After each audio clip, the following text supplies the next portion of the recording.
Live, I see. Something tells me that eyesore on the horizon is your doing. How'd you manage that? It's a long story. One that I'd rather only tell once. Right. All hands on deck, then.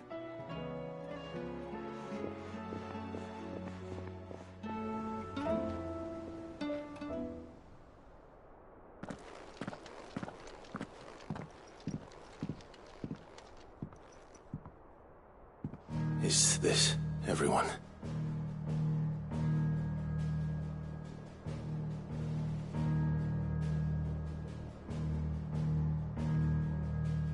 As I'm sure you've all guessed, the crystal which now commands the eastern skies was summoned by Ultima. He called it Origin. Though the significance of that name is as yet unclear. What does it matter what it's called? Its emergence tore Twinside asunder and wiped my homeland from the map.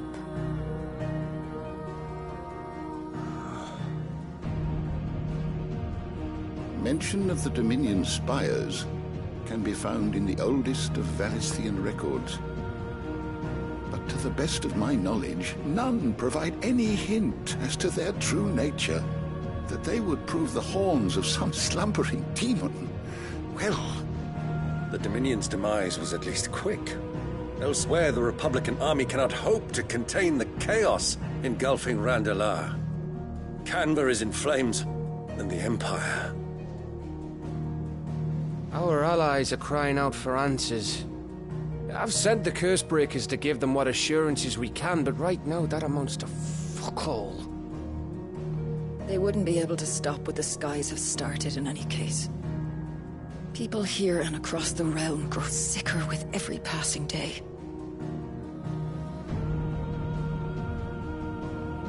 Could it be that this new Mother Crystal is like the others? That it draws upon the land's ether? It certainly looked that way from stone here. If that were true, it would explain the hastening spread of the Blight since the crystal's appearance. Would it not?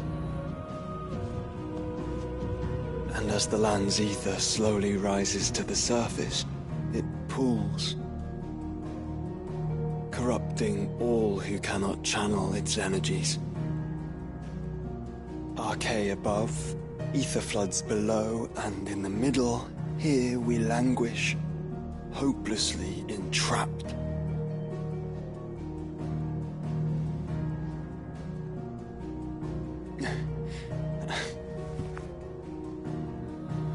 It's all right. When we faced him at Stone here, Ultima told us his true power quickens in the halls of Origin. Needless to say, we cannot allow that to continue. If we are to stop him, we will have to find a way into the crystal. How are we gonna manage that then? It's up in the sky. And fast as she is, the Enterprise can't fly.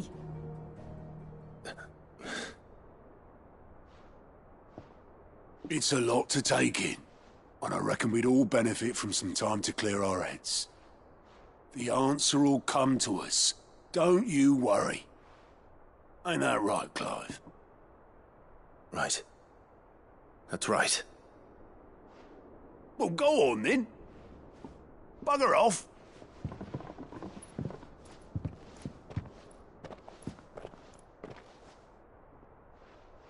Same goes for you, Clive. You won't solve anything like this. Trust me. Go and get some fresh air, eh? Thank you.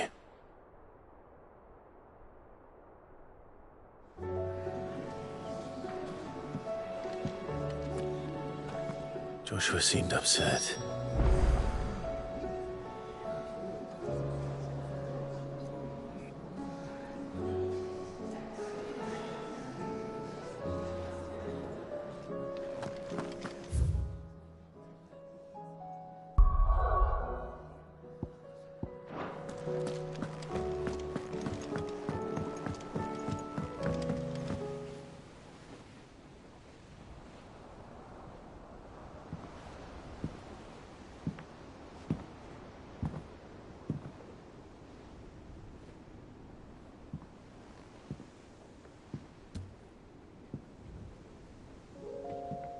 Ultima may have created us, but he doesn't make us who we are.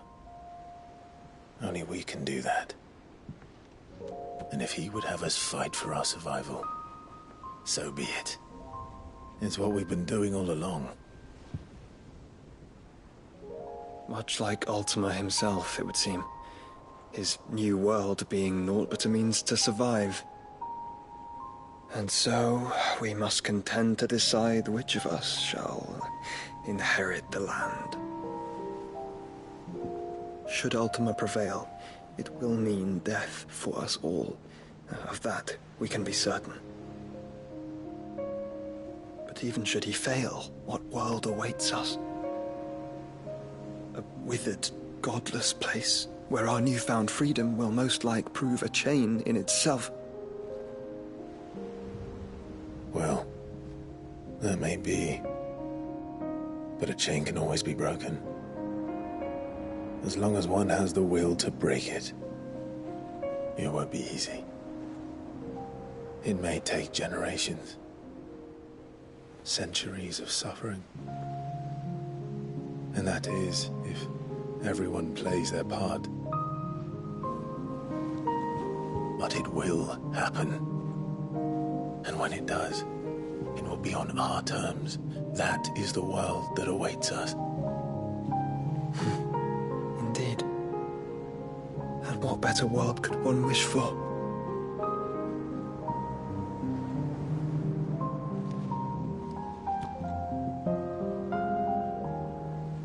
But first, we have to reach that crystal. Then it's a good thing I have wings. You can barely stand, let alone fly. And only the Founder knows what horrors await in those skies. Are you certain about this? Am I certain? I am the Phoenix. I will do what I must. This is our fight. Remember?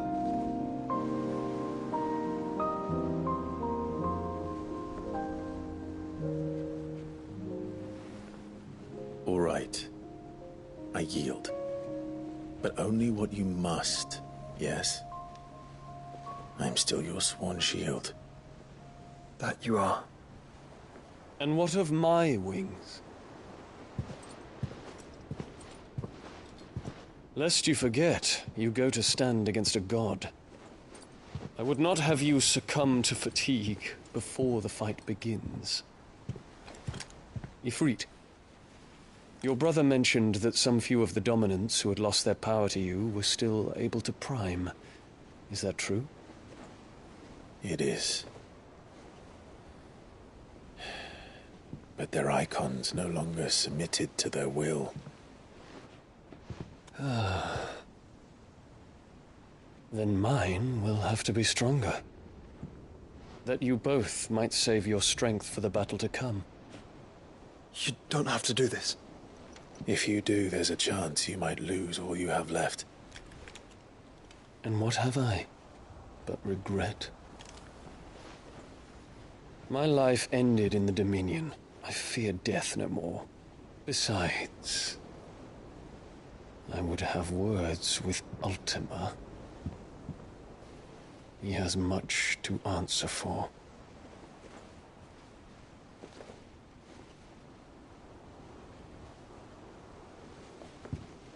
We are in your debt, Dion.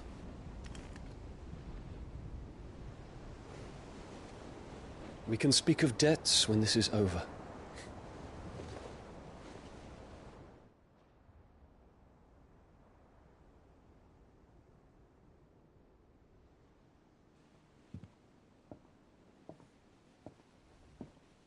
He speaks like a man who knows he's not coming back.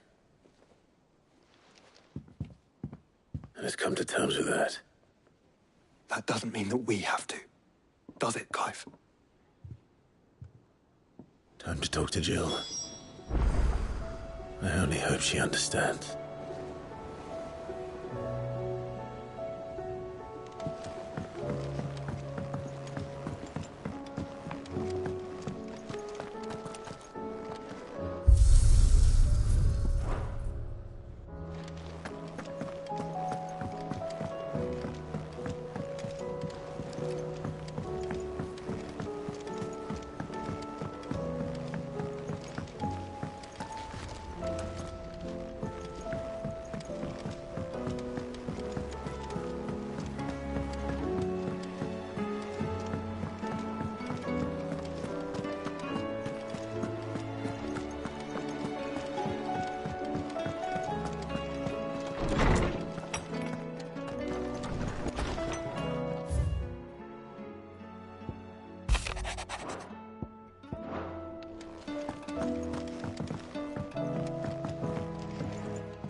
come to wish on a star. That might not be such a bad idea. This is it, Jill. You know what I have to do. Why I have to do it. There's no turning back now. This is where our journey was leading us. Where it will end, for better or worse. I could pray to Metia for you. But you'll be all right, won't you, Clive? You always are. I did promise we'd watch the moon together. I'll be waiting.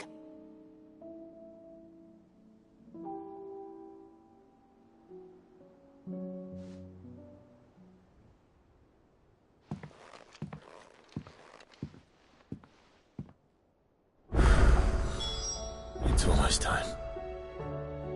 Better make sure I haven't forgotten anything.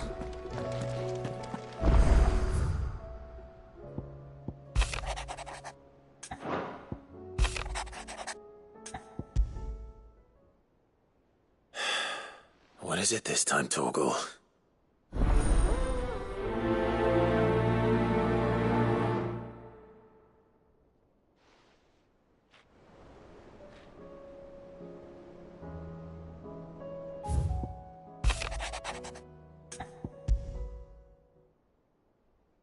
Something tells me this is no mere adventure story.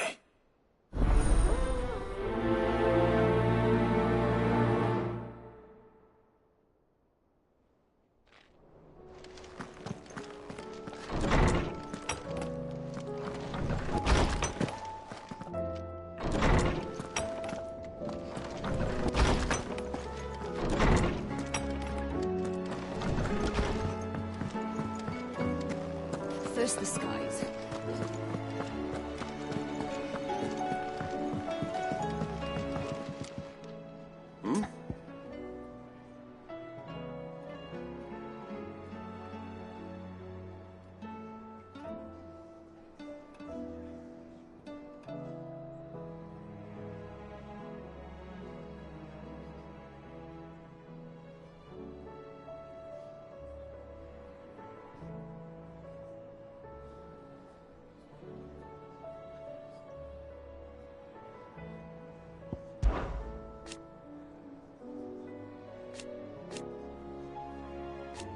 Huh. Thank you, Uncle. As for that... Clive, my boy! Rutherford informs me that we owe you our thanks. Hadn't intended for you to get involved, but such are the times we live in, huh? I would have done the same for anyone else. You're far too modest, Clive. You'd make a terrible nobleman. But tell me, is the realm truly in as dire a state as Rutherford suggests? From what little I saw, you were right to be worried. I suppose I should have expected the worst. But I was rather hoping the great and good of the realm might have things a little more under control. Alas, it seems that firm leadership is in short supply these days, and without it, the people are bound to lose their way. We must move quickly. But where do we start? True, the challenges that face us are many. But in my estimation, there are two key areas to be addressed before any other. The realm's armies and her larders. As you've seen firsthand, it's every man and woman for themselves out there. Certain cities have banded together to try and maintain some semblance of order, yes? But such cases are few and far between. And yet, the only remedy for the chaos that faces us is unity. A unity that transcends even the borders laid down by our ancestors. In short, if Storm does not stand together, she will fall apart. But how would one even begin to unite the realm? The armies, my boy. As I told you already, we begin by restoring order among the ranks of those sworn to maintain it. Sadly, I doubt I could convince even the lowliest gaggle of privates to dig a latrine together. but I do know someone the High Commanders have been known to listen to on occasion. Field Marshal Eugen Havel. I thought he was retired. He was, until an Akashic army tore through Randalar and killed most of the rank and file. There is no man alive more capable. Literally. And as luck would have it, I've already spoken with him on the matter. Of course you have. And he's agreed to help. On one condition. That he first speaks with you personally. Havel has always been a man of frustratingly rigid principle, and he has certain qualms about clasping arms with, well, with an outlaw. I extolled your many virtues as best I could, of course, but the old goat was adamant that he be allowed to appraise you in person. You don't mind, do you, my boy? Of course not. As long as chaos reigns, we will never build a better world. I'll do whatever it takes. And if the Field Marshal wishes to speak with me in person, then so be it. That's the spirit. I'll leave for Randalar at once. Would you send a Stolas? Of course. Rutherford is already in the Dalmekian capital. I'll have him tell Havel to expect you forthwith. Excellent. Thank you, Uncle. No, thank you, Clive.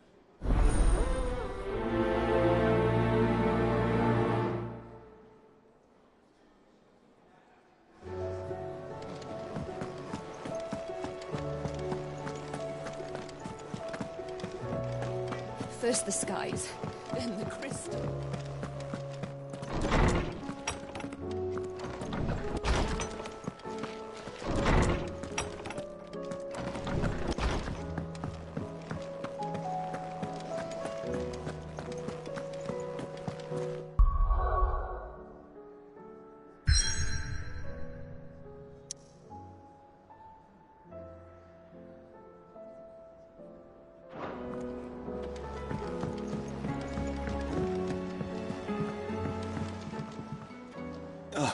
Clive. This is it then, brother.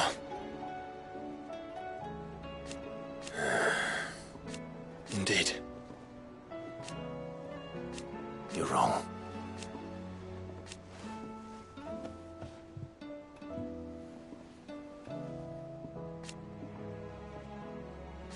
Of course.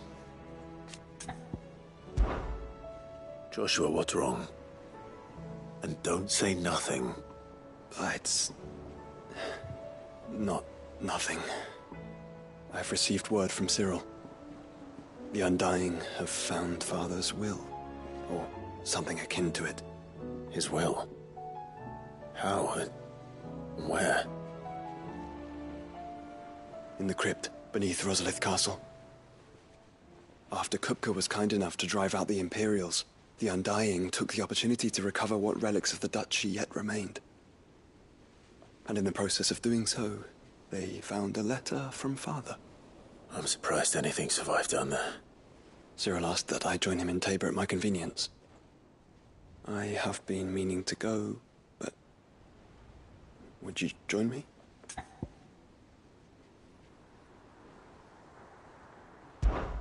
Of course. I want to know what's in that letter as much as you do. Very well. I am ready to leave when you are.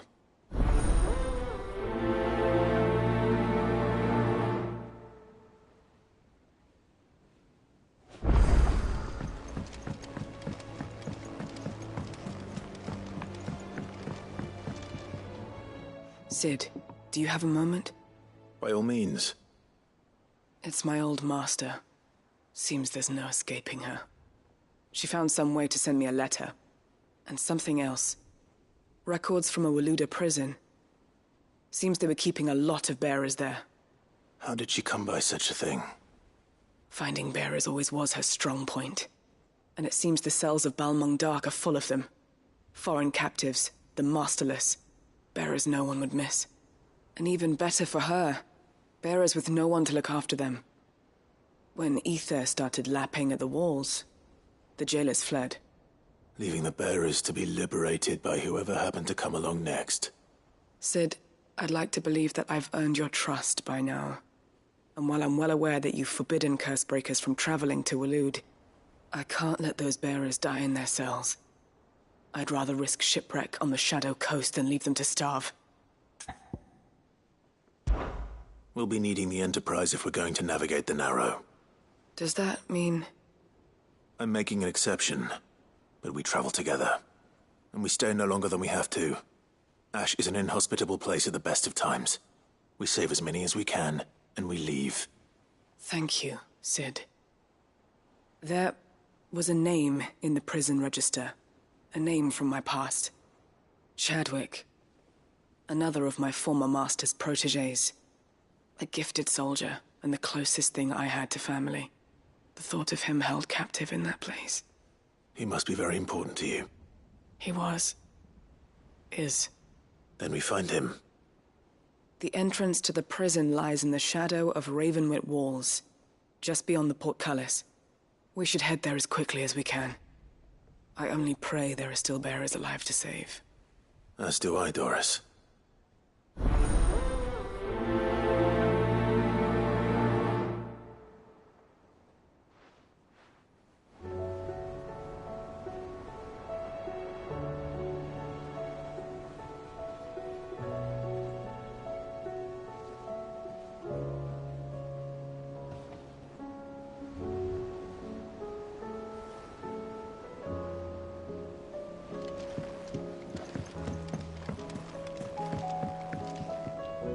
Sid, I was wondering if you could help me. It depends what with.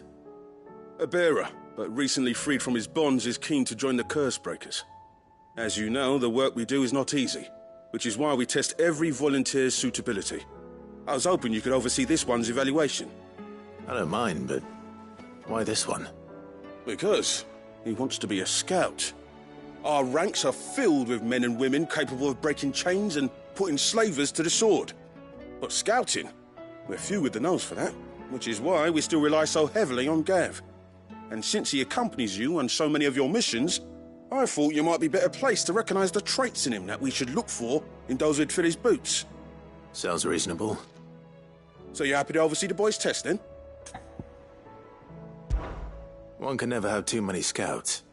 Truer words, Sid. I'll let the initiate know that you'll be attending his trial, and that he is to proceed directly to Northreach in readiness. No time like the present, eh? No time like the present. I'll await you there.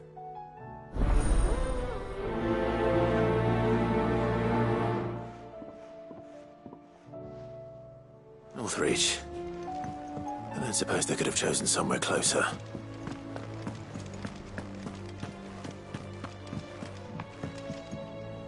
Vivian, I read your note, and I'd be happy to help you find the book you're looking for. Thank you, Clive. But tracking it down will not be easy. Are you sure? Please. You have always granted me your wisdom and insight whenever I asked. It's only right that I return the favor. Or at least attempt to. You are too kind. Alas, what I ask of you is rather more trying than delivering the odd lecture. I spoke with Harpocrates to see if he had any inkling as to where another copy might be found, but perhaps it is best that you hear the details from him. If you say so. Forgive me, Clive, for asking this of you.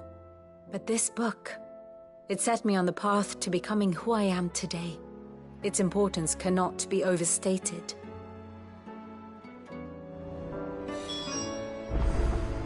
What will it be today?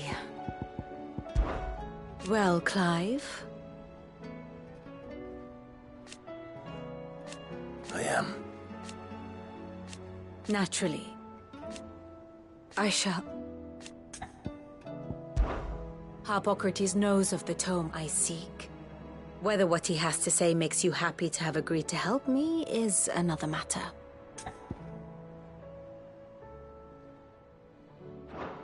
I do so enjoy our little chats. Back again? What is it that you wish to learn? Here you are. I have the details here.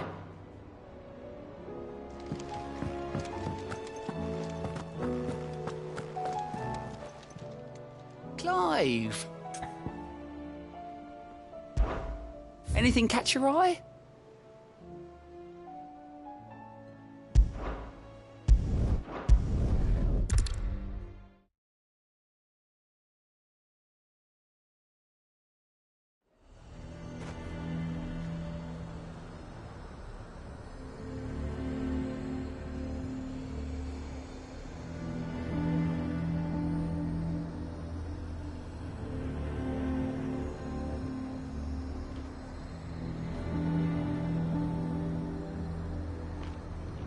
Nazaire might at least have mentioned where in Northreach he'd be testing this recruit. Threatening to pull their sentries from the markets if we don't cooperate.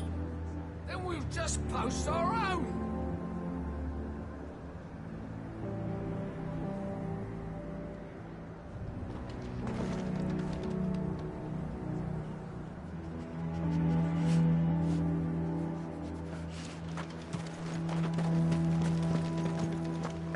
I would speak with this Duke.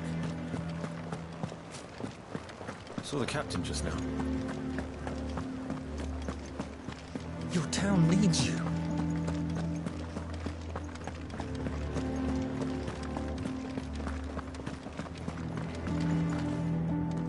Do you have a moment, Clive? What is it? It's the Duke, unsurprisingly.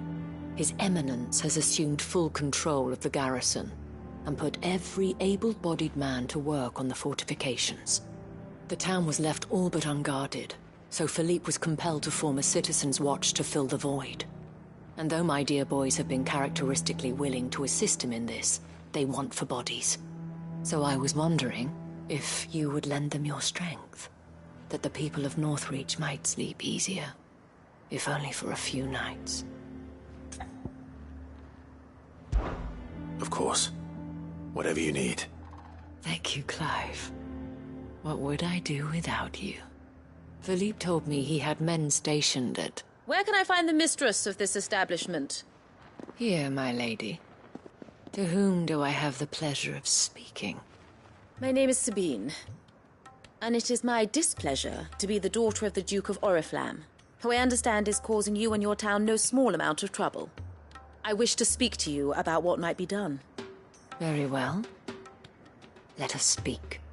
I trust you'll forgive me, Clive. Absolutely. Our conversation can wait. Please, proceed. As you know, my father is a most overbearing and supercilious man, and I join you in objecting to his every action. Indeed, I owe you my thanks for continuing to argue against his reckless plans. Yet I fear he is not one to be swayed by reason. No. He must be made to face the consequences of his actions. And who would make him do this? I would. Myself and several other like-minded individuals. Were you to join us, we would surely have the strength to drive him from Northreach for good. Does that not seem a trifle... drastic? Drastic action is precisely what is called for. Unless you are content to see your people downtrodden and dispossessed. My father would have it that citizens exist only to serve the Empire. That they should be forced to make every sacrifice to ensure her revival. But he is wrong. It is not the people who must serve the Empire, but the Empire who must serve her people. He's always been like this. Scornful of the opinions of anyone he judged beneath him. But he cannot be allowed to ride roughshod over the common folk any longer. We must fight him. By all possible means. Fight him? No. My purpose is to quell the tension in Northreach, not to stoke it. Respectfully, my lady. Our only chance of saving this town depends upon every one of us uniting against our common enemy. Your father and his followers included. While I understand your frustrations, I cling to the hope that he may yet be won round. False hope, I assure you. But I see that your mind is made up. I shall bother you no longer. If you will extend me the same courtesy, I bid you good day. She certainly has spirit. Indeed. But unfortunately for us, that spirit is only likely to harden the Duke's resolve, which may be enough to seal the fate of this town. Not that she cares. This is all about her and her father. Families. I'm sorry, where were we? Ah, yes. I was about to tell you of Philippe's plans for the town watch, but perhaps it's better that you heard them from him. I believe he's in the market, if you'd be so kind as to seek him out. Right away. It's just a pity I cannot join you. I'd like to see the two of you in action together.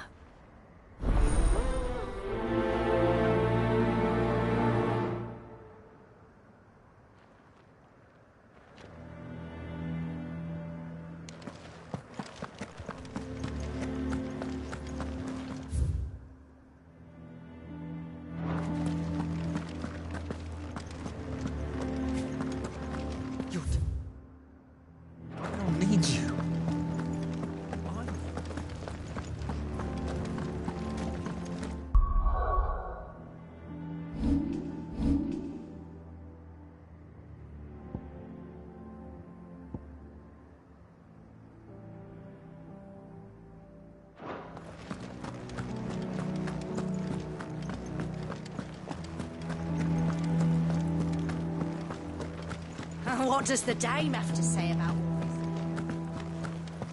So you are content to abandon... Please, I beseech you.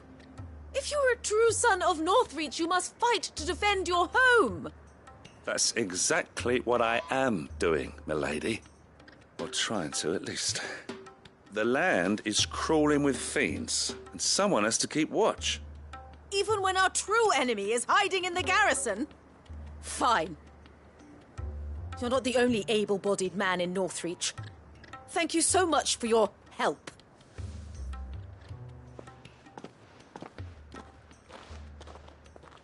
She cornered you too, then? Could hardly get a word in edgeways. Like father, like daughter, eh? She made an uninvited appearance at the Vale earlier, hoping to convince the Dame to join her in fomenting rebellion. I bet that went well. Her ladyship seems to have a way with people. Anyway, what brings you here? Our mutual friend thought you might welcome some help. Oh, she did she?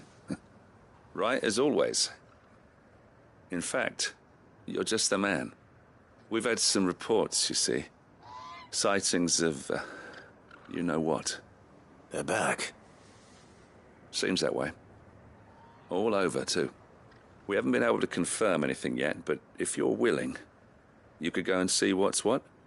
Right. Where should I look? You know Grieger's Weep? One of the sightings places them somewhere on its shores. I'm on my way. Thank you, Clive. I'll look into one of the other sightings. Let's rendezvous back here later.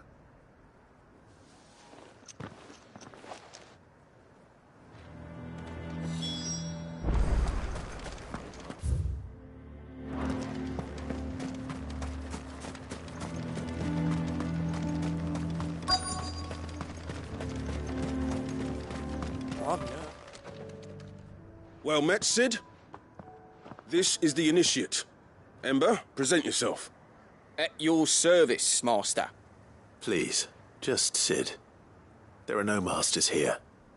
Your life is your own. Oh, of course. Thank you, Sid. The sergeant says you'll be evaluating me at my trial. To become a scout, yes. You are aware of the dangers inherent in that role. I am. But I swore I'd face them. Just like the man who saved my life. And who would that be? Gav. It was him who found me and freed me. No magic, no support, just one man and his nose. Came and sniffed me out. It taught me what one man can do if he puts his mind to it.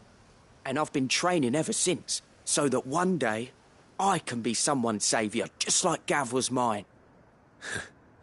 I'm sure he'd be flattered. You clearly have good intentions, Ember. And it sounds like you're under no illusions. Stick to this path and you'll make a fine cursebreaker. So, what? Have I passed? You haven't even started yet. Now listen.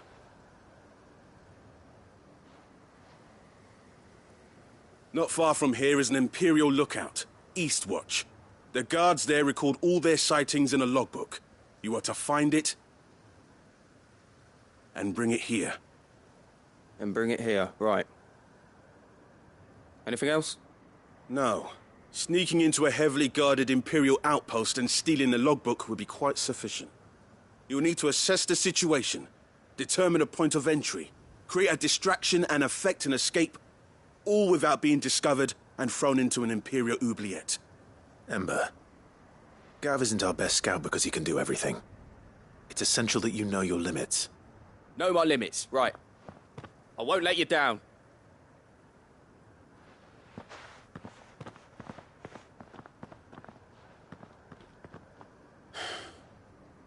It shouldn't be as dangerous as I made out.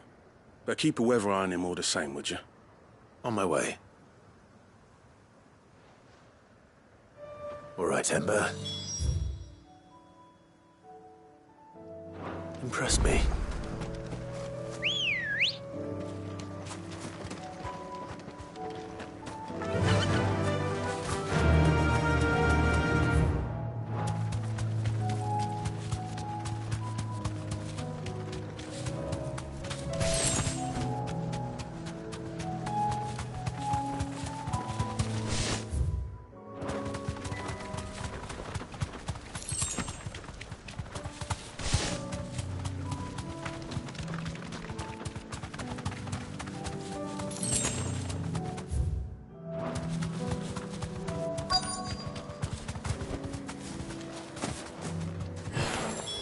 Damn it. The reports were true. I need to stop them before they get to the town.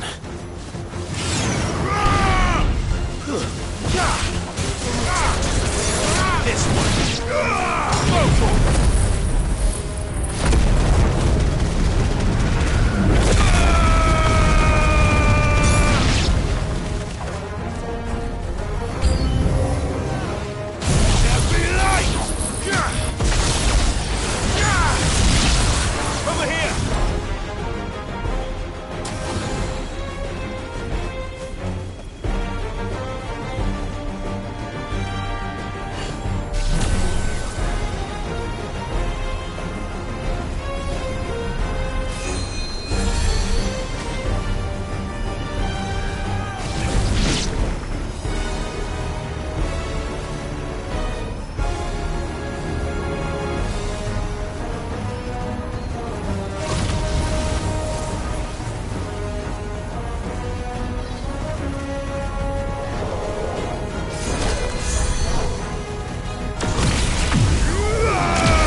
Call that a test, Ultima?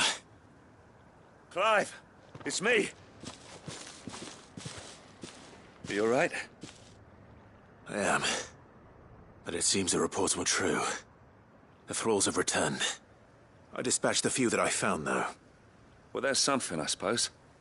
But what were they doing south of town? They all came from the north last time.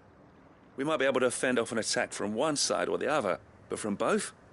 Do you have eyes in the north? Some. I should probably go and have a look, though, just to be sure.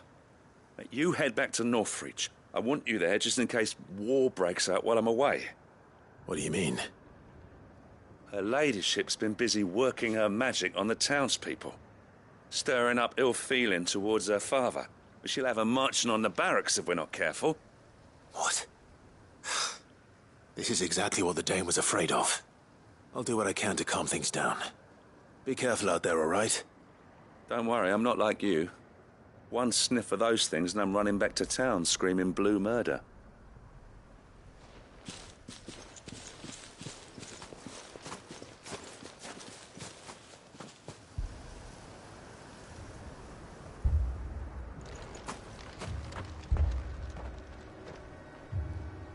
you not see, Father? The people of Northreach have given enough, and only a fool would ask for more. Listen to me, Sabine. Where would our people be without their country, hmm? The Empire is their sword and their shield. It is she that ensures they can live without fear. And now she teeters on the brink. Without their sword, how will the people fight? Without their shield, how will they protect their kin? Can the unarmed stand against the advancing hordes? No. But there is yet hope. A new shield, a new sword. A new empire. We can rebuild Sandbreck, just as Great Griga wills it. Perhaps we could, Father. But we don't want to. Not if it is built on the broken backs of the people. Please, let us not quarrel in the street. You must see that no good will come of this. Our fight is not with each other, but with the threat that draws ever closer to our gates.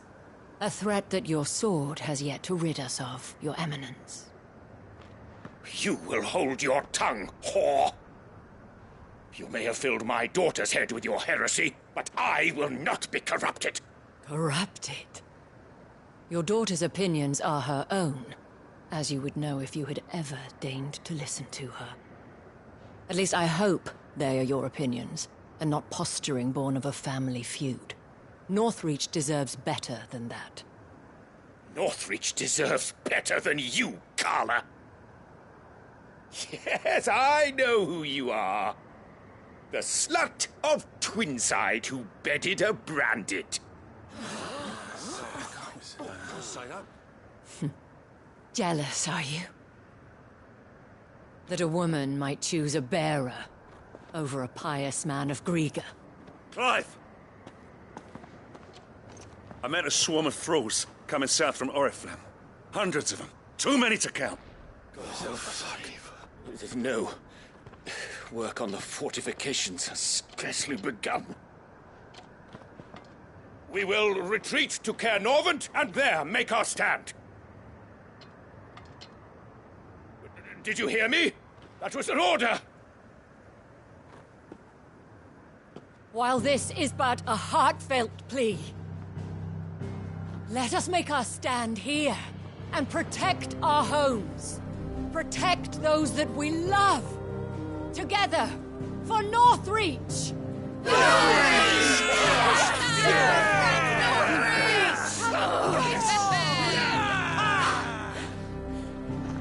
You heard the dame. What are we waiting for? Pikemen to the gates. Archers to the roofs. Quickly, come on!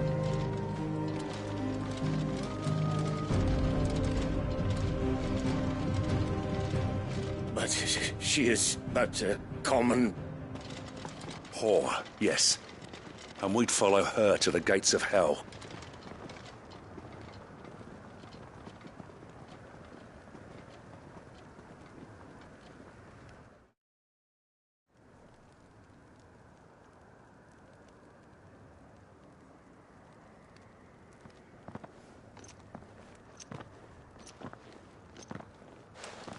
The men have their orders, and they look like following them. I got them spaced out at regular intervals. Whichever direction the thralls strike from, there'll be someone there to meet them. Thank you, Philippe. Rest assured the people will play their part. The herbalist has donated a stock of medicines to me. Should any of your men be injured, take them to the Vale. We'll see to them there. Thank you, milady. I will. I'll play my part too. You still won for numbers. Unlike the enemy. I only hope I can go some way to evening the odds. Philippe, can I leave the south in your hands? I doubt the thralls by the lake were the last of their number. Of course. I'll lead a party down that way so we don't get taken by surprise. What about you? I'll make my way up the road to Oriflamme. I've fought a few of these things. And while I can't promise to hold them all back, I should be able to thin the herd. All right. But take care. Thank you. Both of you. You can thank us when it's over. Till then, madame.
So many of them. Not for long.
That looks to be the last of them. I wonder how the others fared. Better hurry back to town. Come on, Torgal.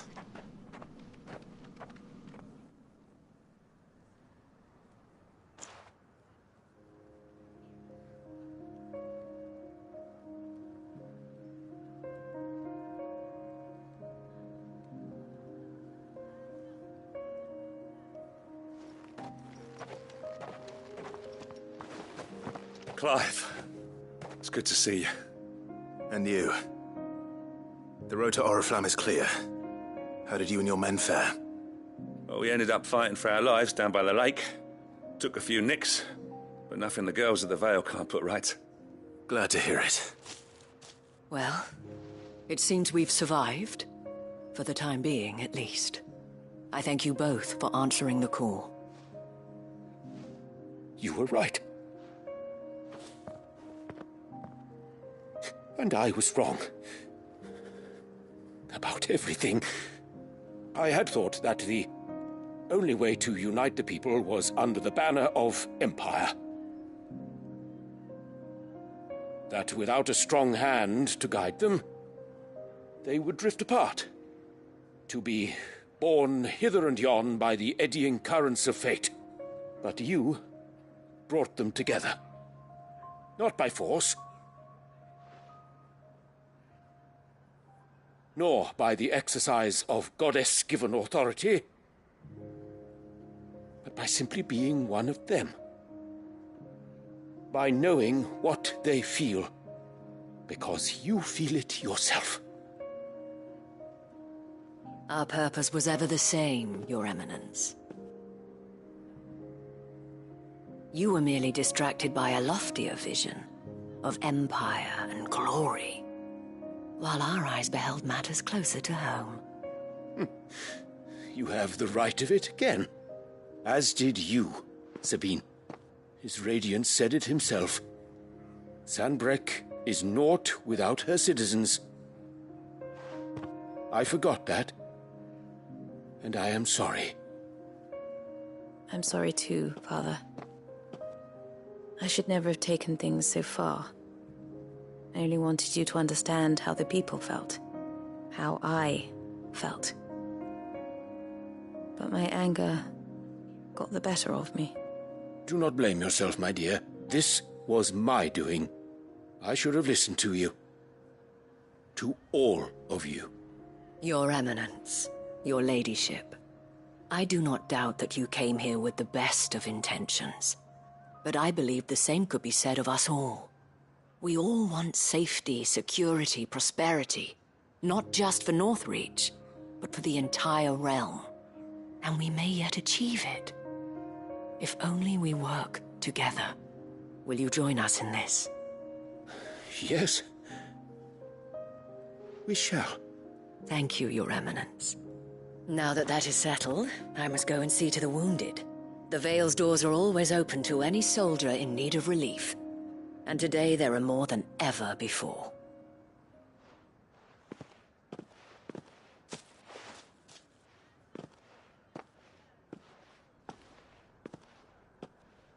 Madame Isabel is a rare soul indeed. In these dark times, I see that it is not men like me who should lead the realm, but women like her. You're right. If only I'd listened to her when I had the chance. Forgive me for saying so, milady, but you still do. The dame said it herself. We can turn things around. We just have to work together. And that goes for you, too. You're one of us now. One of you. Well said, Captain. Let this be a new beginning. Not only for Sanbreque, but for us. Well, since there's nothing more to be done here, I should see if Isabel needs any help moving the wounded.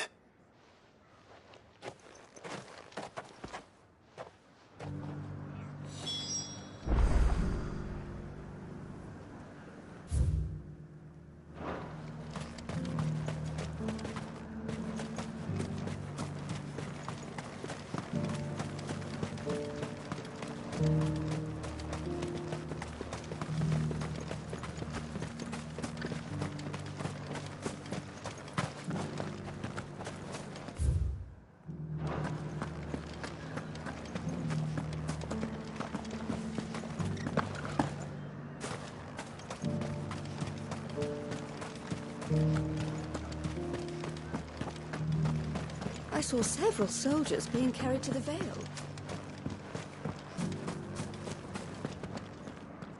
How goes the treatment of the wounded? I'd be happy to man one end of a stretcher if it would help. You've helped quite enough for one day, Clive.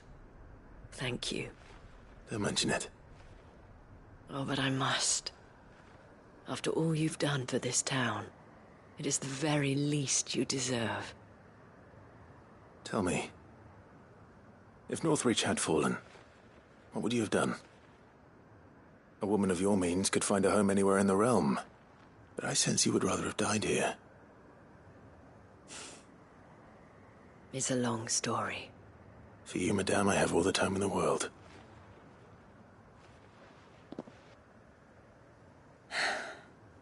Very well. Long ago, I had a life in the Crystalline Dominion. I was Carla then, courtesan to the nobility. So sought after was I that it was only they who could afford my time. Alas, those halcyon days were not to last. For naive as I was, I fell in love with a bearer. He was my master's guard, the gentlest man I have ever known. After they discovered us together, he was whipped bloody and forbidden from ever looking at me again. And so we fled. Not that we had anywhere to flee to. We wandered, aimless and starving, half dreading, half praying that the next day would be our last. until we found ourselves here, in Northreach. It was the Veil that took us in, that fed us, clothed us, and healed our hurts. Those that could be healed, at least. My love was already too far gone. He passed away.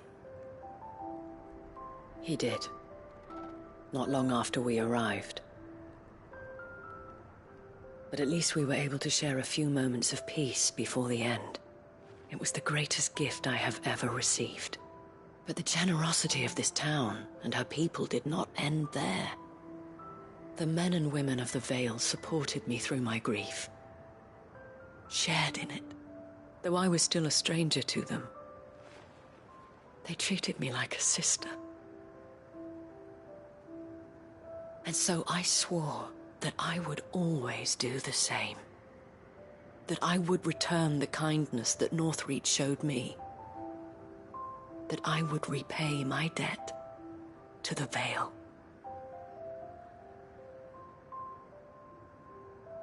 Thank you, Isabel, for sharing this with me.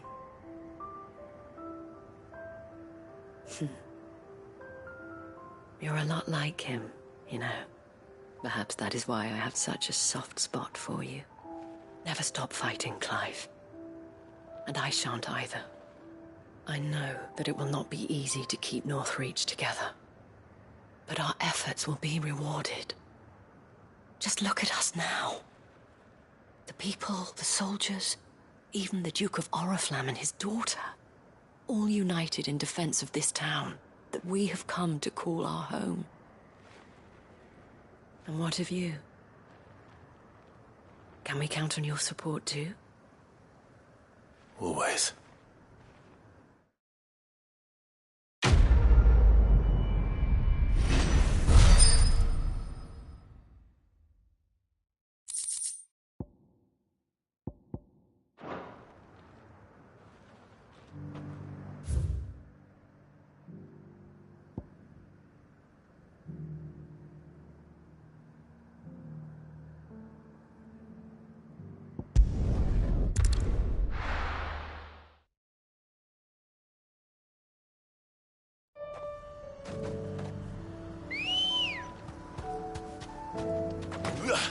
Let's go. Faster!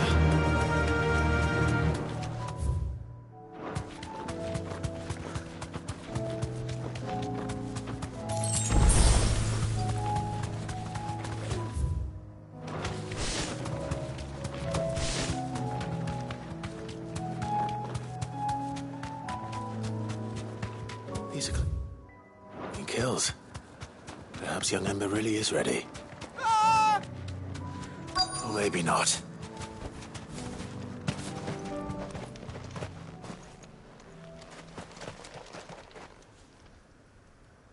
Damn it. Ember, draw your sword! I can't! Then run! If you want him, you'll have to go through me.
Ember, are you...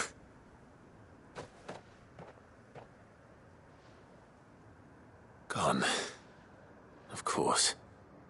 Scouts really are a rare breed. Back to Northreach it is, then.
I didn't expect you back so soon.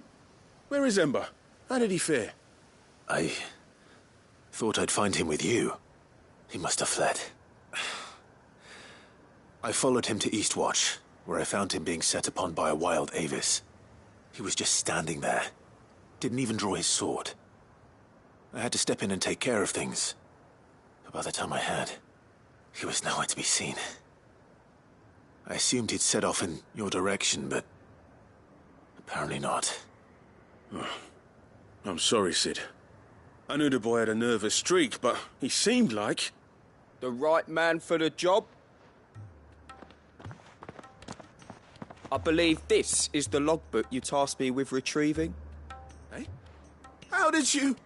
Don't you tell me you breached the tower while Sid was busy saving your skin. What? Wasn't that what you asked me to do? To bring the thing back without getting caught? He has you then, his heir. And he did it all on his own. But Sid, he did what he thought was best. And now I have to decide whether I agree. Of course. We'll await your evaluation back at the hideaway. Don't you leave my sight. Yes, Sergeant.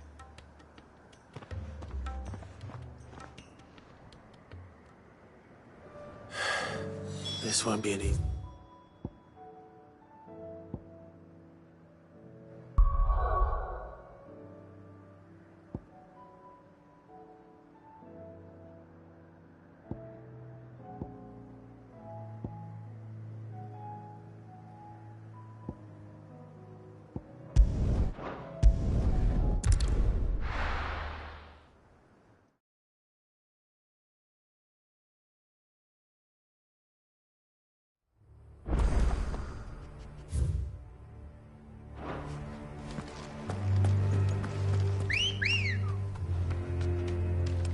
Ready, girl?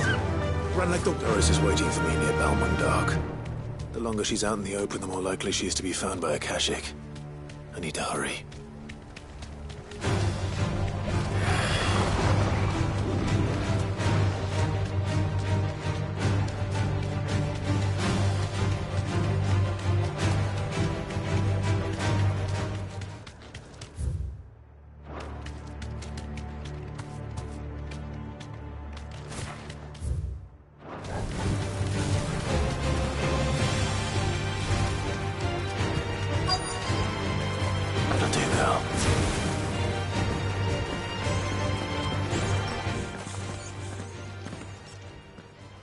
There were no guards, I take it?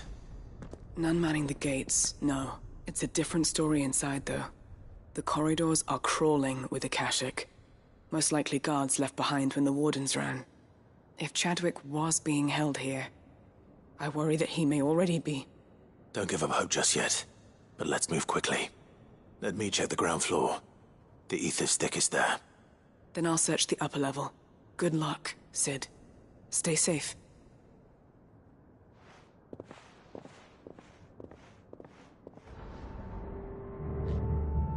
Just how bad are the floods inside the walls?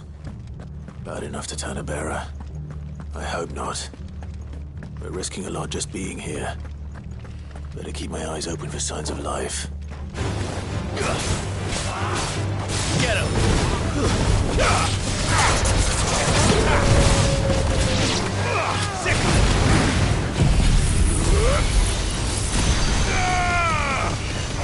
You're finished!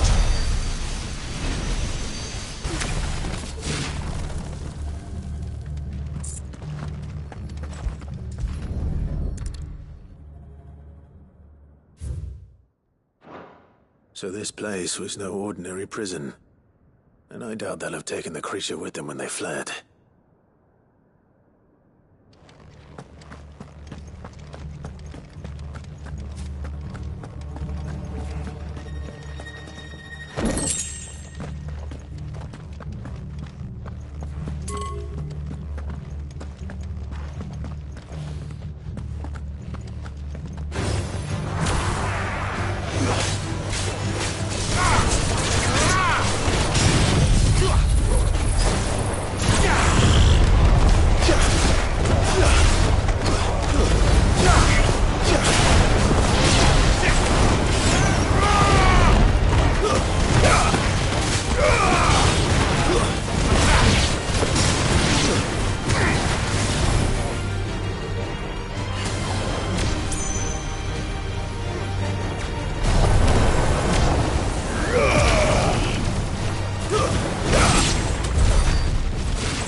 No sign of any bearers yet.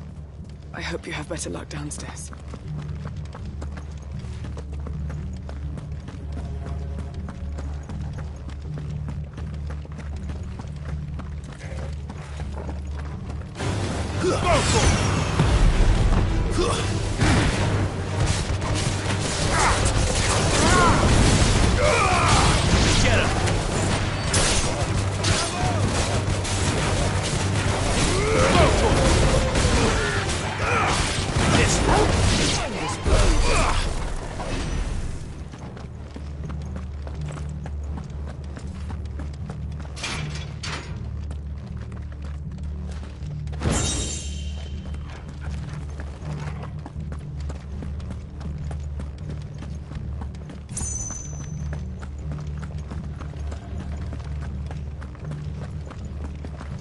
Caution, brother.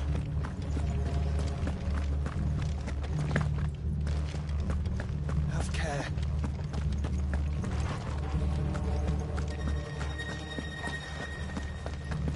Quiet. Have care. Quiet.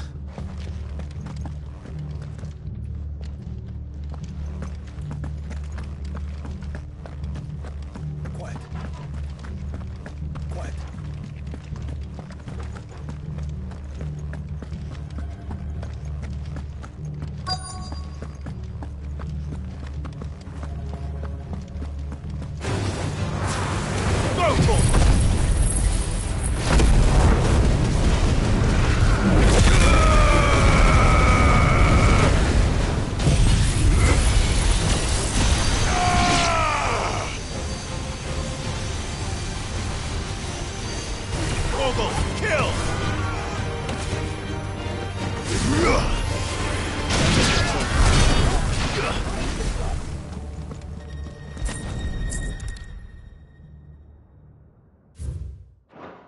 Minimal loss of Waluda lives. And what happens when they run out of bearers? Even the Imperials take better care of their branded than that.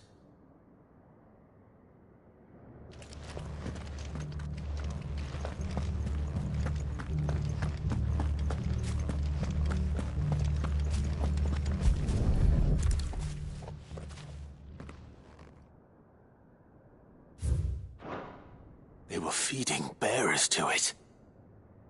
This is even worse than I'd feared. Nothing but a Kashyyyk down here. Hopefully things are looking better upstairs. I should go and see how Doris is getting on.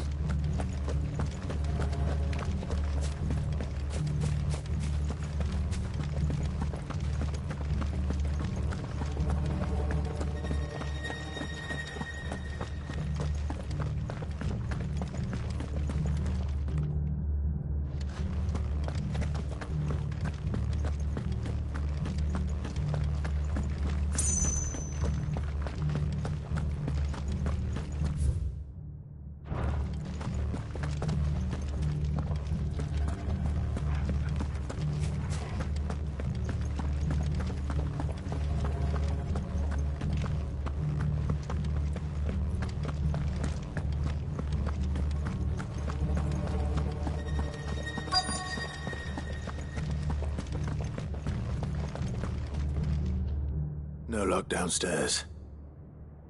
But I did find out that this place was more than just a prison. Something far more sinister was happening here. I know. I've been reading some of these documents, and it can't be true, can it? Bearers die every day in service of their masters, but this is so much worse. Pitting bearers against a wild beast armed with nothing but their wits? And all in order to bring about more death. And not just those who could fight, but the elderly, children even. And those who wouldn't or couldn't were disposed of. Whatever that means.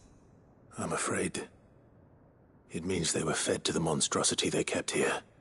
Then we're too late. And I was a fool to bring you here.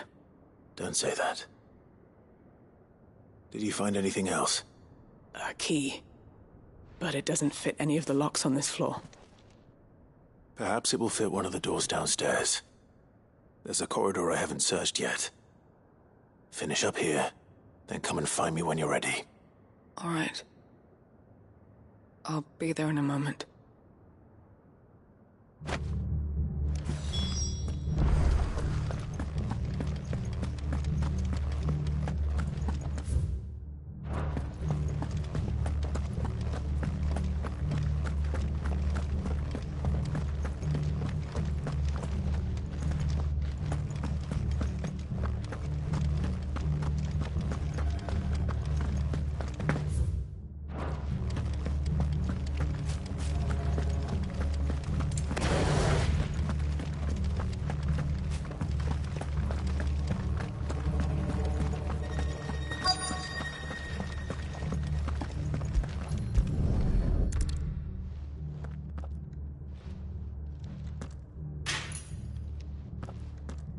See what we can find down here.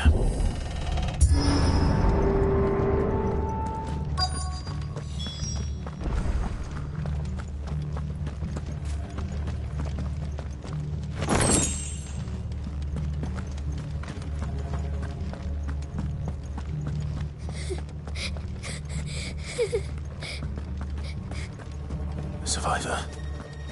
And she sounds close.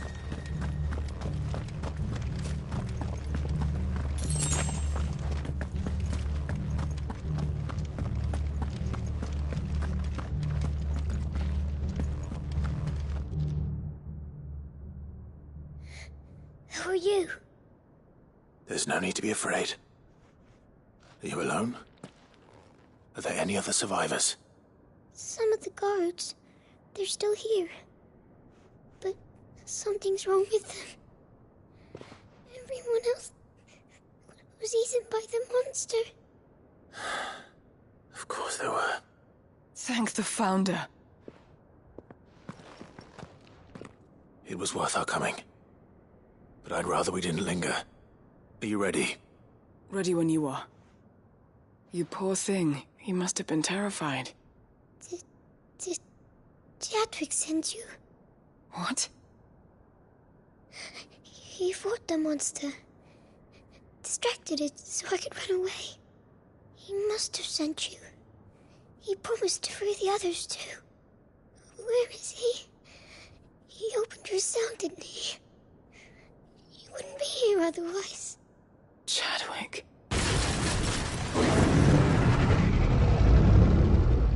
Was that? Monster's back! Chadwick, help! We have to get out of here. Doris, keep the girl safe. All right. You put that bearer-eating bastard in the ground.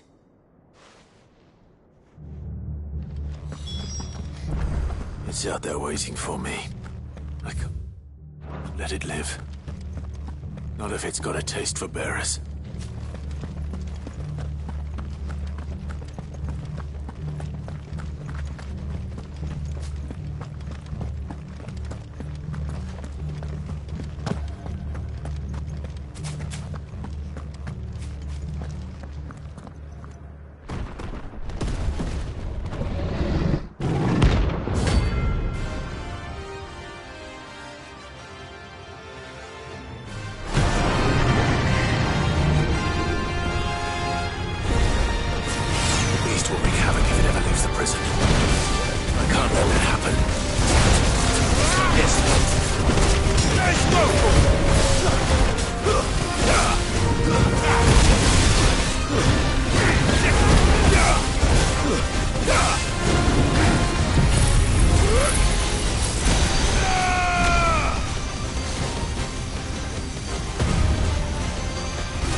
Finally.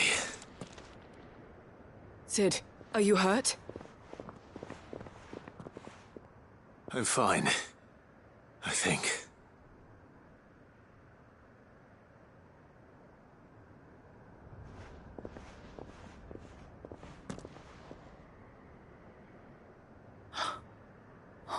No. What is it? A diary. I gave it to Chadwick before we went our separate ways. He was here. Do you think that creature? I'm sure he fought bravely to the last. The girl is safe thanks to him.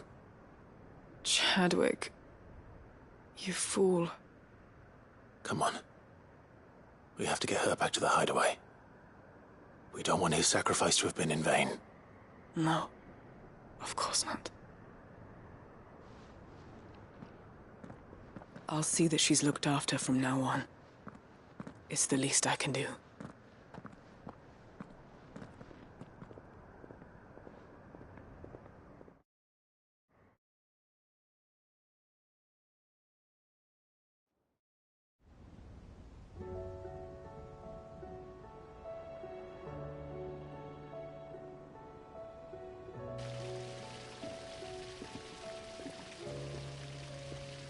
From what I hear, you've barely left the girl's side in days.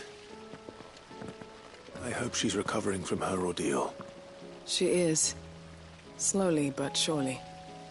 She's far tougher than she looks. I thank the flames we found her. If we hadn't... I know. But we did. I'm sorry we weren't able to save Chadwick. There's no need to apologize. Without your help, I would never have found out what happened to him. How he fought to the bitter end to save her. To save Haida Marie. That's the man I remember. The man I thought of as a brother. I wish I could have met him. I'd like to hear more about your past. If you don't mind, that is. Of course. You already met my former master. She trained Chadwick and I to do two things. Kill and obey. We were supposed to be sold to the highest bidder when the time came. But no bid was ever high enough to convince her to part with us.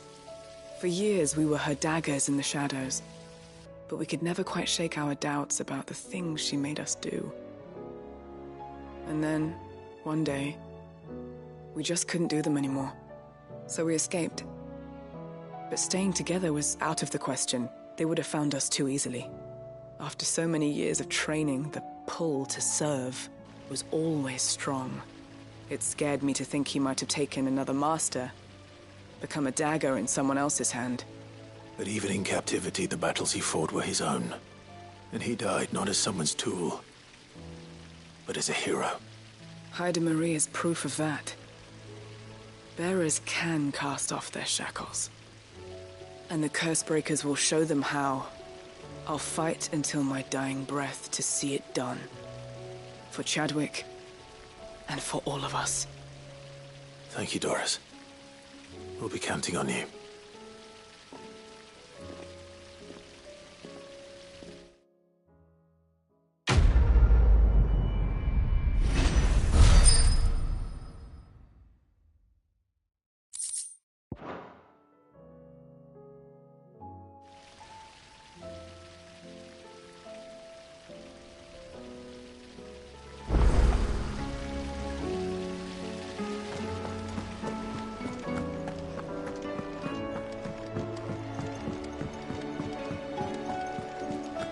What do you think happened?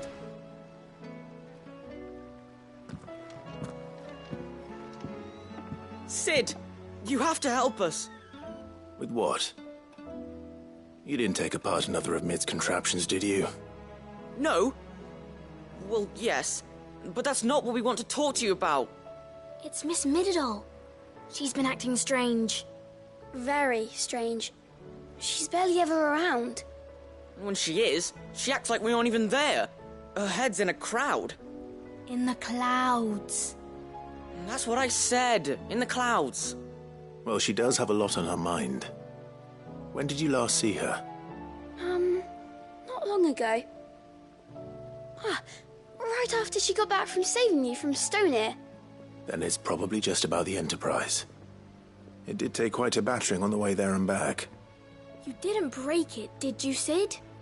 You really should be more careful around Miss Mididol's inventions. Oh, don't listen to her. Even if you did break the Enterprise, you could put it back together, couldn't you? But who's gonna put Miss Mididol back together? She seems really sad. Why don't I go and see if I can cheer her up? You do that? For us?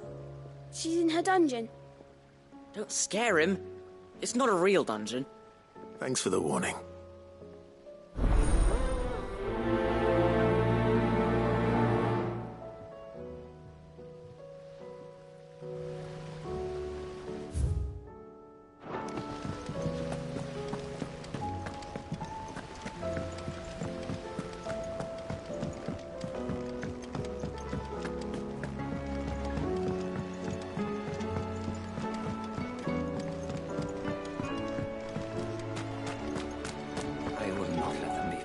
Sid, may I have a moment?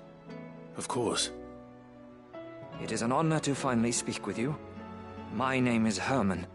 I've been with the Cursebreakers for some time now, and I wish to be deployed to Ash. Any assignment will do. No. The lands across the Narrow are too dangerous. I will not send good men and women to risk their lives needlessly. Why would you want to go back? I need to retrieve something. Something important. I was raised in an orphanage. The Badbach Conservatory. Or rather, I was held captive there. It was not a place of nurture. It existed solely to turn bearer children into mindless weapons. We were tortured until we feared no pain. Tormented until our hearts turned to stone, and few ever survived long enough to become tools of the last king. I can't imagine. I lost so many. I can't even remember all their names, but they must be remembered. They cannot fade away, faceless and forgotten. The Institute was run with military precision. Every child measured, every name recorded, every death logged with meticulous care. Sid, allow me to travel to Ash and recover the registry so that my brothers and sisters might live on. You were a good friend, Herman. But the fact remains that Ash is simply too dangerous. Sid, please. Even should it cost me my life. Too dangerous for you, Herman. But not for me. I'll go to Badbach and find the registry. You will? I won't let you risk your life. I don't know how to thank you. You can start by telling me where I'll find this orphanage. Vida Grace. Hidden in a forest, overlooking the plains. All right. I'll see what I can find there. May the mothers guide you.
Mid, if you have a...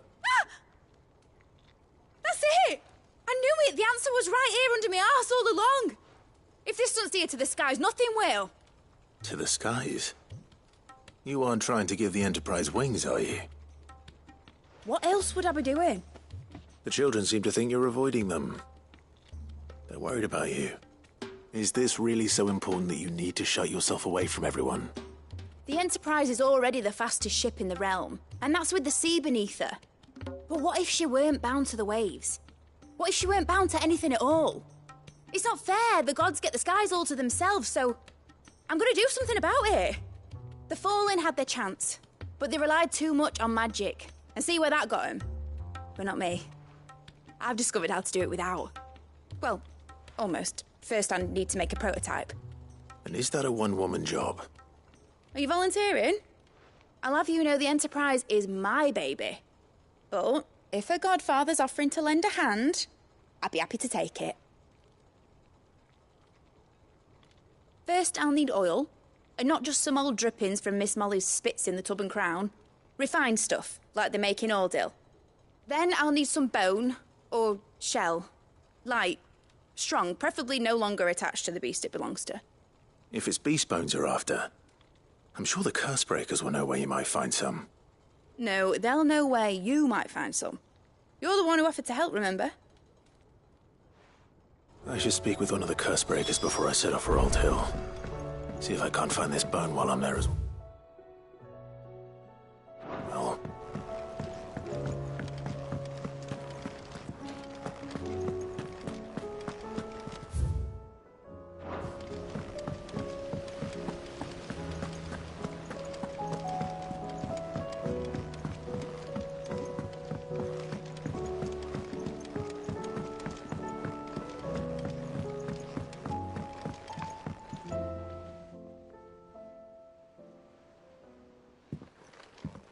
Pining for something, boy. What is it? What do you see out there?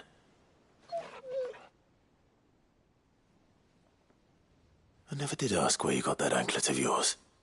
From Sid, that's why. On the day he brought him home. That long ago? And you're only thinking to ask this now? Sid saw that the pup had a habit of gnawing on his leg, since you ask. Clap that there iron on him to keep him from doing it. What was wrong, boy? I'll take like as not. Must have been hard on the poor whelp losing his loving masters at such a young age. Doubly hard in being a frost wolf, torn away from his icons and all. Sid would always tell him, you want that iron gone, you find what it is you're looking for. I reckon what he was looking for was you. I'm sorry, Torgal. Sorry for making you wait so long. Let's get that thing off you.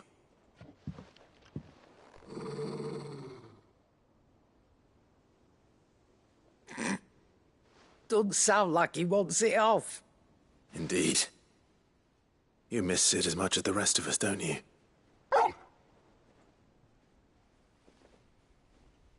You want me to go with you somewhere?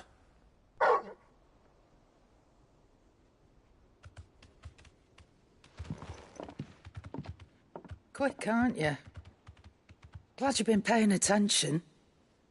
Not nearly as much as you have, Lady Karen. Aye, good thing and all. It's not like Gav would have kept him in nuts and rubbed his belly these past 10 summers. Your kindness is appreciated. You've been a good friend to him. Only because he doesn't talk back like the rest of you. Go on now.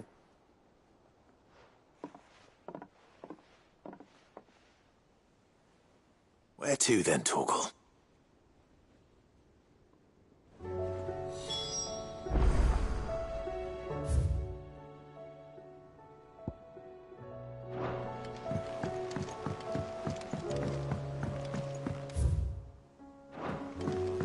Say what you will, Lady Karen has seen herself.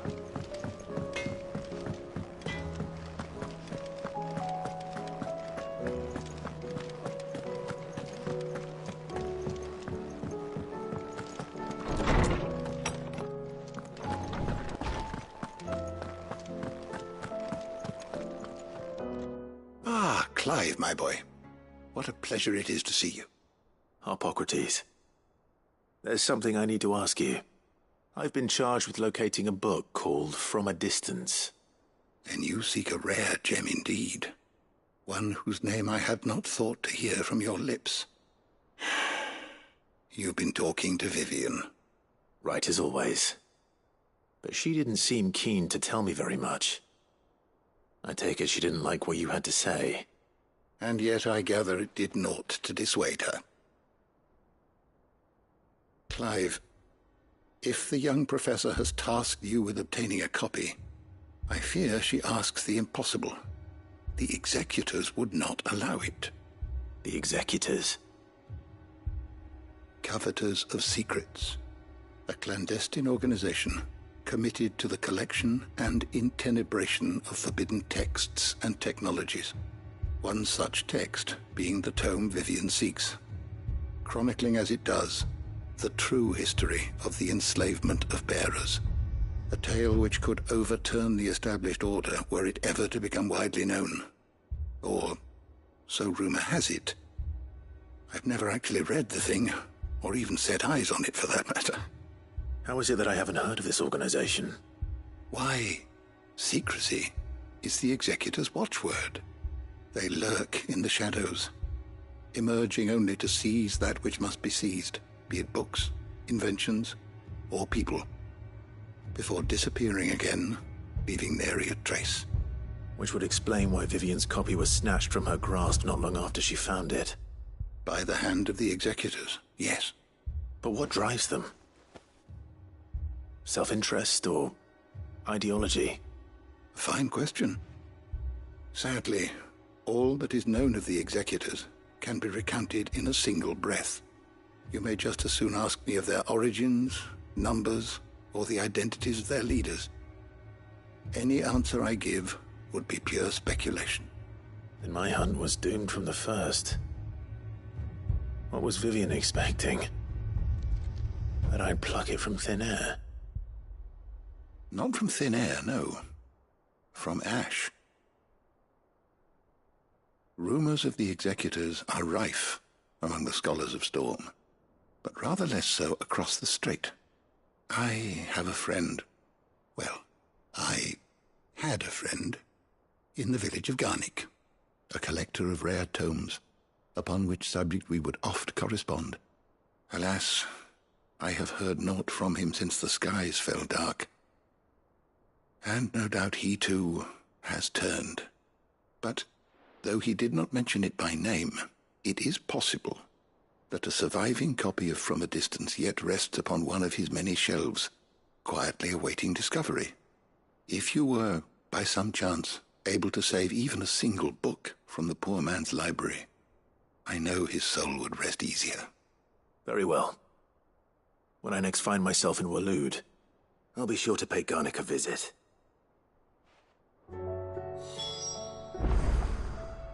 Knowledge hoarded, fare thee well, my friend. Good morrow to you, my friend. Ah, yes. Indeed.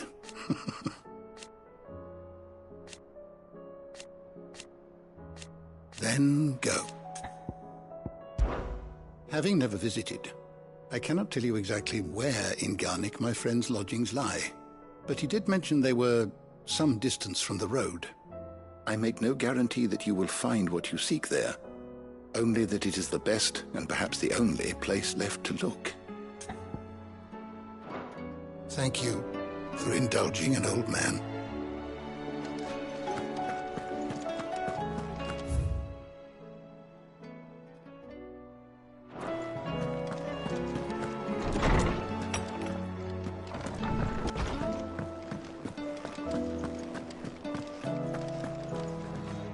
All right, Torgal.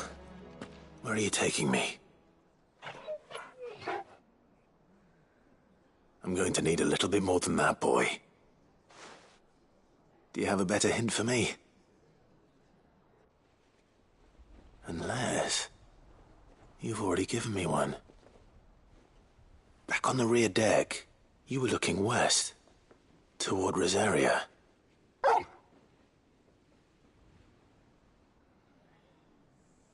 Why don't we try the rookery?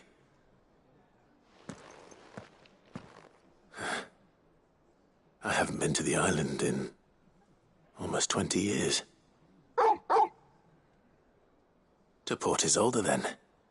Fingers crossed the old mooring is still there.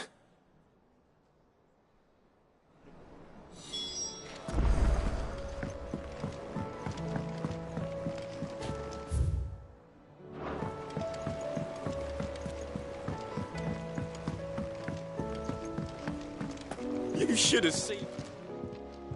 Welcome back, Sid. Welcome back, Sid. Yes. Welcome back. Trip wasn't too much of a pain in the arse, I hope. Truth be told, it was me who suggested roping you in to help with the trial. But from what I hear, things didn't go quite as planned. No, they most certainly did not.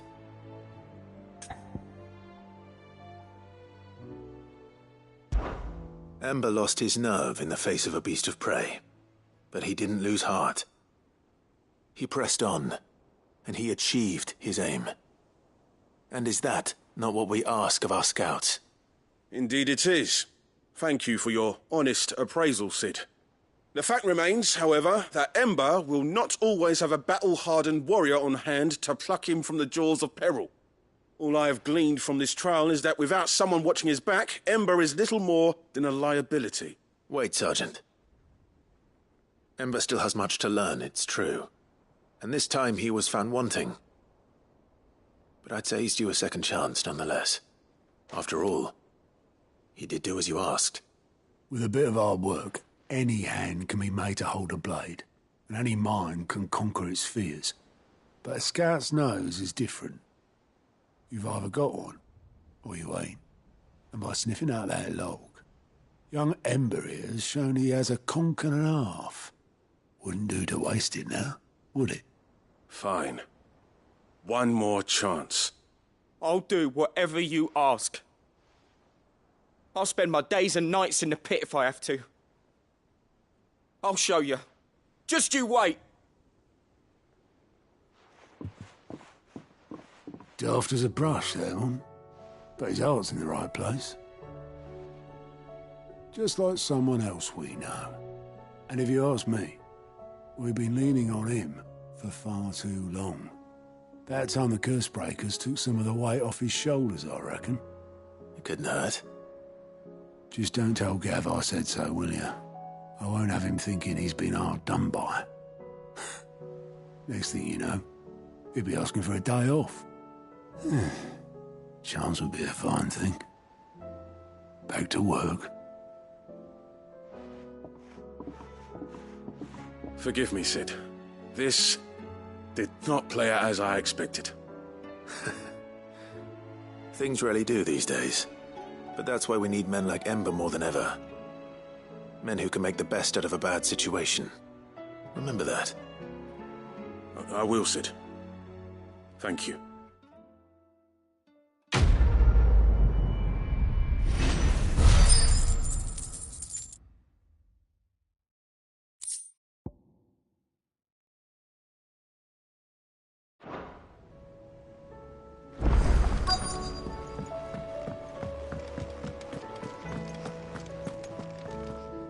All right, Sid.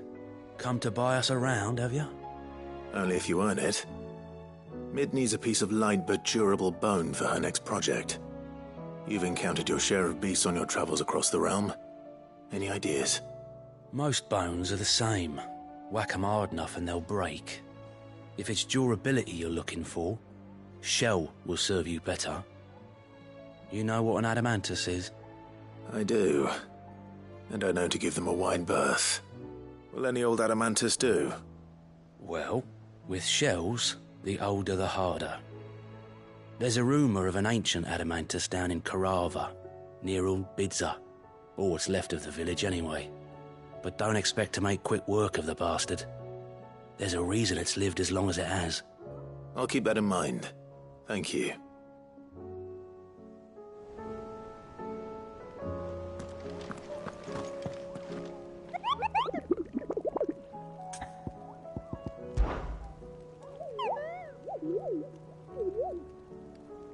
through Orcish.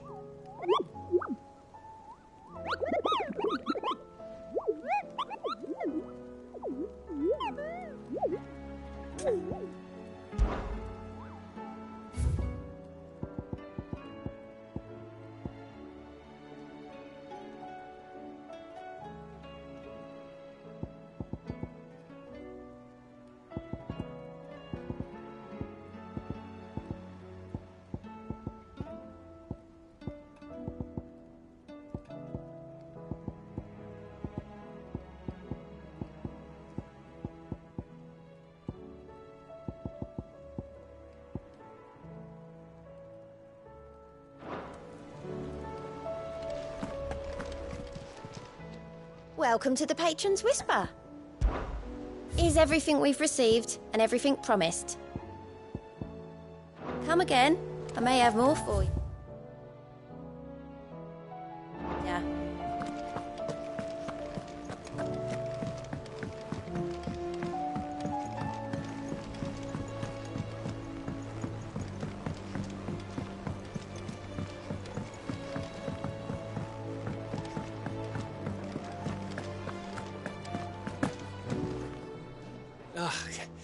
You alright?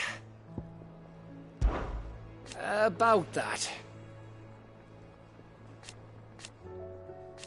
Oi!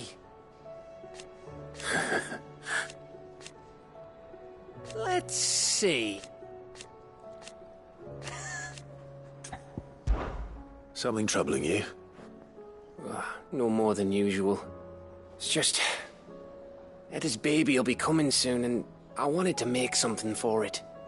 I'm sure she'd like that. Back in the north, families would always make gifts when a bairn was on the way. Yeah, I'll let the little tykes know they were welcome in their new homes, like. So, what's the problem? Well, the problem is that Eda's due any day now, and I don't know if I'll be ready in time. Is there anything I can do to help? You know, there just might be. All right then. What exactly are we making? A good luck charm. But not just any good luck charm. Not just any. No. One made from the feather of a silver chocobo. There's naught luckier in all the realm, or so we used to say back home anyway. Thing is, they're hard to come by. Had Otto and Karen check with their suppliers, but nothing. I'd try and track one down myself, only... Only the big day is fast approaching. And that's all you need, a feather. That or the bird whose horse it's attached to, aye. I was gonna start by asking around with traveling traders plying the northern borders. Well, there's no shortage of those passing through Martha's. I think I might make that my first port of call. I'll let you know if I find anything. You're a good friend, Clive. I won't forget this.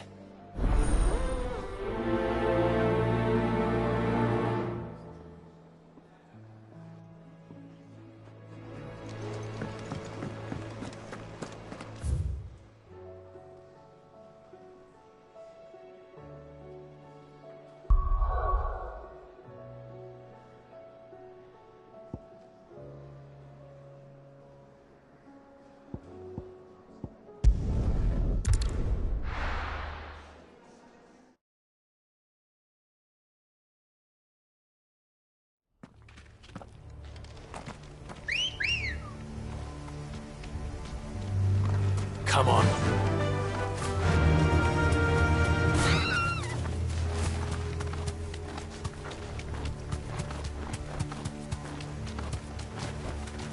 Straight home now.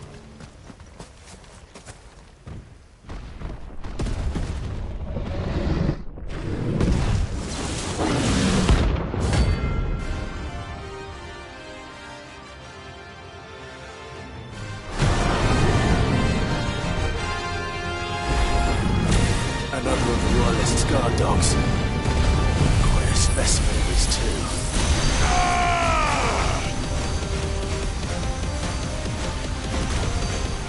All yours, Torval.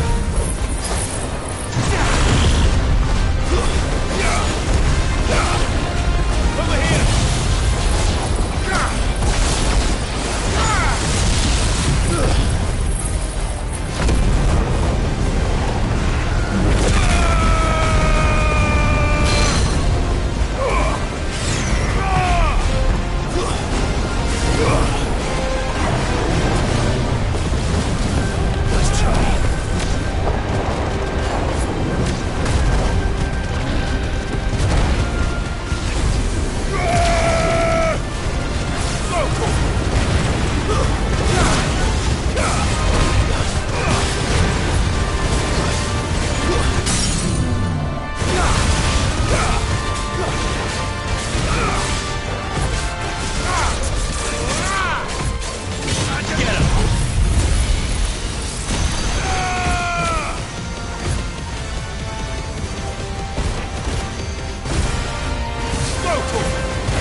Ready, go? Yeah!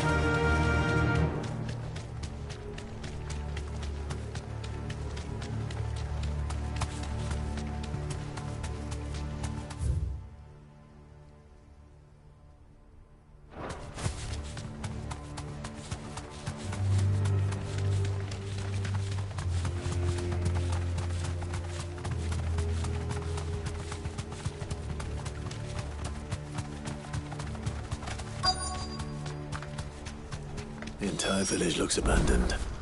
Now, which house would a bookworm live in?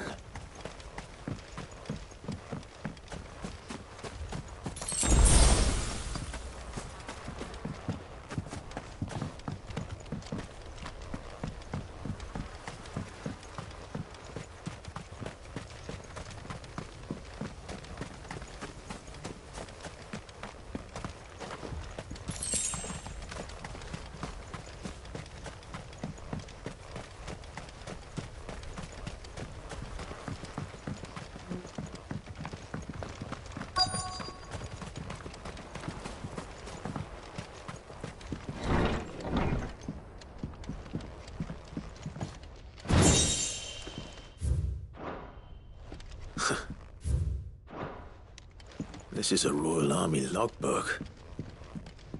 Did he take this from the local barracks?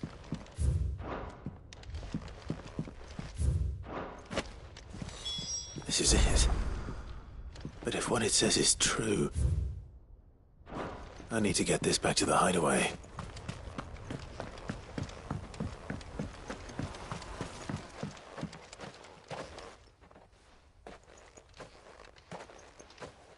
Leaving so soon, stranger? We've been watching you. From a distance, so to speak. Subtle. I know who you are. Then we need not waste time on introductions. Hand me the book. Leave it in our care and return to your life. Your care?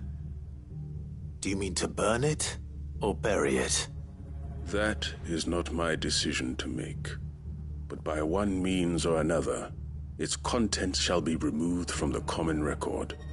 Then I'll have to politely refuse. I won't let you erase our history. Then we find ourselves at an impasse. Very well. The book can just as easily be pried from your dead hand.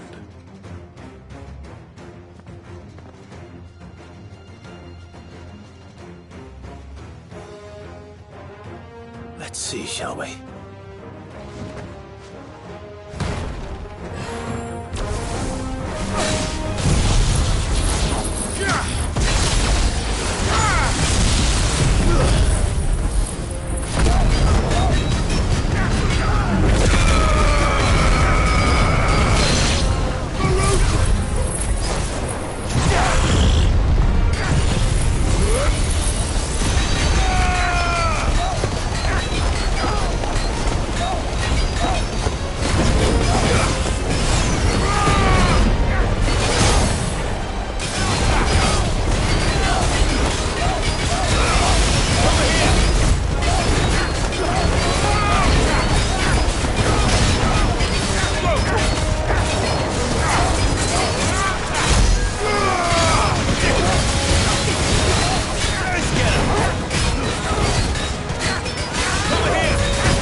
Impressive. But we have other means. We shall claim the book yet. Why do you want it so badly anyway? It lays out in no uncertain terms the vanity and avarice of mankind. It tells the shameful history of the persecution and oppression of a gifted few by a giftless many. Would you say that this interpretation was correct? I don't know. You don't know. Your sword may be sharp, but your wits are dull. So let me answer for you. There is no correct interpretation of history. That a series of events took place may be proved beyond a doubt. But there can be no single, immutable explanation as to why they came to pass. It is a question of numbers and of belief. If enough people believe that a set of events occurred for a reason, that belief becomes the truth. So you're trying to control the truth? We are trying to protect people from themselves, from knowledge that would bring them naught but pain. That is all. You may keep the book, for now. The world is small. We shall meet again. Until then. Wait! Damn it. Let's get this back to Vivian. Perhaps she can explain what that was all about.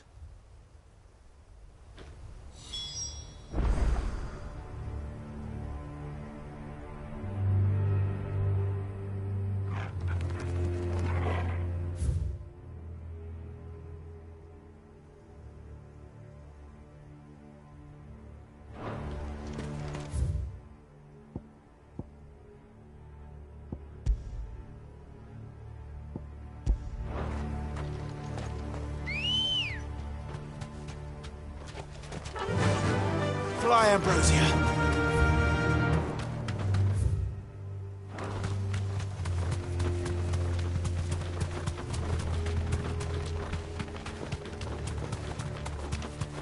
Quiet.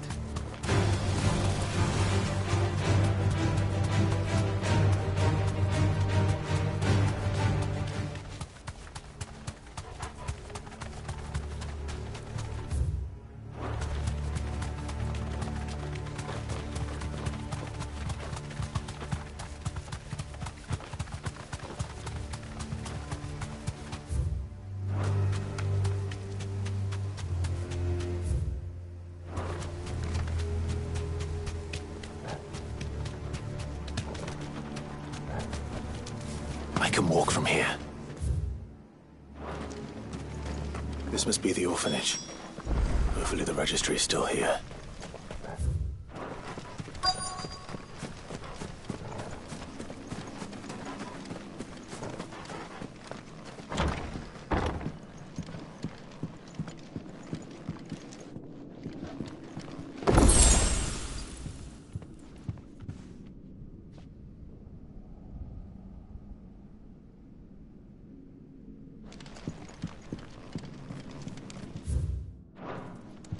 Disposed of. Conditioning. This is nothing short of torture. Herman wasn't exaggerating. It's a wonder he survived this place. I need to find that registry.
This reads like a suicide note.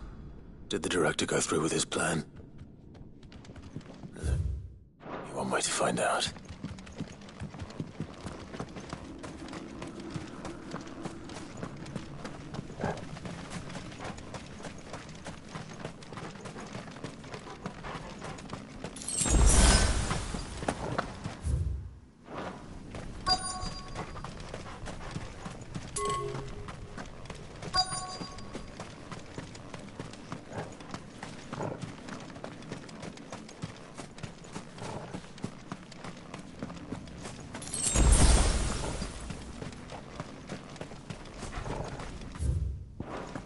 Forked white tree.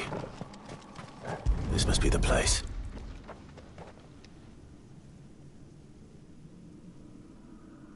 Could he really be buried here? There's something hidden among the roots. Let's see.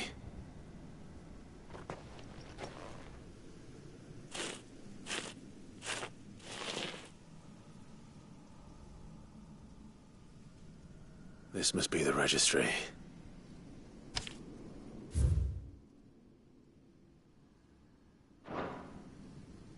So many names. This place was a slaughterhouse. And where is the architect of all this misery?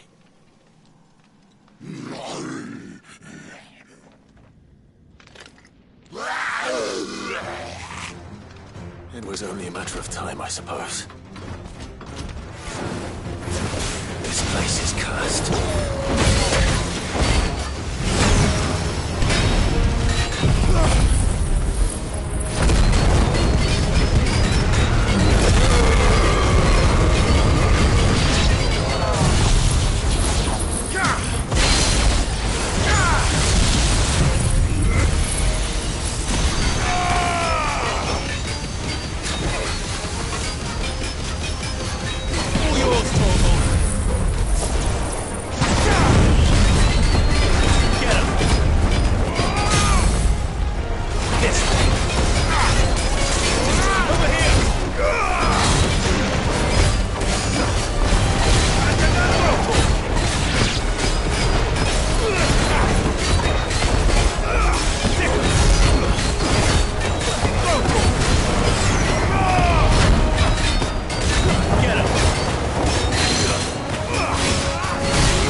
I'm done here.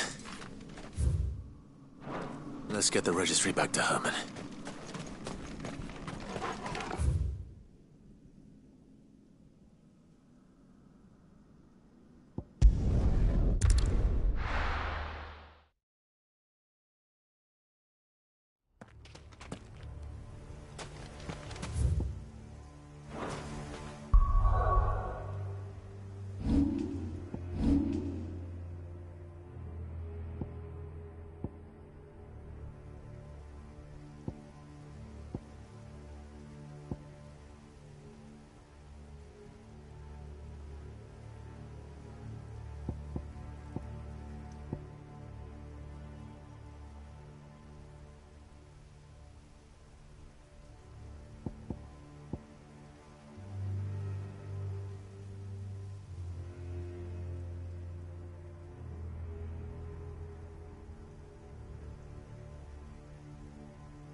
done, Torgal.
No match for you, eh, Torgal?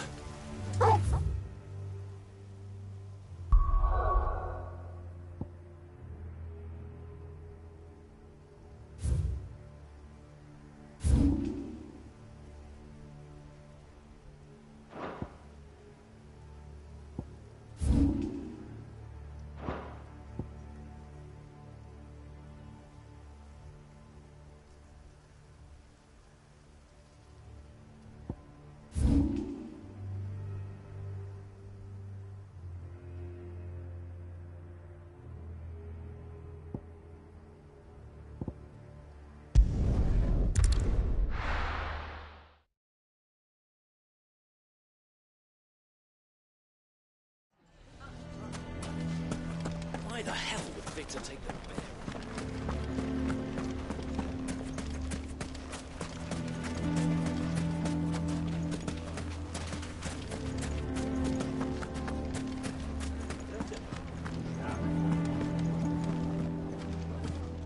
Here to help me pack? Thanks, but I'll be traveling light. I'm almost finished already, in fact. You're really going to go through with this, then? I am.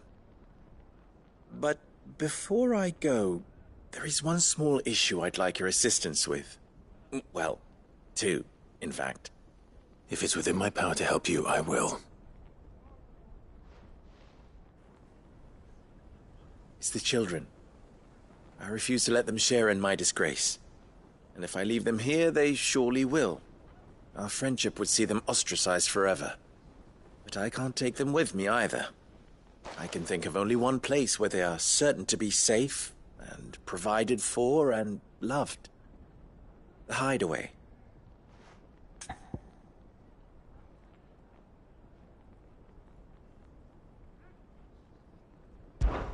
Of course. The children would be more than welcome. Thank you, Clive. I will not forget this. Lubor, are you still here? What is it, Ferda? You look pale. There's been a flood in the Velcroy, a damn big one. The League of Outlaws encampment was completely submerged in ether. What? Every last one of the bastards has turned. And they're headed this way.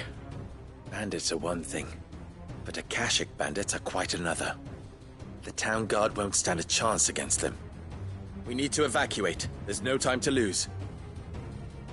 Ferda, gather the men. The Akashic may strike at any moment. We must make ready to cover the townspeople's escape. Well, what are you waiting for? Yes, my lord. Clive, change of plan. The children stay with me for now. I need you to find Conrad and Natalie. Tell them to prepare for a full and immediate evacuation. Understood. I'll do what I can to convince everyone else. Wish me luck.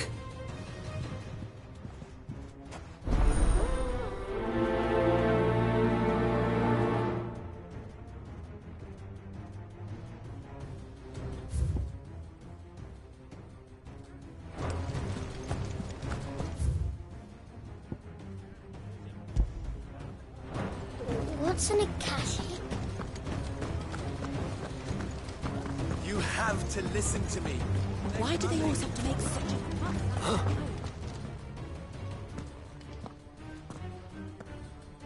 Ah, it's you. What do you want, Lord Underhill? To pass on an important message. There's been an ether flood out in the Velcroy. The camp where the so-called League of Outlaws were gathering has been swallowed. They're no longer just bandits. They're Akashic now, and they could be here at any moment. You need to begin preparing for a full-scale evacuation right away. Oh, do we? And who was it who gave you this disturbing news, might I ask? Lubor, perhaps? The man spreading the same poison out in the square as we speak. You may believe his lies, my lord, but we know better. But why would he lie about something like this? Some twisted attempt at revenge, perhaps. If he had not been unmasked, he may well have been elected our leader. A great honor for one of his kind.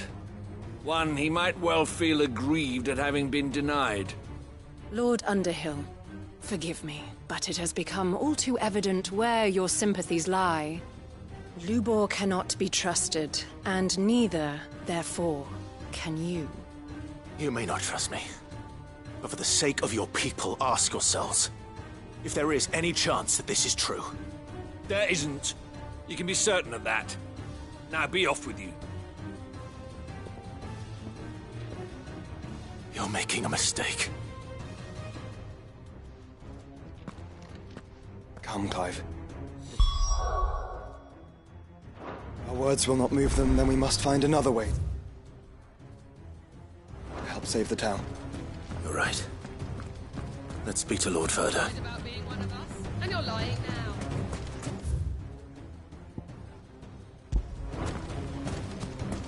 I think we'd better shut up.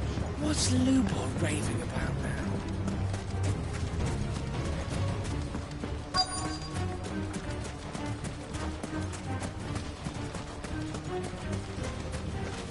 Good day, my lord.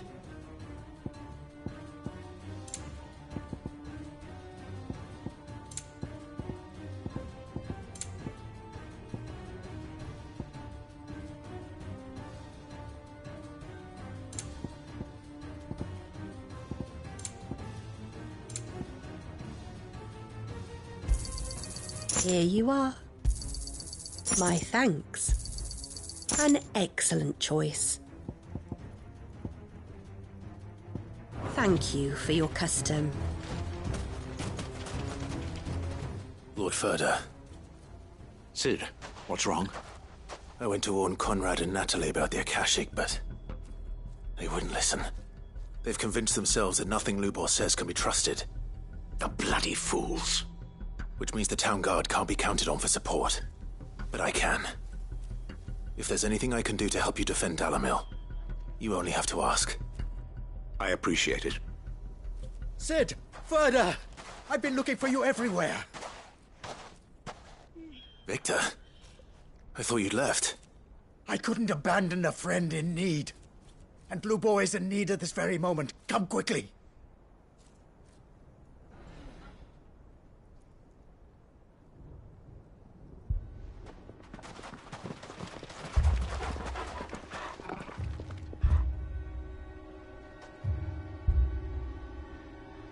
You have to believe me! The Akashic are coming!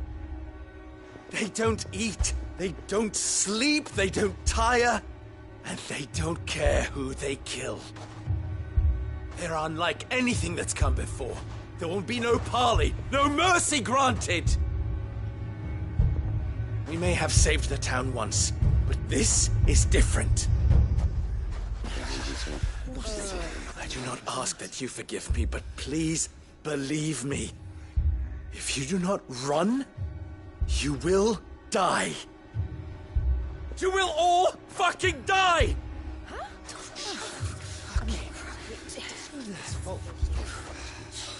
You'd like that, wouldn't you, bearer? Yeah, with us out of the way, your kind will be free to claim Dalamil for yourselves. It's you who should run! Run, bearer! Yeah, run! Run! Far away! Run! Just go! Yeah. Yeah. Yes. Go. Go on, then. Go on. Go. Just go. Lubor. Wait. Someone's coming.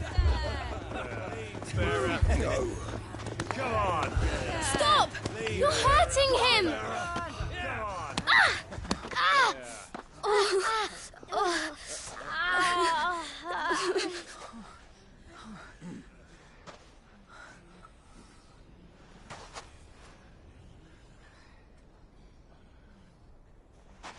What did Lubor ever do to you?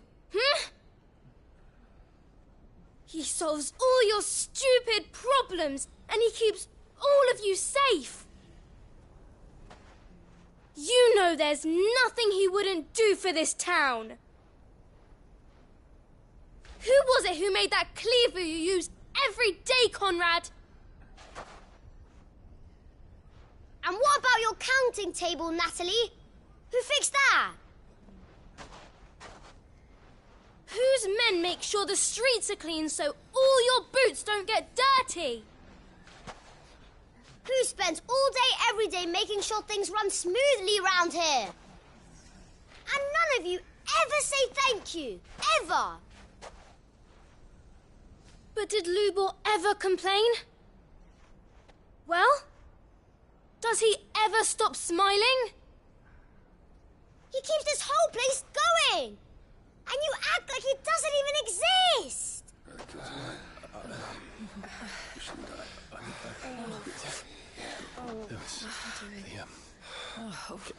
Yes, Ravi. Lubor, we have heard enough. Wait! We will not run. The town guard will not abandon the very place it is sworn to protect. And I will not give up for lost the stores that we labored so hard to fill.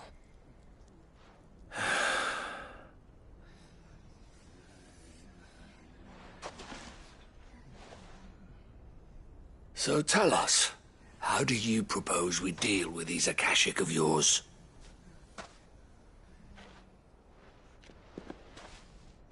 We won't run, but we will fight. All right, then.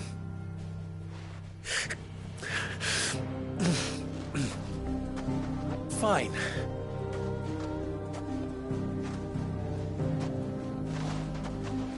Gather round if you don't want to die.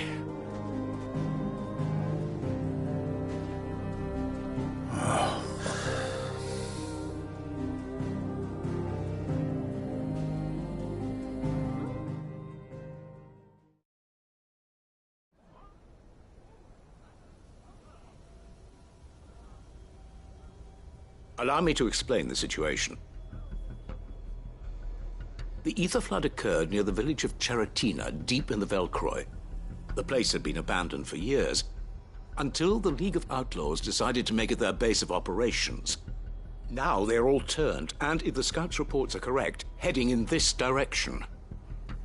They are mindless monsters, driven only by hate and rage. And they are utterly unpredictable. With the bandits, we at least knew how and where they were likely to attack. When these creatures come, Dalamil will have the bitterest fight it has ever faced on its hands. The town guard will muster at the north gate. The rest of us will take the south. Both forces will provide men to serve as scouts and messengers, ready to spread word of the size and nature of the Akashic force as soon as it is spotted. And as soon as it has been, we will converge on its position and see that it is driven back from Dalamil at all costs. Conrad, can I count on the support of the town guard? Always. I leave the selection and coordination of the messengers in your hands, Victor. And the command of our men in yours, Ferda. If you would both be so kind. Consider it done. As you wish. Natalie, I would ask that you and your people have the townsfolk barricade themselves inside the bathhouse. And tell the merchant not to waste time securing anything beside the essentials. Preserving life is our one and only concern. As long as we survive, it doesn't matter what trinkets we might lose. Our riches can be regained. And if anyone doubts that, let it be known that the Briar's Kiss stands ready to cover any losses. Very well. I shall tell them. Where do I fit into this plan? Where else but the most perilous place of all? I would like you to travel to the home of our erstwhile League of Outlaws, Cheratina itself. The main host is most likely still there, and Dalamil will not be safe until it is eradicated, root and branch. A little gardening. How pleasant. I doubt it. I have a feeling these weeds will be particularly stubborn. Luckily, so am I. So you are. All right then, we all know what we have to do. Now it's simply a matter of doing it. For Dalamil.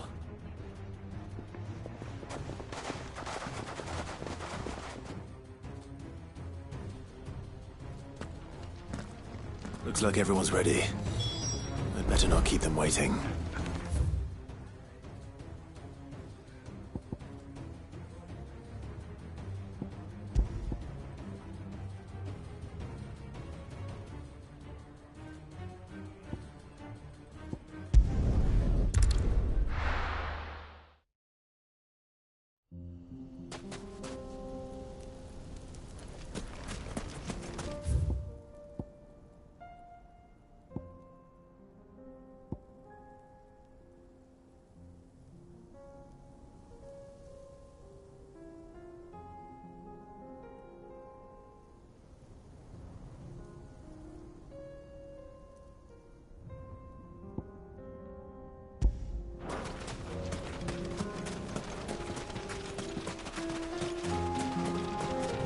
it is.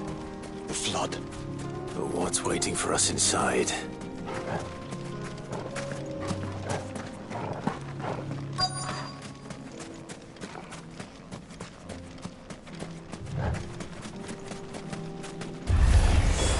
We can't leave a single one alive.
The League is disbanded.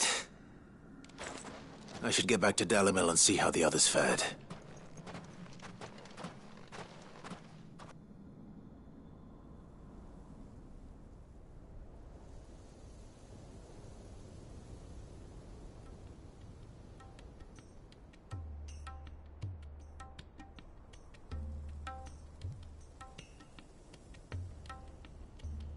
All the Akashic we were able to find have been dealt with. Seems that might be the last of them. The last of them here, perhaps. Lubor, Sir Clive has returned. Clive! What news from Charatina? It's done. Root and branch. I knew you wouldn't let me down.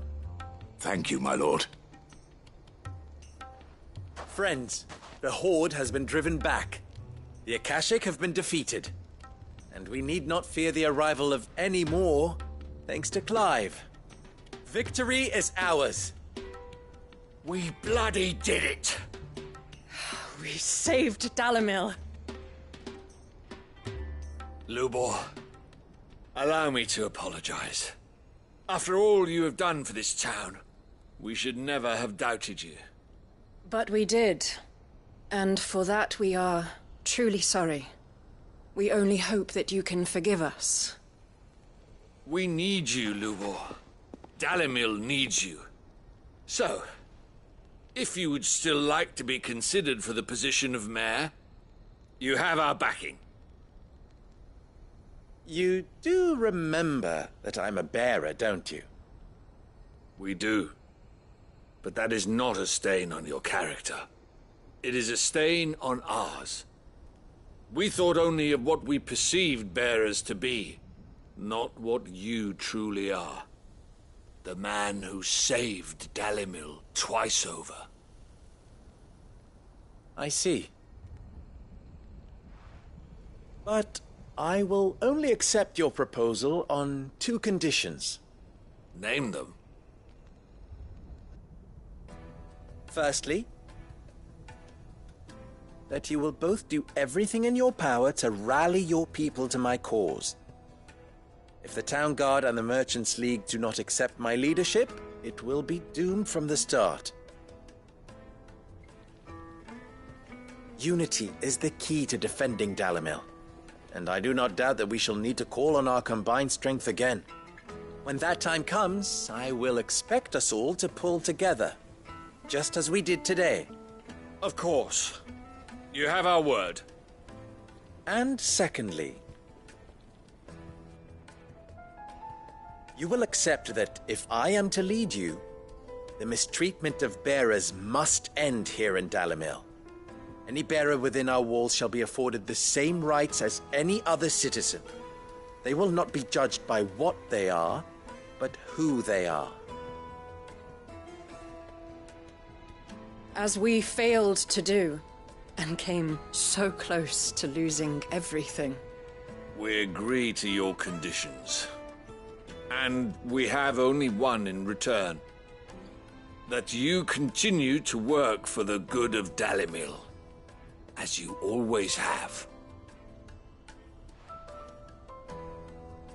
Condition accepted. Well then, it seems my mayorship is all but confirmed. Do I get some sort of special hat?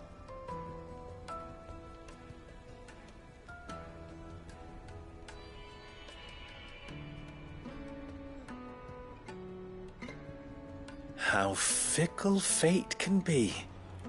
Not so long ago, I had resigned myself to leaving Dalimil in disgrace.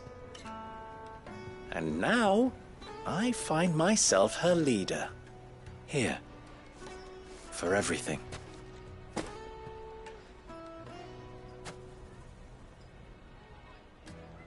Lubo. About the children. Fear not. You are, of course, relieved of your responsibility. I would sooner face another horde of Akashic than see them brought up as outlaws. I'll make sure they're safe here. I don't doubt that you will. And not just the children, but everyone in Dalimil. I'll do my best. Can't have all your hard work going to waste.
Are you buying or selling?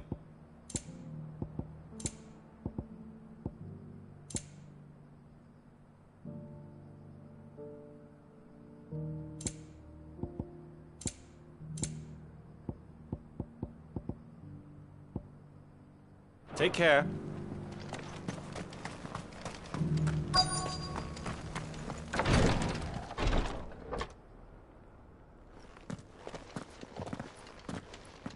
Your Grace, my lord, I trust your journey was not overly onerous.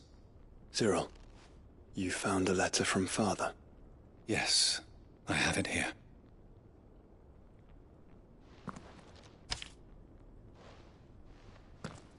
If you would do us the honor, my lord.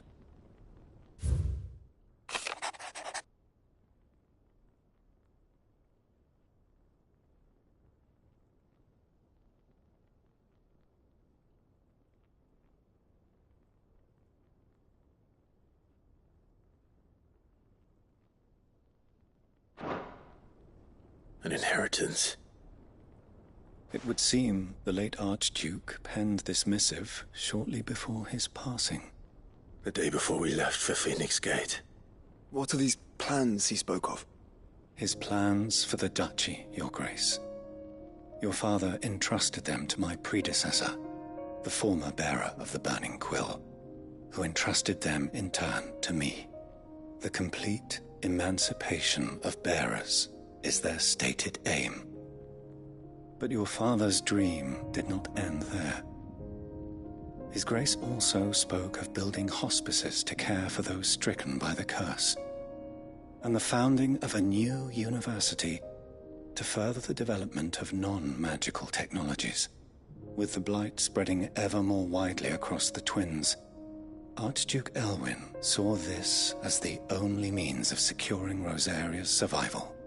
He wished to see men and bearers treated as equals. To see centuries of common wisdom overturned. Small wonder he did not think it achievable within his lifetime. But he thought it achievable nonetheless. Had he not, he would never have written this message. Nor would he have entrusted his vision to his most faithful aides, those who would have stood with you, shielded you from the machinations of the less benevolent personages at court. It's a pity only they are still with us.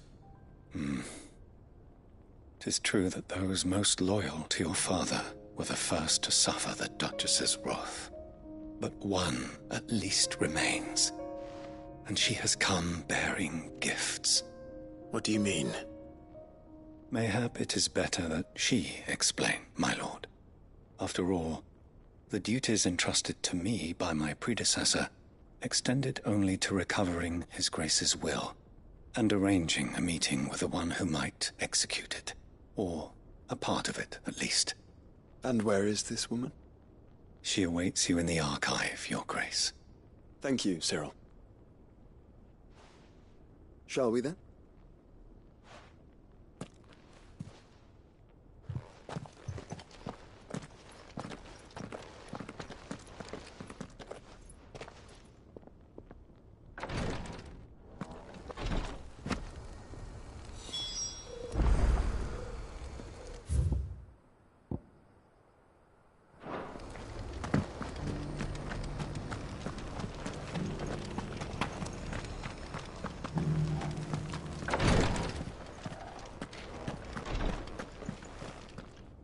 Lord Marquis, if you have a moment. What is it, Cyril? One of our brethren lately journeyed across the strait in order to pursue a new avenue of inquiry in our ongoing investigation. He sent an owl some while ago, but we have heard naught from him since. Was he surveying another fallen ruin? No. The object of his study was a savior cult that has arisen in Ash in recent years. We believe it may have some connection to the Circle of Malleus, an ancient religion that worshipped Ultima as its god. By gaining an understanding of this new faith, we hoped to learn more of the Circle's original beliefs. And so you sent one of your brothers to Ash? A continent teeming with orcs and Akashic? Fully cognizant of the risks, yes. I entrusted the mission to one of the most able of our order, the third chair, a master of the arts of combat and survival both. Though he has been silent for some days now, I have thus far refrained from sending any others in search of him, lest they be lost in turn. Yet, it seemed only right to inform you of the situation, given your unique experience of the perils of Ash. For as you so earnestly advised me, it would not do to abandon a man to his fate, when he might yet be saved.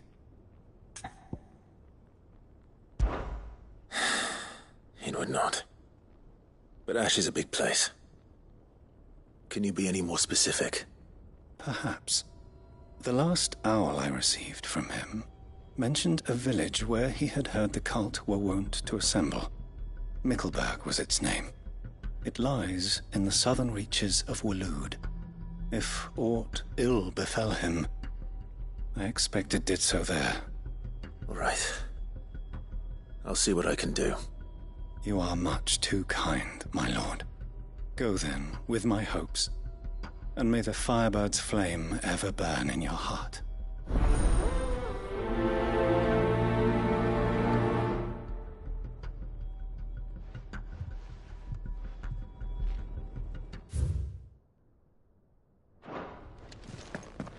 If this new faith really is an offshoot of the Circle of Malleus, then... Let's concentrate on finding the third chair first, shall we?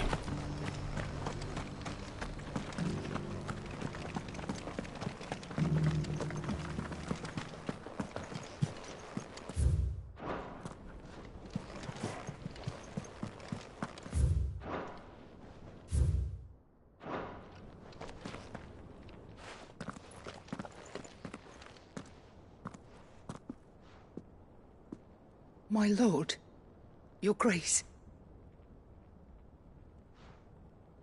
I hardly recognize you. I am Goditha, retainer of House Rosfield, loyal servant to the Phoenix and his shields. Your father, the Archduke Elwyn, entrusted me with the delivery of a gift. I only hope you can forgive my tardiness in bringing it to you. Lift up your head, Lady Goditha. You have our gratitude for your service to our house and to our father. I merely did my duty, as any proud Rosarian would. My lady, perhaps you could explain a little more. What exactly is the gift you bring? As I'm sure you know, it has long been the custom for the children of House Rosfield to be presented with certain keepsakes upon their coming of age. Indeed it has. Our father often spoke of the day when our turn would come. And had he lived to see it, he would have presented you with the treasures I bear. Matching armbands for you both. Alas, he did not live. Indeed, he was taken from us even before they could be completed. He had intended to claim the Heartstone with which each armband was to be finished himself, but it was not to be. And his gifts remain incomplete. I see. It saddens me to bring them before you, as they are. It was your father's wish that you be presented with the finished articles, not these works in progress. But with his grace long since gone, and the stone left unclaimed, I had little choice. You are grown men now, and his house is yours. And while I would not presume to insist upon your claiming the Heartstone in his stead, I know that nothing would have pleased him more than for you to do so. Thank you, Lady Goditha. What say you, Clive? What else? Of course, my lady. May our father's will be done. Oh, I am much obliged. Do you know where we might find this Heartstone, my lady? I do. Though it may be a matter of a good deal more than simply happening upon it. It is found in the bellies of elder griffins, you see. We do at least know where to find one. A certain specimen has made its nest in Titan's Wake, not far from here. A certain specimen? You are most perceptive, Your Grace. In answer to your unspoken question, yes. In fact, this is the very same beast your father meant to slay. I have been tracking its movements since you were but a boy. Were you to slay it in his stead, as men of House Rosfield, it would surely make your father proud. What say you, Joshua? What else?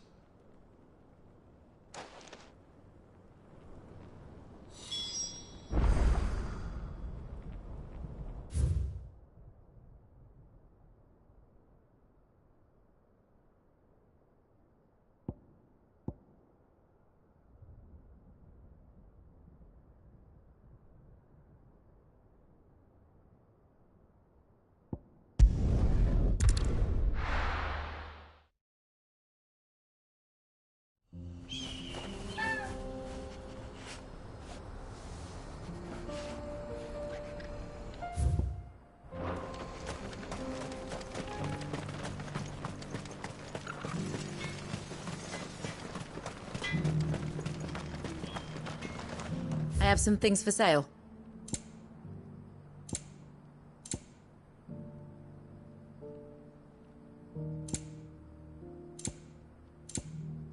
Farewell, traveller.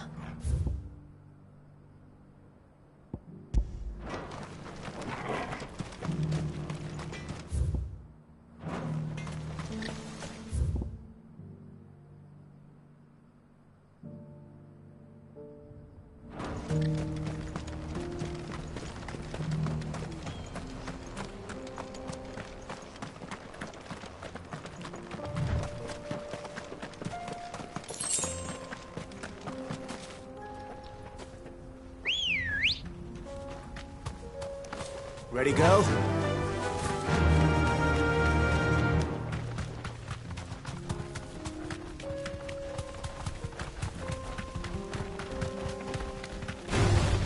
This won't be easy. Here we are again. Carava. If you were a tortoise, Torgal, where would you hide?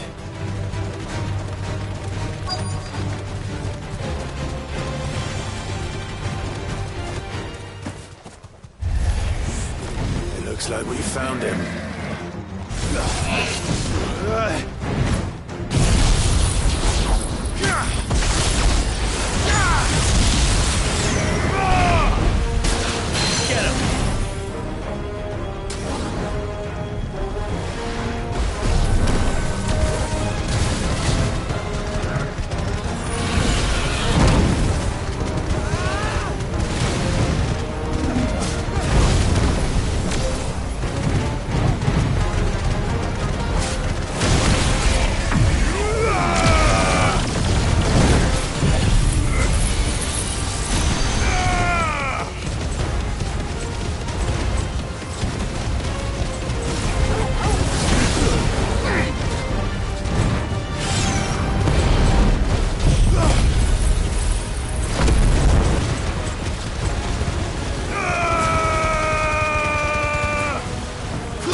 Get him! This one.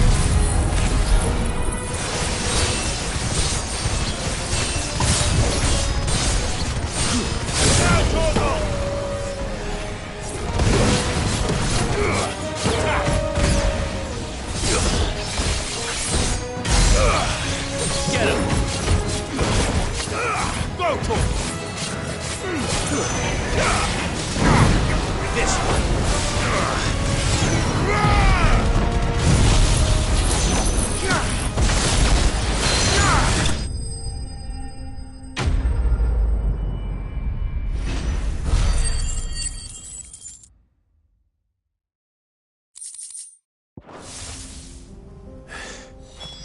If Mid needs another, she can...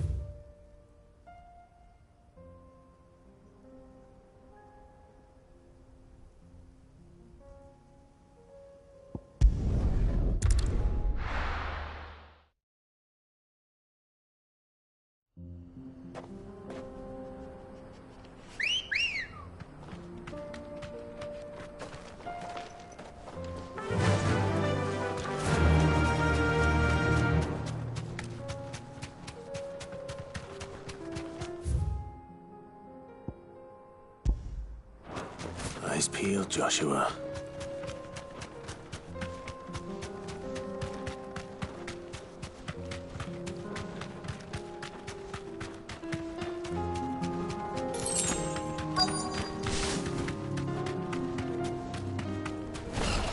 There it is.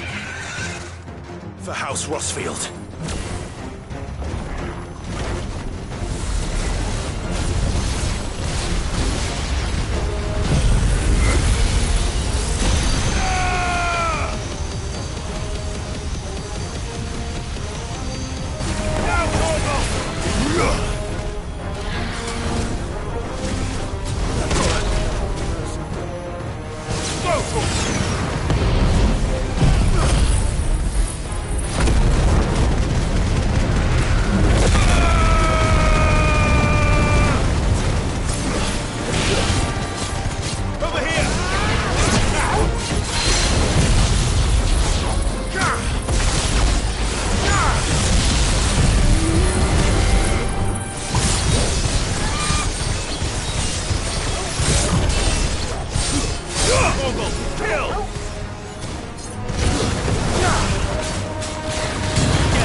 Is this the Heartstone?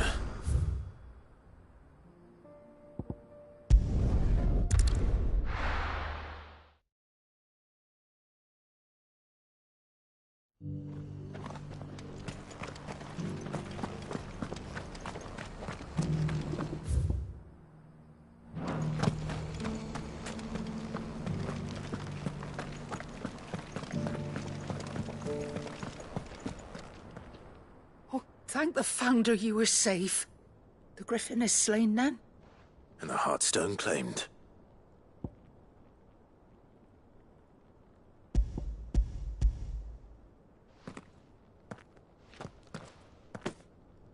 Yes. This radiant luster, like frozen flame, it is just as your father described it. Thank you, my lord. Your Grace. Your father would be so proud. Lady Goditha, the lapidary is ready. Thank you, Cyril. I will be with him shortly. If you would excuse me, I shall have the stone cut and set forthwith.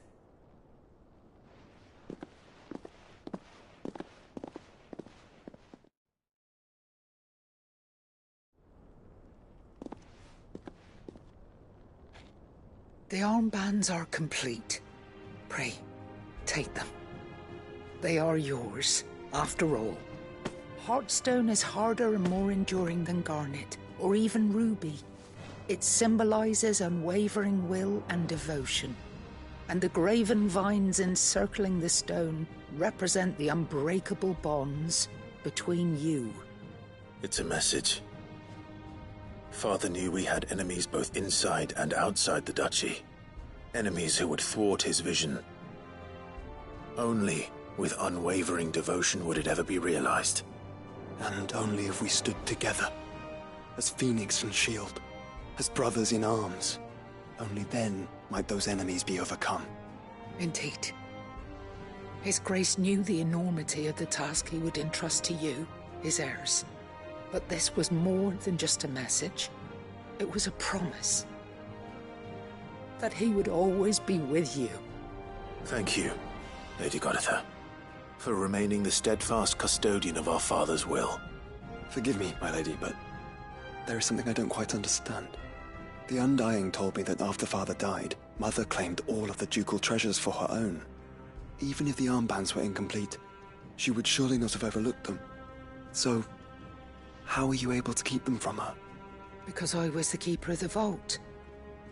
Though I was but a lowly servant, your father spoke to me of his intentions for the bands, of the deep love he had for both of you, and his hopes for your future. In the days before the disaster at Phoenix Gate, I discovered that the Duchess had ordered her jewelry be sent away from the castle. It was then that I knew she meant to betray us. I tried to warn your father, but it was too late. When word of the fire reached Rosalith, I knew my time was short. So I took up the armbands and I fled into the night. And thank the Founder you did. Yet my duty to your father was incomplete. Not knowing what else to do, I followed the Griffin, thinking I might claim the Heartstone on its passing. And so my pursuit continued, until Lord Cyril appeared before me. He informed me that His Grace's will had been recovered, and that his sons were alive and well. Lady Goditha, on behalf of my father and all the people of Rosaria, I thank you for your loyal service. As do I. Thank you, my lord. Your Grace, for coming back to us, for giving my service meaning.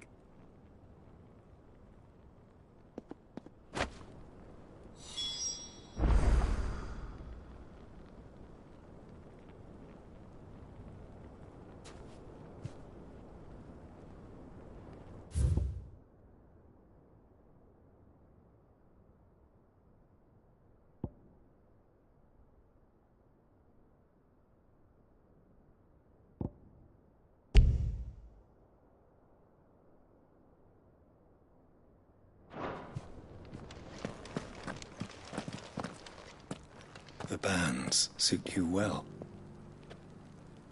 It must be gratifying to finally receive the inheritance that was denied you for so long. It is. And we thank you for the part you played, Cyril. If you would permit me to play my part a little longer, might I suggest that you make your way to your father's memorial atop Hawk's Cry Cliff? Let him see that you have received his blessing, and that his vision lives on in you. I suppose it would be churlish not to. What do you say, Clive? Shall we pay Father a visit? I think we should. I was hoping to be able to offer him my thanks before we left for Origin. Your father's helm is enshrined there. It has been since the day we recovered it from Phoenix Gate. I prithee claim it. For it too is a part of your inheritance, and I do not doubt that your father would prefer it in your hands than perched upon some lonely rock. Thank you, Cyril.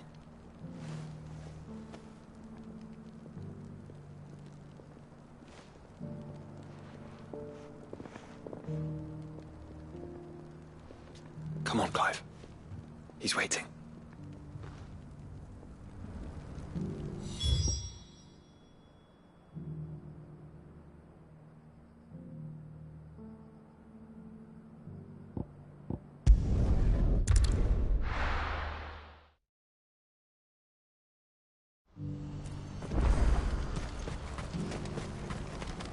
What are you looking for?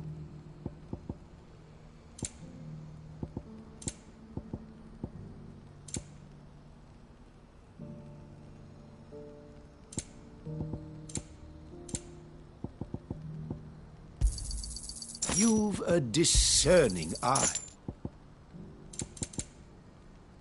May Gilbert smile upon you.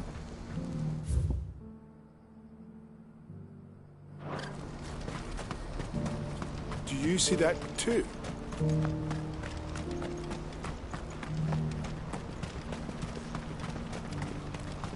Papa? What is it? Please. This is no time to ride. I'm scared.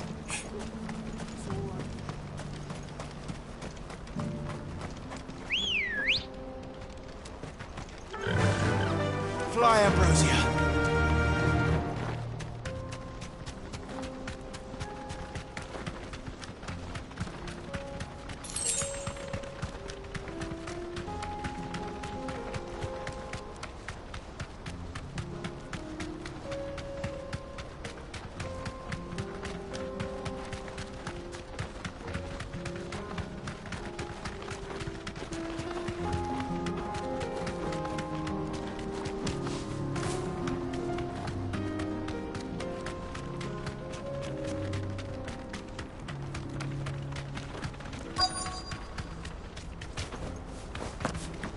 Can't be Rutherford, can it?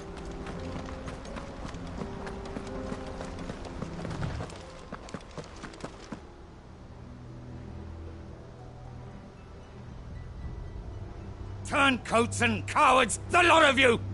If it's a fight you want, it's a fight you shall have! Allow me. I don't need your... Please, Field Marshal, oblige him. This won't take long. You're right. It won't. Men, finish him.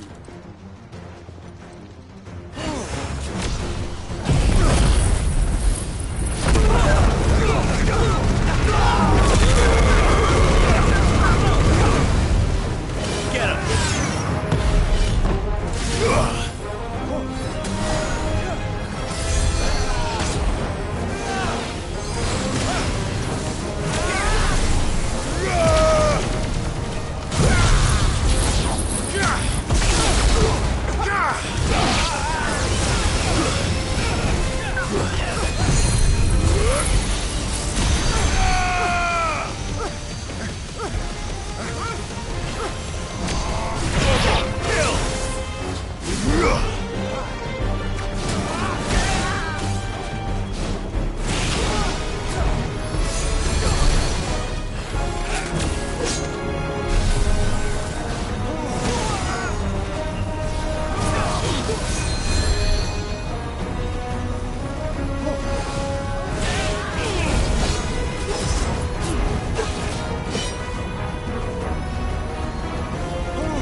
little longer than I'd have liked.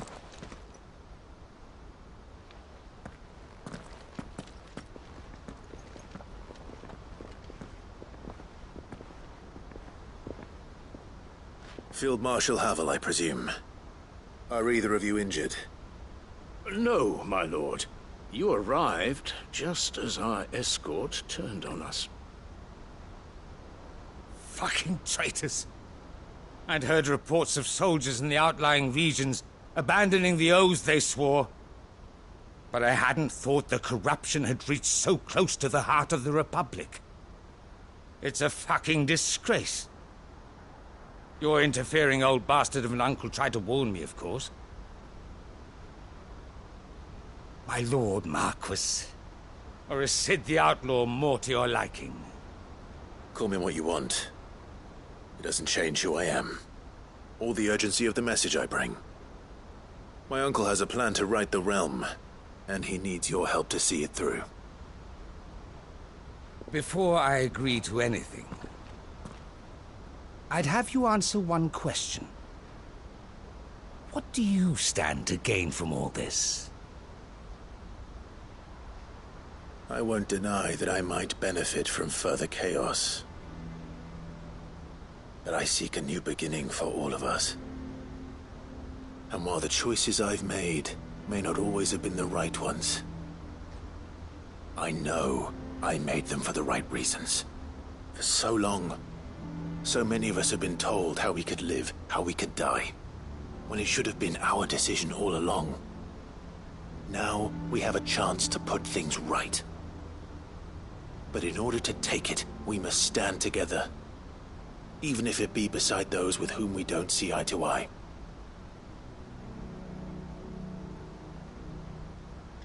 Certainly not the words I expected from an outlaw. But perhaps your uncle was right.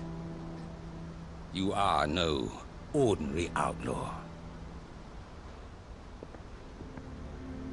I'll never hear the end of this. All right. I'll start by ordering my most trusted guard to bring the Dalmekian fringes under control.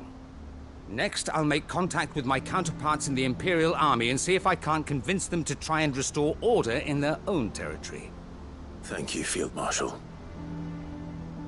But they are not the only ones we will need to convince. What do you mean? I don't doubt that I can bully some sense into a few generals, but those they answer to require a different kind of persuasion. And when it comes to honeyed words, well, we will need an envoy. One who can court even the most stubborn of statesmen. You, perhaps. I'm flattered. But I'm no diplomat either. And I have other problems to attend to. What we need is a skilled arbitrator. And I may know just the person. Is that so? And would he happen to be an outlaw too? Of a different kind, perhaps. Well, beggars can't be choosers. I suppose we'll all have to find a little of the outlaw in ourselves if we're to make it through this. Very well. Send your man to me right away. I shall.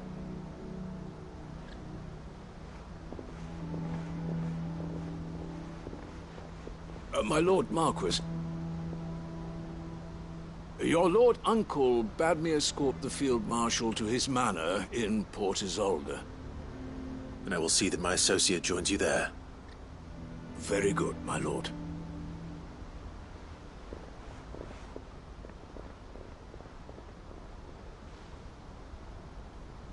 Huh. An envoy. I'm not sure I'm the man to talk anyone round. I can barely convince my brother to take his medicine. No. This is a job for someone with experience. Someone like Quentin. I hope I can convince him at least.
Ambrosia.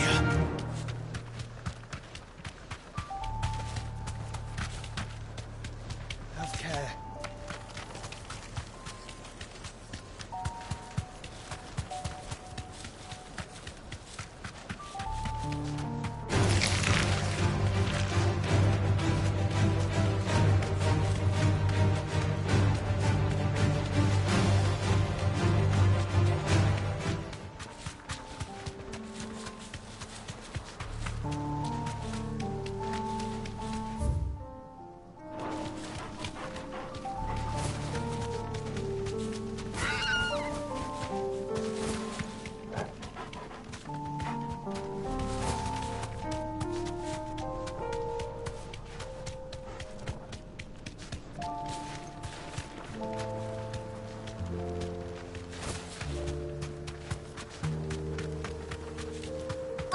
Might this be Nickelbug?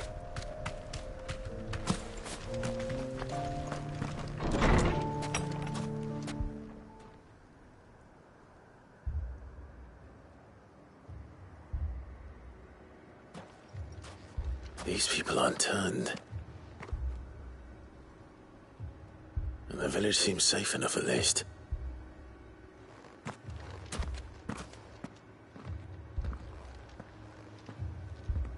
What is going on here? Ah. Did you too heed the call? Heed the call? No, I came here looking for someone. To be honest, I wasn't sure I'd find him here. Let alone all of you. Is that so? What are you doing here? Is this where you live? It is my home. The others, they heeded the call. You keep saying that. What do you mean? They came here to perform the rite, just as King Barnabas instructed. This village is their altar, where they shall cast their shoals upon the gentle waters and give themselves to the Lord. Give themselves? Oh, Lord, cleanse us of our sins. Let us be reborn in your loving arms. Free us from the torment of this mortal realm. They want to be saved. Forgive me, but did another foreigner like me come here? He was probably wearing a cowl. You mean the traveler from Stone? Yes. He is staying at my house, toward the rear of the village.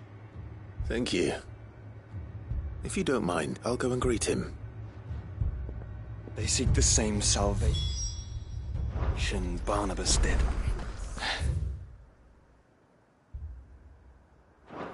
At least the third chair still lives. Let's go and find him.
Excuse me. Are you with the Undying?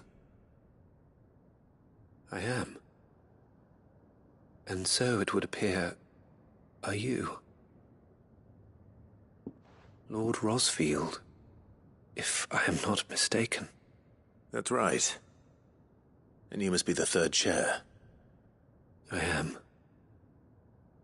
Cyril was worried for your safety. He sent me to find you. Then I must apologize. I did not mean to trouble the bearer of the burning quill. Much less you, my Lord Marquis. He said that you had failed to report. Is there a reason for that? I came here to study the followers of this new faith. But the more I learned of them, the more my own faith began to falter. You have seen them at their prayers, have you not? They devote themselves to the veneration of their Lord with a fervor I have never seen before. Praying night and day that they might be rid of their wicked wills and reborn in their Saviour's light. Not that they might be granted respite from their worldly woes, but so that they might continue to serve him.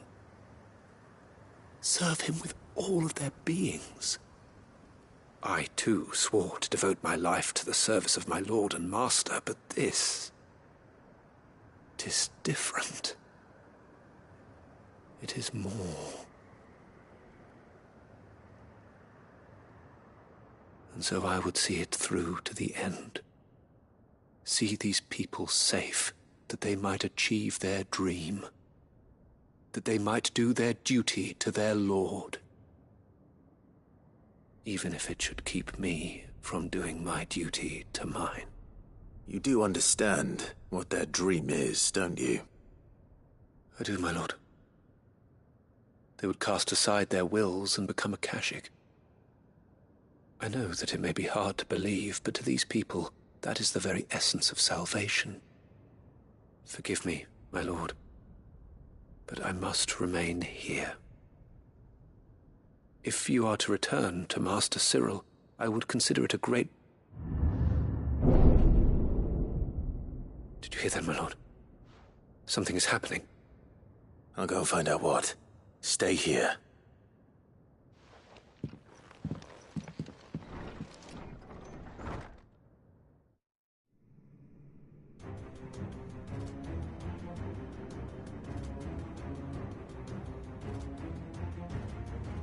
Beneath the flood. Oh no. There must be something I can do.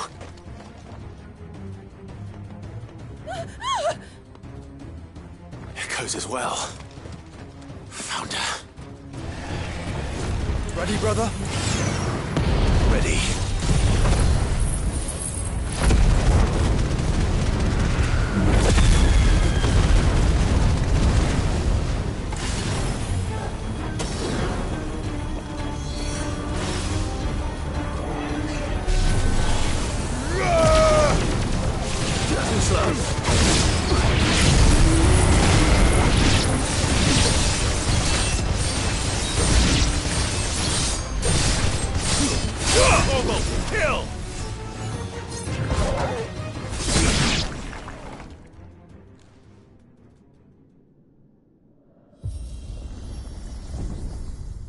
What now?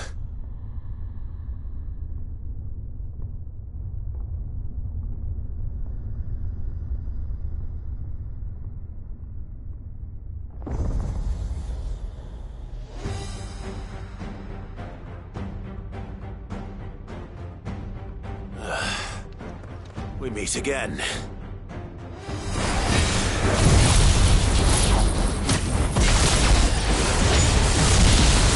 I've killed your kind before. Nice try.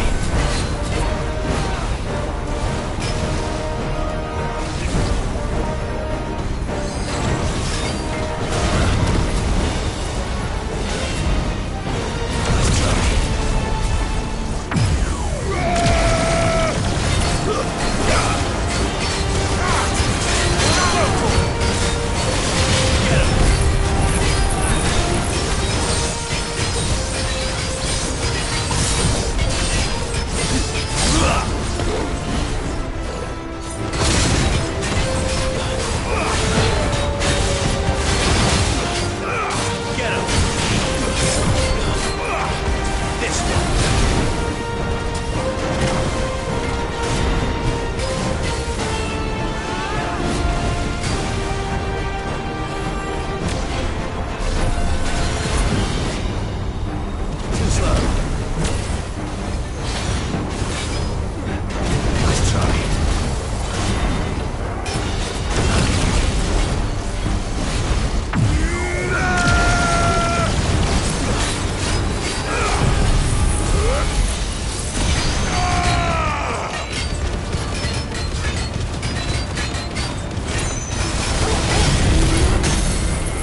yours, Torgal.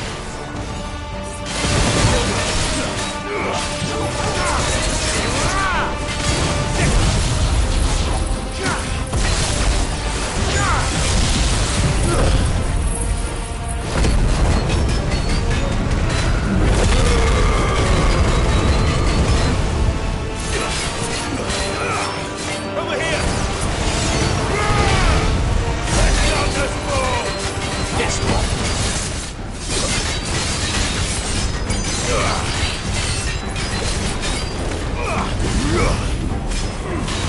nice try.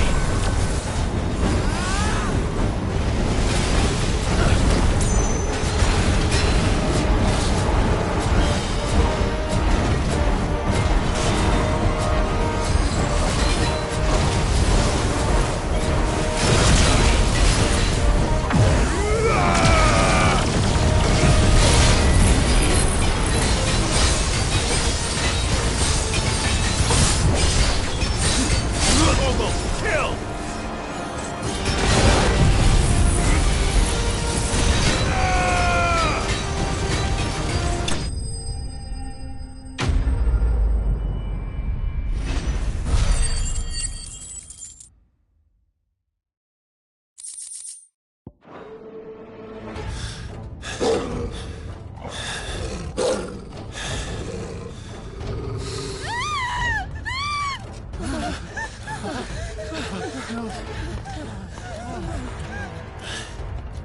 Damn it!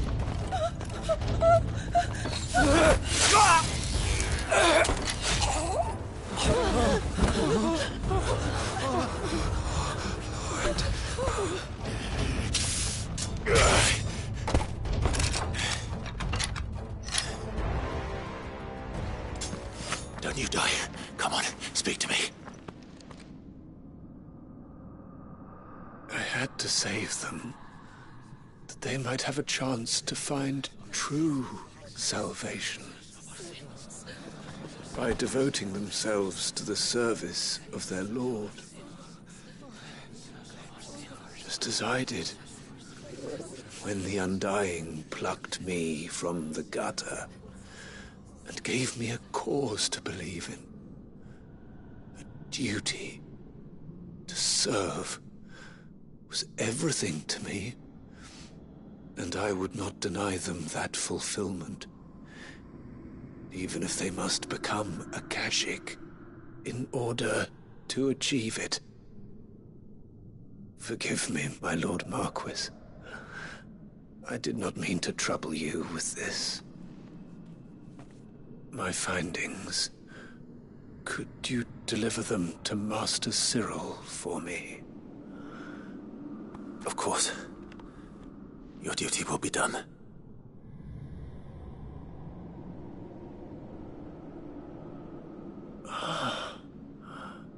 Look, my lord. They are saved.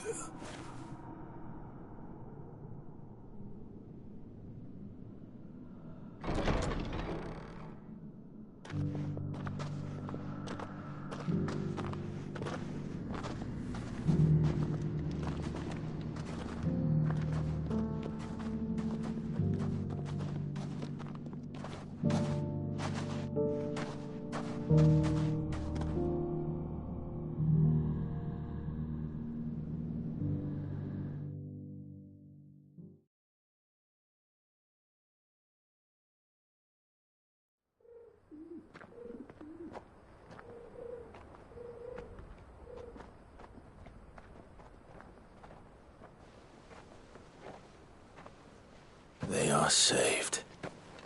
Founder. I should get this report to Cyril.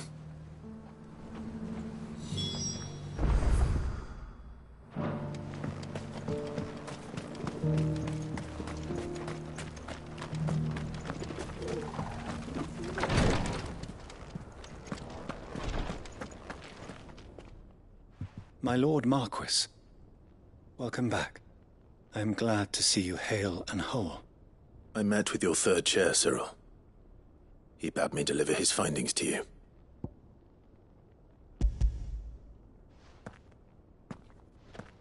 Thank you, my lord. He remained in Ash? He died protecting the villagers from an echo. I buried him in Mickelberg. I'm sorry that I couldn't save him. If you could not save him, no one could. The villagers, they were believers in this savior cult. They prayed to their god that they might be unburdened of their wills. Then an ether flood came, and their wish was granted. Your brother sacrificed himself that they might live, even knowing that that life was death by another name. Then he perished defending liberty. A hero's end. For the right to choose how one dies is no less sacred than the right to choose how one lives. Sid would agree. He wanted to build a world where people could die on their own terms. A noble ambition. To die for one's cause is the most perfect expression of one's faith. It matters not how misguided others might judge one's decision to be, only that the decision is one's own. We live according to the teachings of our order. We believe in them, we protect them, and yes, we die for them. For better or worse, that is our creed.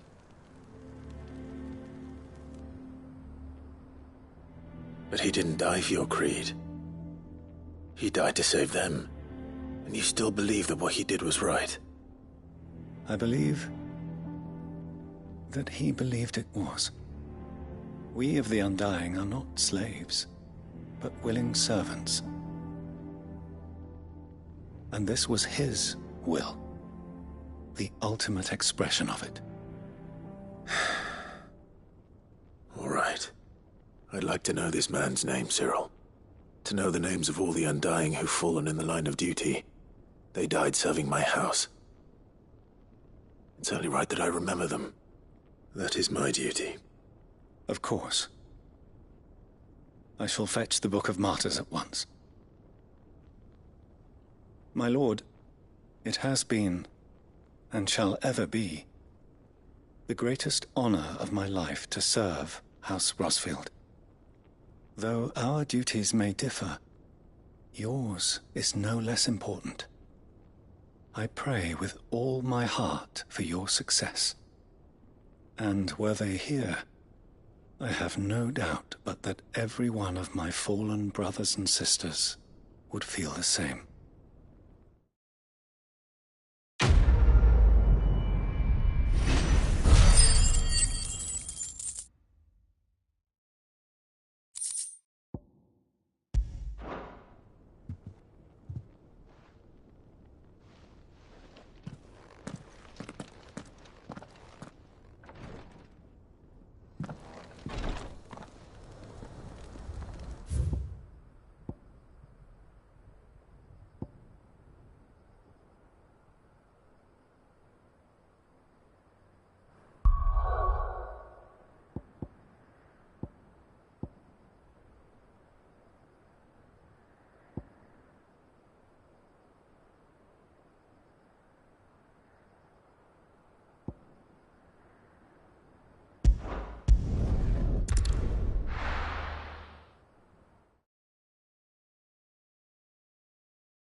Do you see anything you like?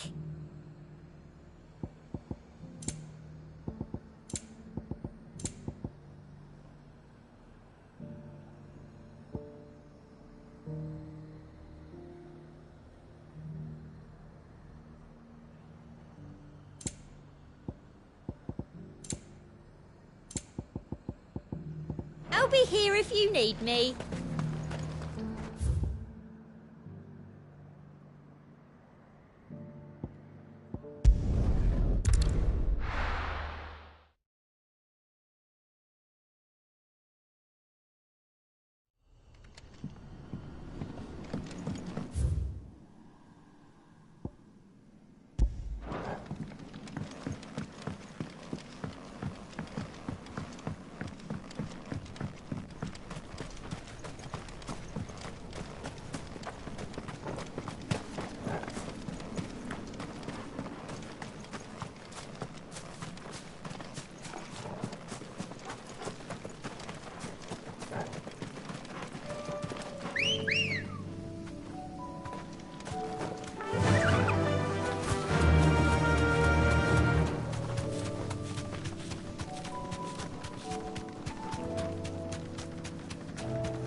need to ride from here.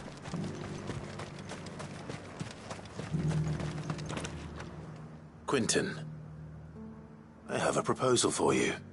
Do you now? Something tells me you'll be asking more of me than a cask of Gotand gold. Go on, then. Propose.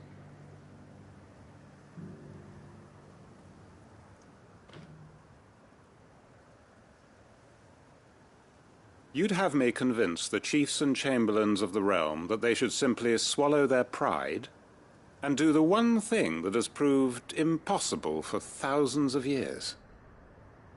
Was there anything else? Perhaps I can fetch you a meat pie as well. I know it's a lot to ask, but I can think of none better suited to the role. And you'd have me give up what little I have left to do it. I told you, Clive. The people of Lostwing are my family, and I cannot abandon them. You'll have to find someone else. I'm sorry to hear that. So am I. And why might that be? What he's asking. How's it any different to what you've done so far? They want you to speak for those who can't speak for themselves. That's what you do best. If it's the vineyard you're worried about, we'll see that the grapes are picked and the tons filled. You know we will. It's not that. Then what is it? You said yourself we're family. Don't you trust us? You know that's not what I'm... Then what are you saying? That only we are worth saving? Why turn your back on everyone else? You convinced us we could build new lives for ourselves, and if you can do that, who's to say you couldn't convince the entire realm? A stirring argument.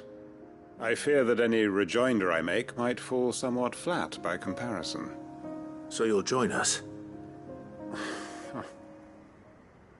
Where do you need me? Field Marshal Havel will want to speak with you in person. He's currently in Port Isolde. I can arrange for a party of Cursebreakers to accompany you there. That would be very much appreciated. I hear the roads are far from safe these days. Hopefully not for long. My uncle will want to know that his plan is taking shape.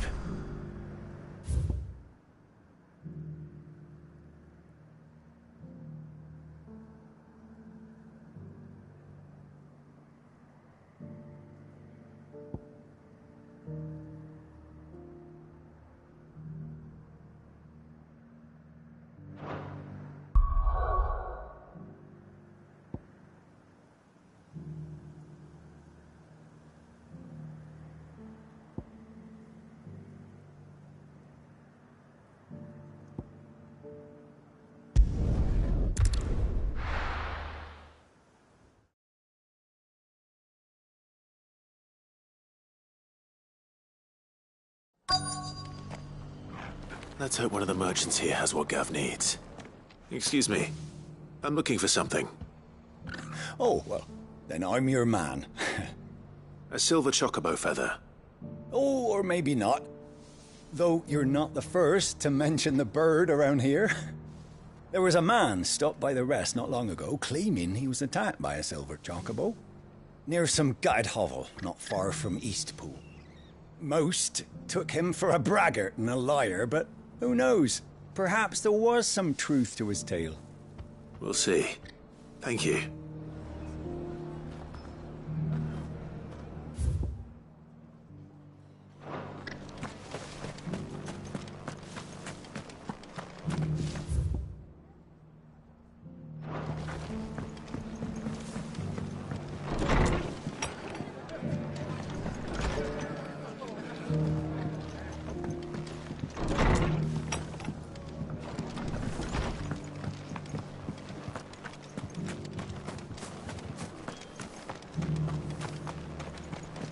Doesn't still hurt, does it?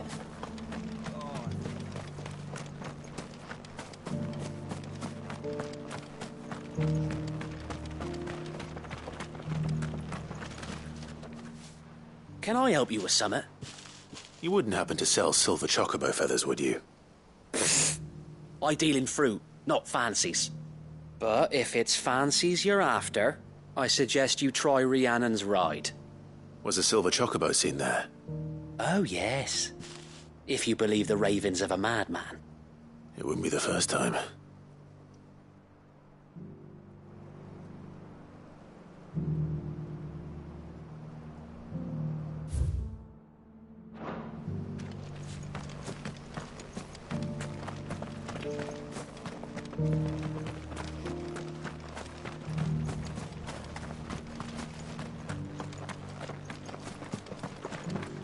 Whoever's idea it was to take those bearers. Look, Daddy. Shining so brightly. We've got a few rooms going spare, Oh, this is gone. Can fuck right off.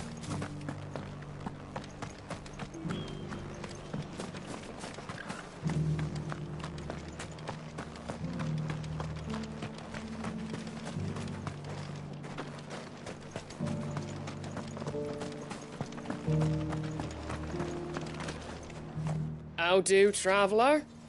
You've the look of a man who could do with a new whetstone. Or perhaps a bawdy etching of the Vicerine. Maybe another time. I'm looking for a silver chocobo feather. If that's the case, rumours are all you're likely to find. No one has seen a silver chocobo for years. Word is they were all hunted for their feathers. Some northern nonsense about bringing good luck. Didn't bring them much, nor their bows. If any are still out there, I reckon they'll be doing their damnedest not to be discovered. You're probably right. Thank you anyway. A silver chocobo.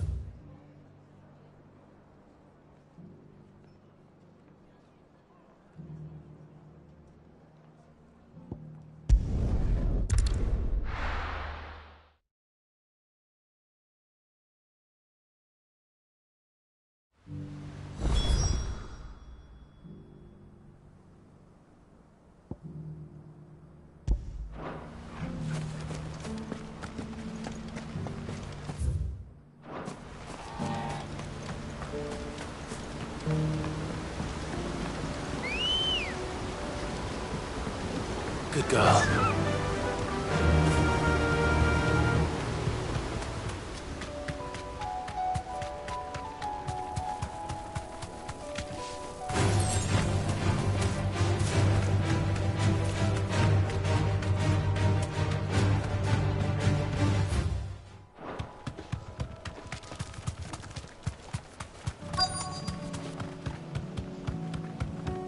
Tracks.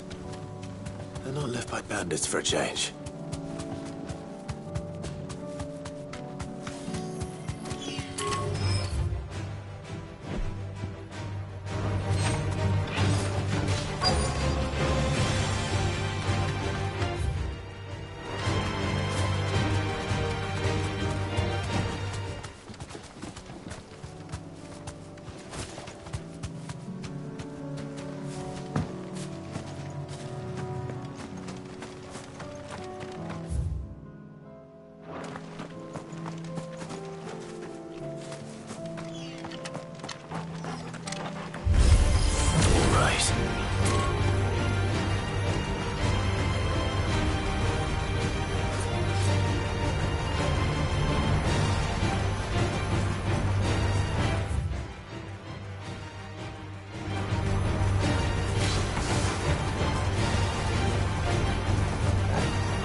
More tracks. And these look fresh. The chocobo was here. And recently. Perhaps it still is.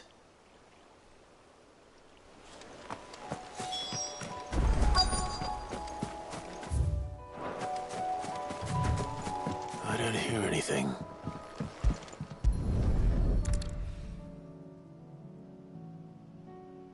I'll be damned.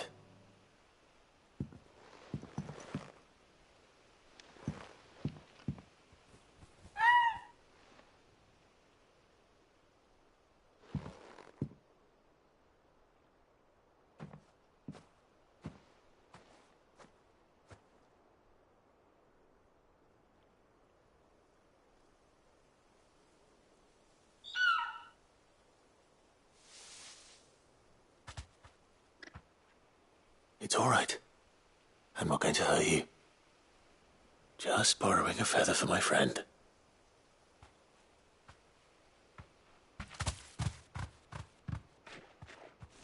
Thank you. Let's get this back to Gav before they change their minds.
It's well. After what happened here, it's a miracle there was any left at all.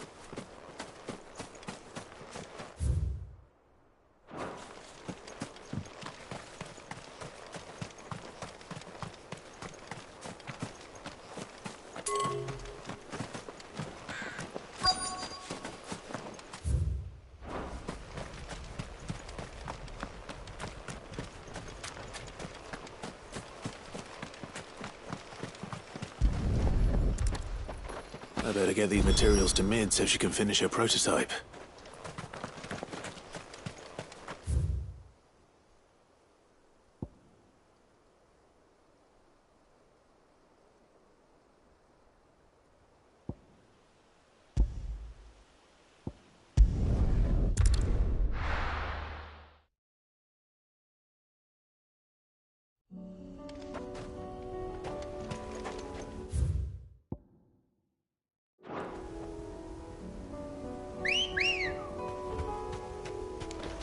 Good girl. Unwavering will and an unbreakable bond. Do you really think we're strong enough? To save the world? Of course.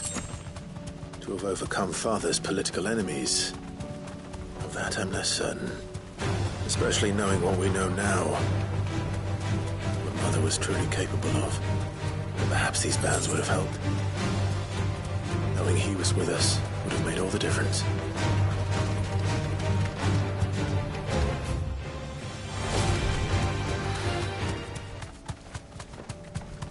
It's just back there.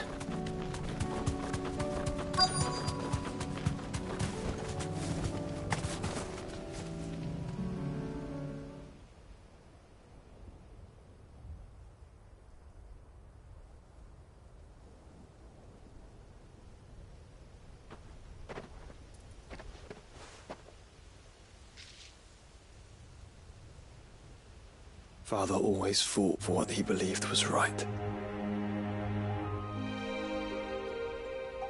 It wasn't until that night at Phoenix Gate that I realized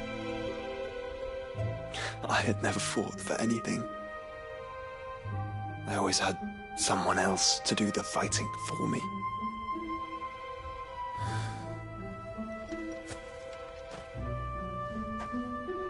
matter how fate conspired against him, he never lost heart, never looked back, never stopped fighting.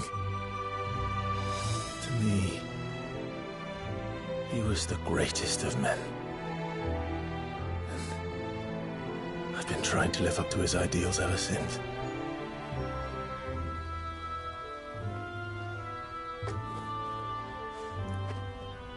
We all have, Clive.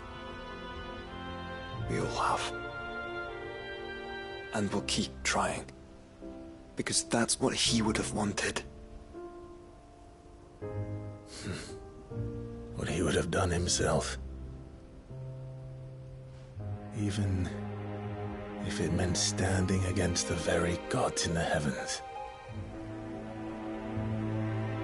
I shall be borrowing this, Father, if I may. That you might watch over us as we follow in your footsteps.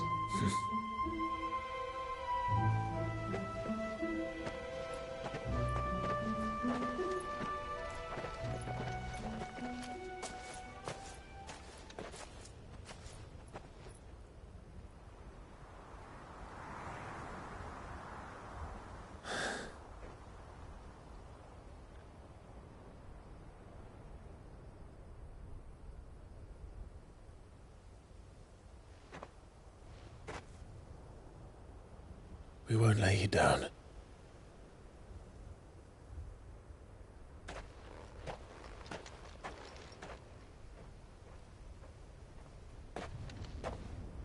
Onward then? Onward. To the end. And to a new beginning.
It's still here.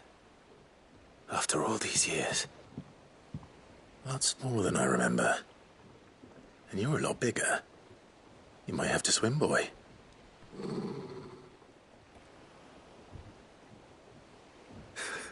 I wasn't being serious. You two go on without me. I doubt that boat will hold a third. If you're sure, we won't be long. Hop in, boy.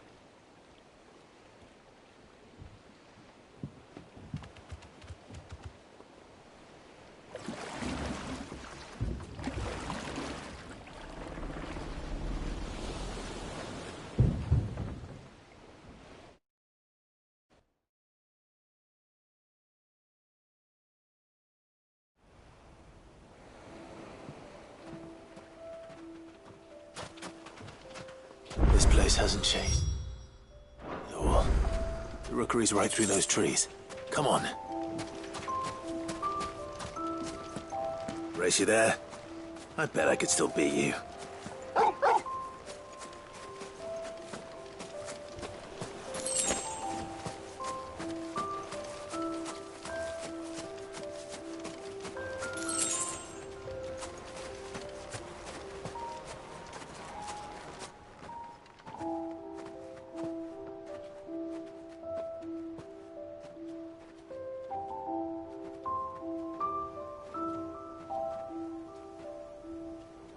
Here we are. This was our hideaway. Wasn't it, Torgal?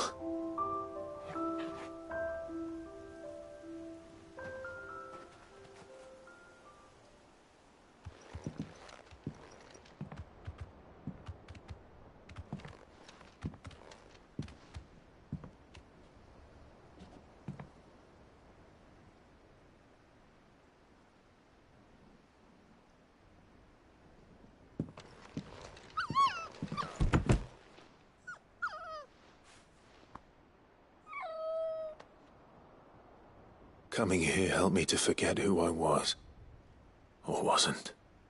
Prince, Shield. Son his mother could love. Had I been any one of those things? Perhaps.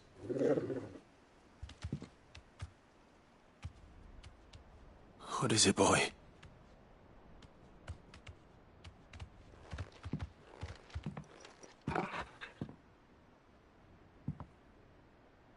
This is all from the castle. And Phoenix Gate. Did you bring these here?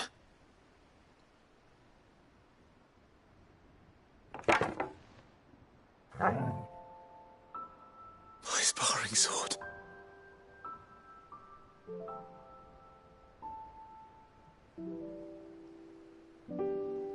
Well. You never stopped looking for me, did you, boy?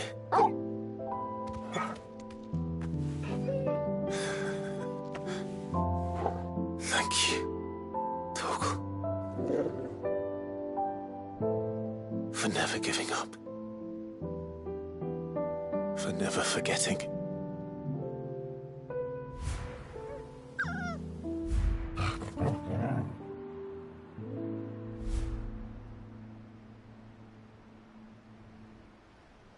Let's take this with us, shall we? So I don't forget either.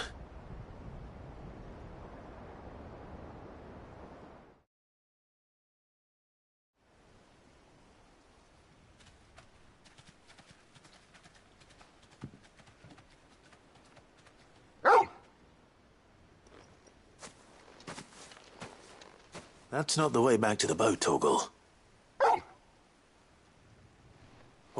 All right. I'm coming.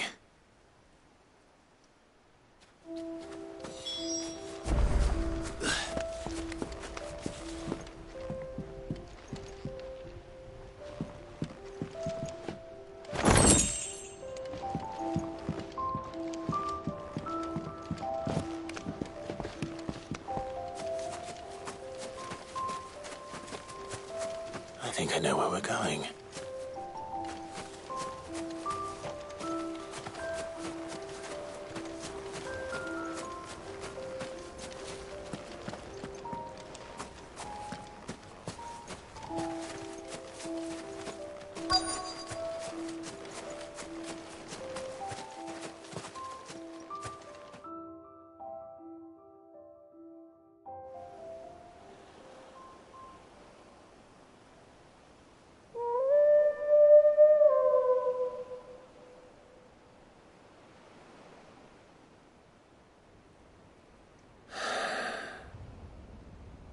People always talk about the importance of putting the past behind you.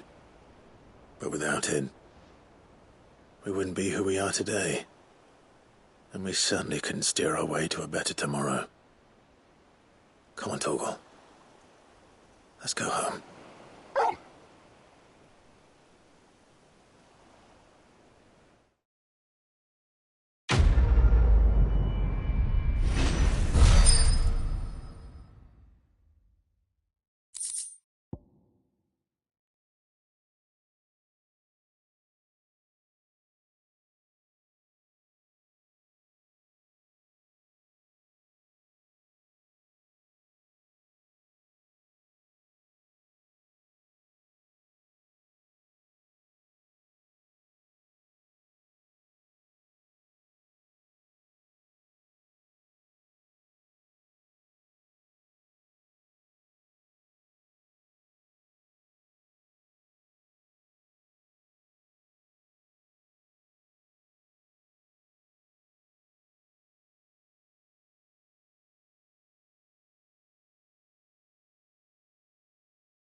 Sorry for the wait. We're ready.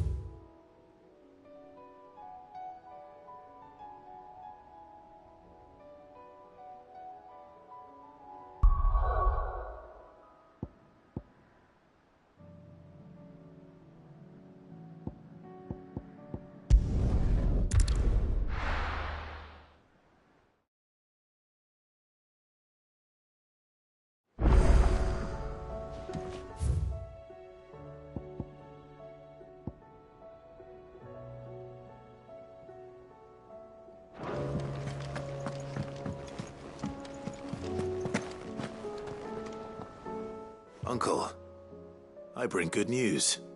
The Field Marshal has agreed to your plan. Ha! Of course he has. I didn't doubt you for a moment, dear boy. Rutherford is accompanying him back to your manor in Port Isolde as we speak. They will await your return there. As will one other. One other? Who, exactly? Lord Havel was concerned that even if he could get the realm's armies to agree to an accord, he might not be as successful in convincing those with political power.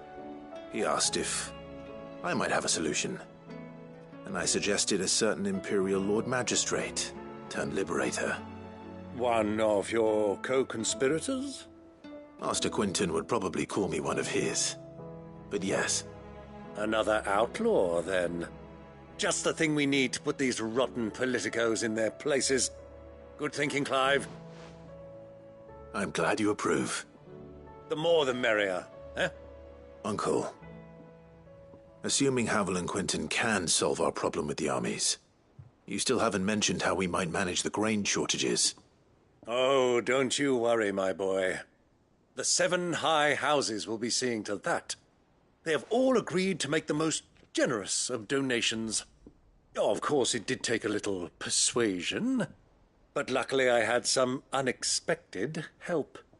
From who? Why, you, my boy. Rumor has it that you rescued the Lady Ariane's head steward Rockford from a horde of bloodthirsty bandits. It was more of a handful. Well, the old battle-axe was so pleased. She had a shipload of talents delivered to my private docks by the next new moon. And when the other houses saw the parsimonious old crone's purse strings finally loosen, they as good as tripped over themselves in the rush to follow suit. I'm happy to hear it. Now, I must be getting back to the manor. Join us there at your earliest convenience, would you? Of course, Uncle.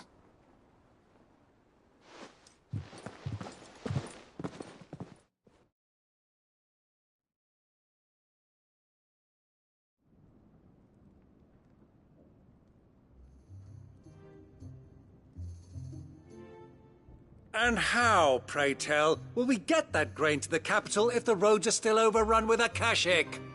You'll find another bloody road. I only have so many men, and I'm not about to send them headlong into an ether flood. That is, unless you'd have them turn as well. Well, I'd certainly eat less. Says the man with a belly bigger than a band of curls. My soldiers actually need their rations. Without any food to keep them going, they'll be dead even before you've sent them on your fool's errand. If I may, gentlemen, perhaps I might suggest an alternative approach. Though supply routes are indeed disrupted, there is no shortage of ships. Indeed, they bob away in every bay from here to Randalar, awaiting a safe haven. Allow them to make port and fill their bellies full of grain. And once those who crowd the cities are fed, ferry the displaced back to the countryside to work the fallow fields. But I'm sure that you wish to continue your discussion. Forgive the interruption. 2 such firm friends as yourselves need no help from the likes of me. Rutherford spoke fondly of the great bond between you. Us? Friends? I can't stand the man! Clive, I'm beginning to question the quality of the company you keep.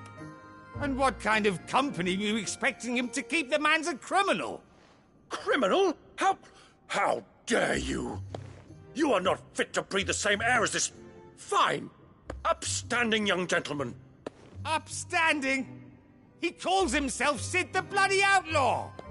Once more unto the breach. '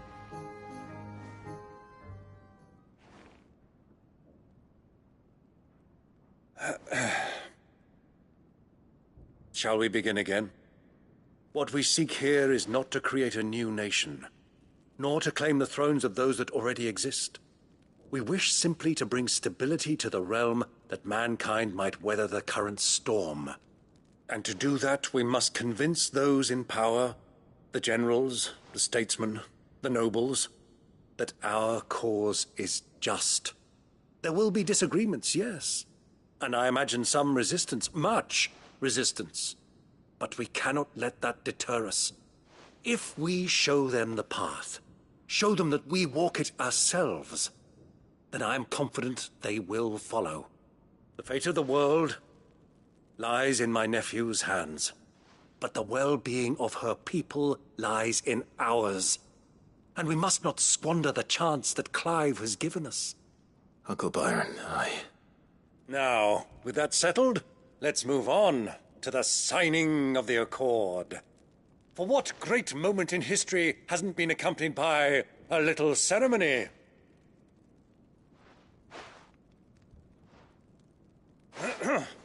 Citizens of Valisthea, I present to you the Triunity. Rutherford, Mike Will.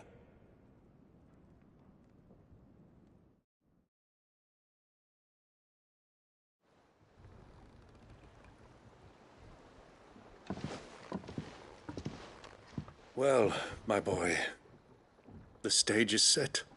That it is. This is the role you were born for. Now I ask only that you trust in the talents of your supporting cast. We shall play our parts to the best of our abilities, that you might have the opportunity to shine. The realm needs its Sir Crandall, and there is no better Crandall than you, Clive. I want you to keep this signed accord as proof of our faith in you. I will. Thank you, Uncle.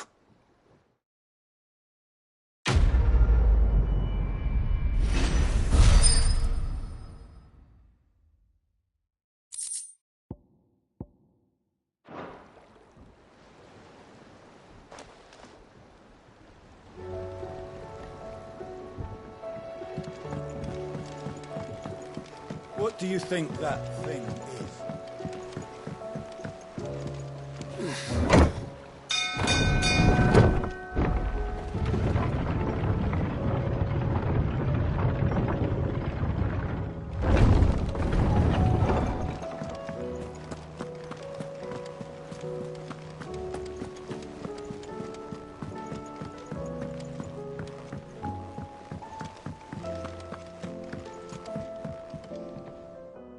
Vivian. I found it. The book you lost.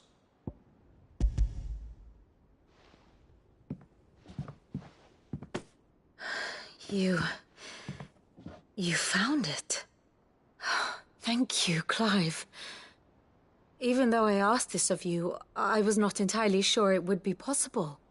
I feared the executors had seized every copy. I met with one of these executors, and I convinced him to let me keep it. He told me something. That the truth is just a matter of collective belief. And that if enough people believe a lie, that lie becomes the truth. It does. But it also means that the truth is not immutable. That it can be changed. Provided that those who wish to change it can convince enough people that their perspective is the correct one. As the sad history of the bearers proves. You said that the book inspired you to become a scholar. It did. Or its author, rather. She was a heretic, you see. A firebrand and a dissenter. A gallows stood ready for her in every corner of the realm. And by shunning society, or perhaps being shunned by it, she stumbled upon a truth so potent that an entire realm trembled at the prospect of its utterance. I, too, have always felt somehow set apart from the world of men. A stranger to my own species. She taught me that my solitude was not a curse, but a gift. And that, though my journey to the truth might be a lonely one, what I found at my destination would be more than worth the cost. Do you still feel that way? That you're not one of us?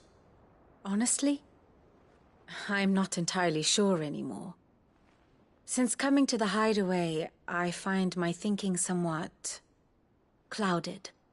Perhaps the result of studying mankind from a rather closer perspective than I had intended. But the more I study, the more I find value in this perspective.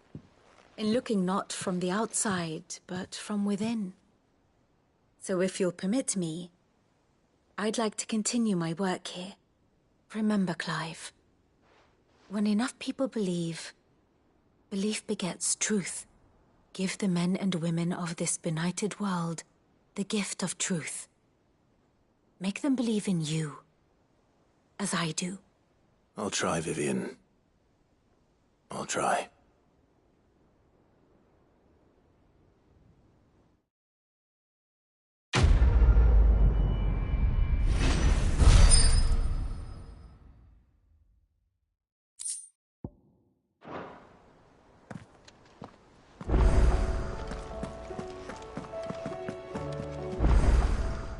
Welcome to the Patron's Whisper. Come to claim your just desserts? Here you are. All done?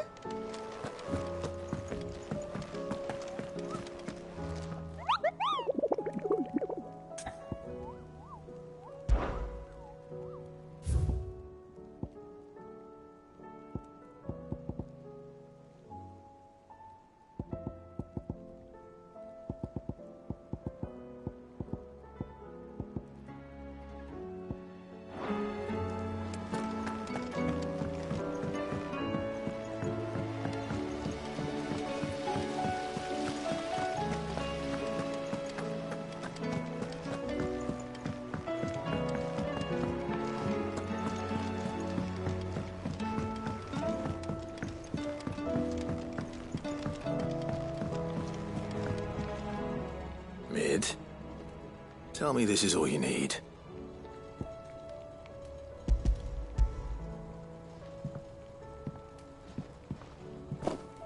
Aw, you make it sound like I asked you to save the world or something. Tell me this is all you need. It's most of what I need. After you left, I went over the figures again, and I realised I'd forgotten a 1 and a 0. And a cogwheel. Just a tiny one. Though, that's the problem. Gears that small are a bastard to make, and I may have lost the one Blackthorn spent a fortnight toiling over. Wait. The children. When they took apart your scales, there was a tiny brass gear. Now that I think about it, they didn't use it when we put the scales back together. The young'uns? But why would the... You know what? I don't want to know. I'll keep working on the model. You go and find that cog.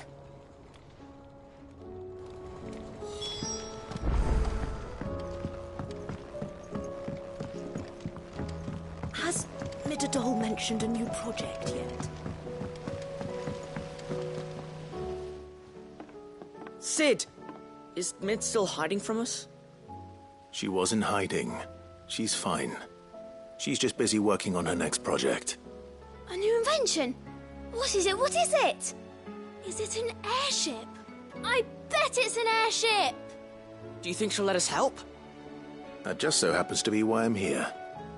She needs something special, something only you three can provide. A brass gear. A tiny one. One that might fit on, say, a set of scales? Oh, the one you forgot! We remember! We saved it, just in case. It's in the bag of bits. Since your lesson, we've been disassembling, then reassembling everything we can find. All the pieces that are left over, we keep under our beds, just in case. That's good to know. Look! I found it!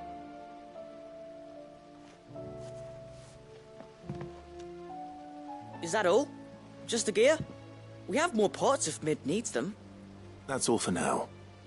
But I'll let Mid know about your... hoard. Just in case. Thanks, Sid.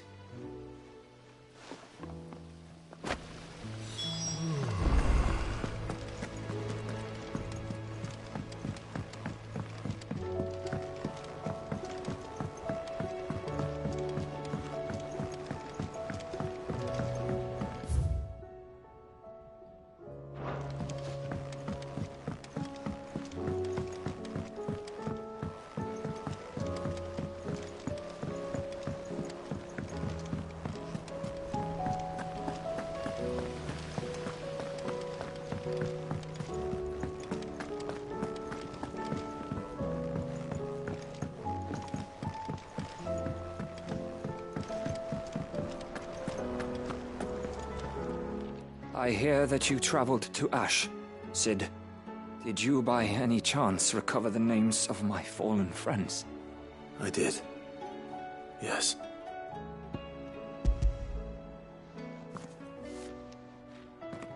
If I may? The bearer registry.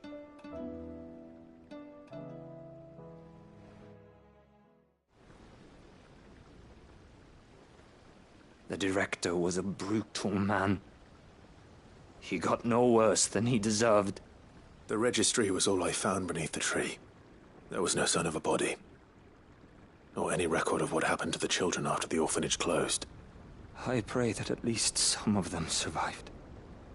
All their names are here. The ones we lost. My friends. My light in those dark times. I can still remember their faces, like it was yesterday.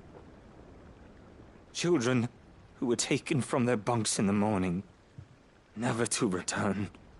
No explanation ever offered. They'd be happy to know that you survived, Herman. But why did I make it out alive, when so many others died in that awful place? It's not your fault. And blaming yourself won't bring them back. Honor their memory. See that their names live on. That way, at least. They're never truly gone. Thank you, Sid. I'm going to write a book. An account of the horrors of Badbach, and the spirit of those its custodians sought to crush. All of Valisthea will know of our suffering. And in the name of those I lost, I will not let it happen again. Neither will I. These records would have been buried for all eternity, were it not for you. Thank you.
Well, did they have it?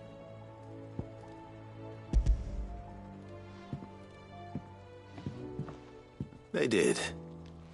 And they kept it somewhere nice and safe. Will it work? Will it work? He's perfect! You're a genius, Clive. What exactly are you going to use it for? Only the most important job of all.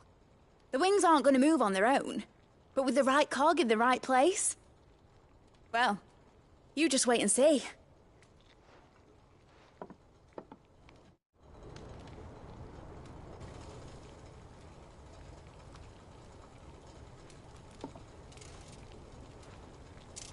That should do it.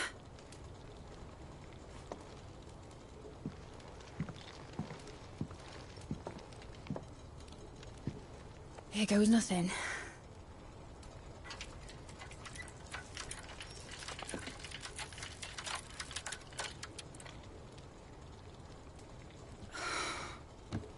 Titan's tits.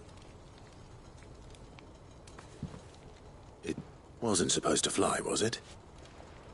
Of course it was supposed to fly. Wouldn't be much of an airship if it didn't. Honestly, these bloody engines are driving me mad. I was so sure this would be the day she soared. The Mithril engine was made to make dreams come true. But maybe this is one dream the world's better off without. Show folk how to take flying. It won't be long till they're raining death down on each other. People will lose their homes. Children, their mums and their dads. Like I lost mine. I'm sorry. So am I, Clive. So am I. Sorry that I have to choose. Do I follow my head, or do I follow my heart?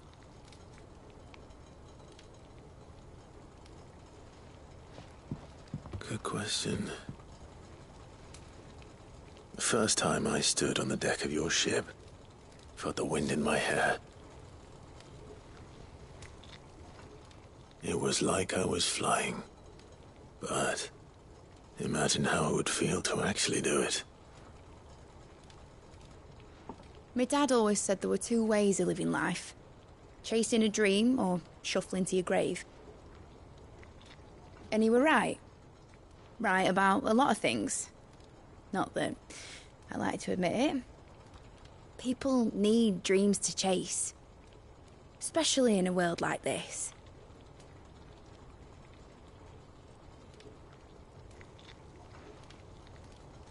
Right.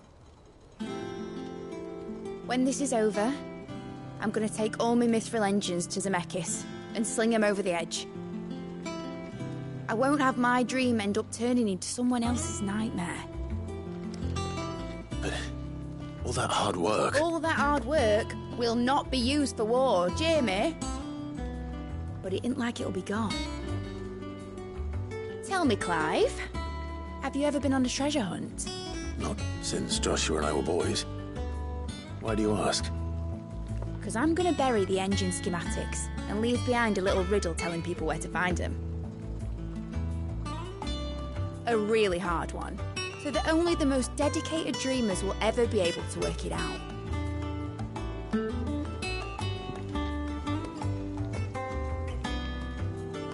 Ooh, I can picture it now. Some daft general squinting at the words with a gormless expression on his mug.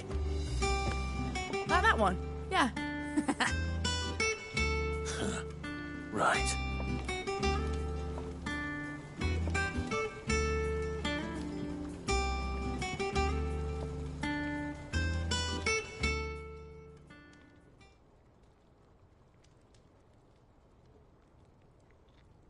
Of course, if I'm putting this engine at the end of a treasure hunt, I'll still need to make it a treasure worth hunting for.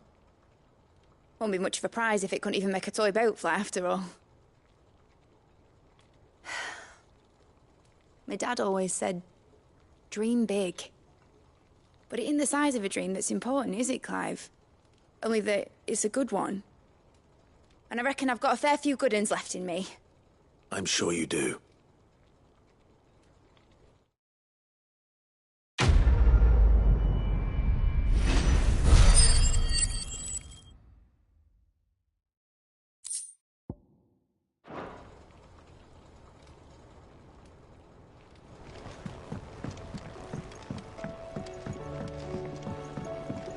Has Mitadol mentioned a new project yet?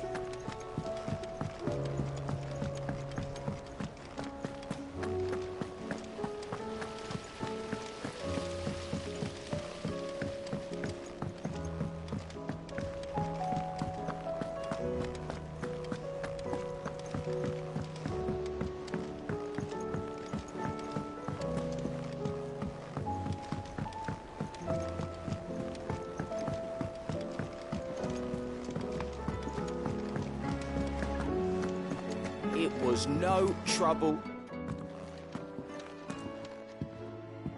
Clive, you're back. How'd you get on? Any luck? Any luck, you say?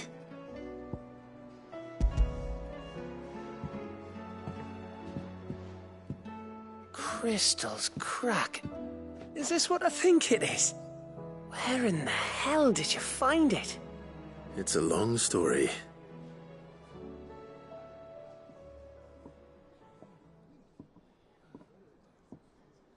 Right there on the road to Eastpool. Who'd have thought it? Everything up there's been abandoned for years. The empty cabin made for the perfect shelter. Though I fear my presence may have forced the poor creatures to look elsewhere.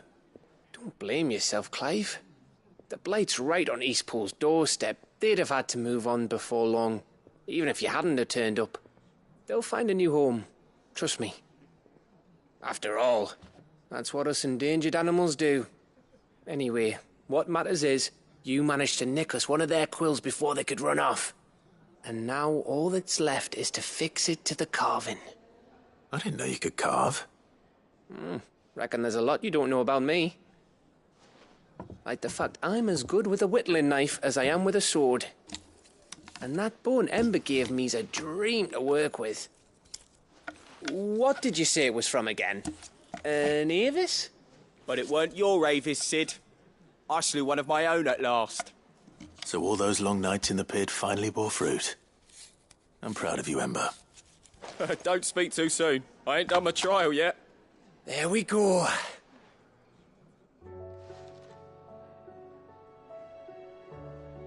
What do you think? I think if you ever hang up your scouting cap, you'll be able to make an honest living. Oh, will I? I should go and see if Ed is awake. Give it my best. You can give it to yourself. Come on.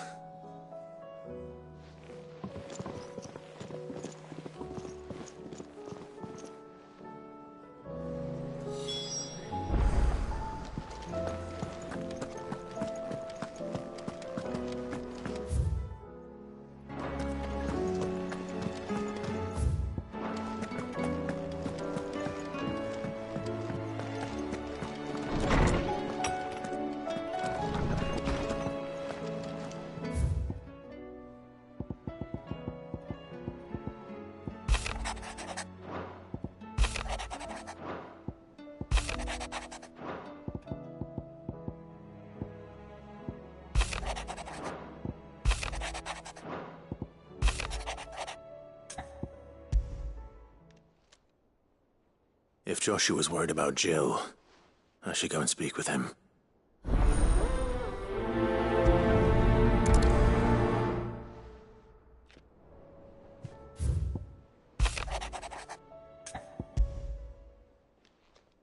It's usually me making demands of Hippocrates. I wonder what this is about.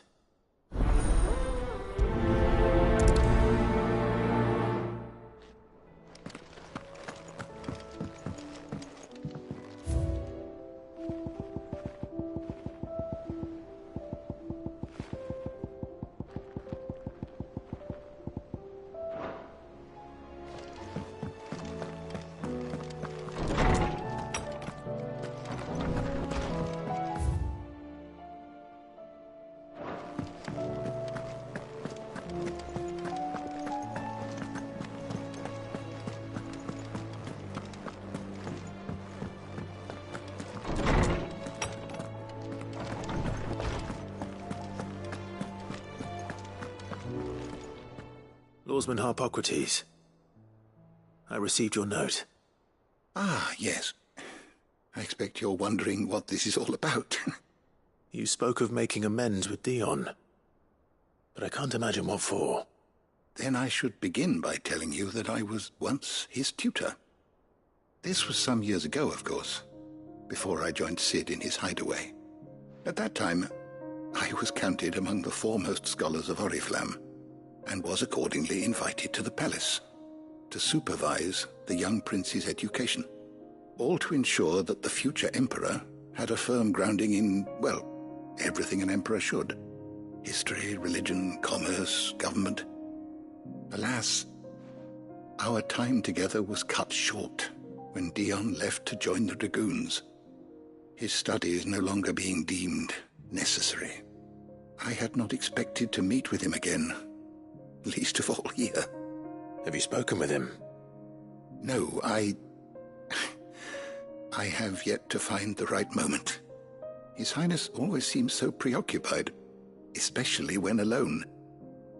I would not wish to disturb his ruminations with idle words of greeting, not when I know he dwells upon the evil Ultima had him commit in the Dominion. The guilt weighs heavily on him, I know. But as you say, that was Ultima's doing. Surely you can't blame yourself. When I first met him, it was not guilt, but his people's expectations that weighed heavily upon him, and I did nothing to ease that burden. He bore it alone, until the day he could not bear it any longer. It is one of my greatest regrets that I only ever offered him my wisdom, when what he truly needed was friendship. The blame for Dion's transgressions lies not only on his shoulders, but on mine. I see. I'm ready to help you in any way that I can. Then I beg that you bring me a wild wyvern tail. Apothecaries across the ages agree that even to glimpse such a flower is to be granted inner solace. Fabulists and fraudsters all, of course. But there is oft a seed of truth to be found where even the most outlandish opinions align. Well, it can't hurt to try. Where can I find this flower? And how will I know it? You have seen cultivated wyvern tails before, I trust.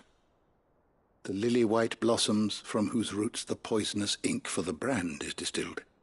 Well, those which grow in the wild differ only in their purple hue. The harsher the environment in which they are raised, the deeper the colour. There is a waterfall in Rickmal's roost across the strait, where the flowers once grew in abundance. Whether they still survive there, I know not. But try as I might, I can find no likelier location. It's all right. I'll find you a wyvern tail one way or another. Thank you, Clive. And please, be safe.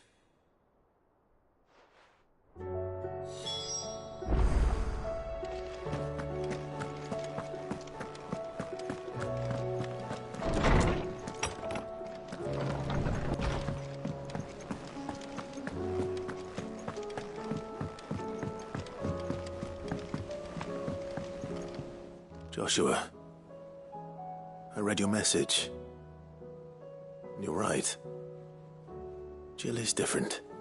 I don't think I'd realized how different, but since we returned from Drake's spine, I've felt it more and more. I suppose it's not hard to imagine why. She doesn't think she belongs anymore. And that's why we need to remind her she is still one of us. To let her know that we still need her. Now more than ever. That you still need her. But how to do that? When last we were truly close, we were but children. Of course. Do you remember the time we accompanied Father on his annual tour of the Duchy? And Jill and I broke from the procession to ride up Man's Hill. To see the snow daisies, I remember. It was the first time Father had allowed us to join him. And when he realized you were missing, he had the entire retinue down to the pot boys combing the countryside. In the rain. A thunderstorm forced us to take refuge in a grove of oaks before we'd even made it halfway there. It was the Lord Commander who finally found us, and needless to say, he was none too pleased. Then it seems you and Jill have unfinished business. What do you say? Man's Hill. is not that far. Oh, true. Though I suspect it is also much changed. Little in southern Rosaria remains as it was when we were children. You're saying I should go and scout the area for bandits? I'm saying we should first go and see if there are actually still any snow daisies left. What would you do without me, Clive?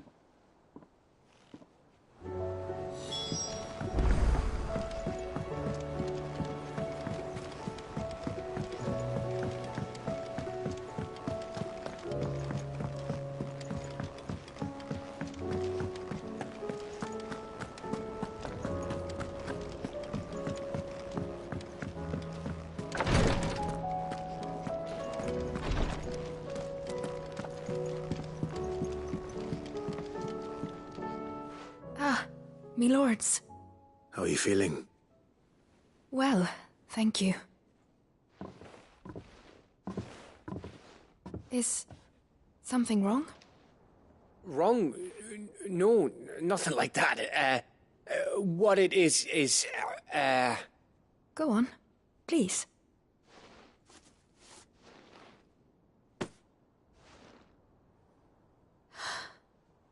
It's beautiful. Did you make it? We did. It's from all of us here at the Hideaway. Your new family, like. It's a good luck charm. We may come up north when a band's on the way. I mean a baby. To let him know that they're part of the family too. Oh, I hope you like it. I don't know what to say. I thank you, me lords, for everything. If there's anything you need, just let us know. I will. Clive, fancy a swift off? I'm thirsty. I could be convinced.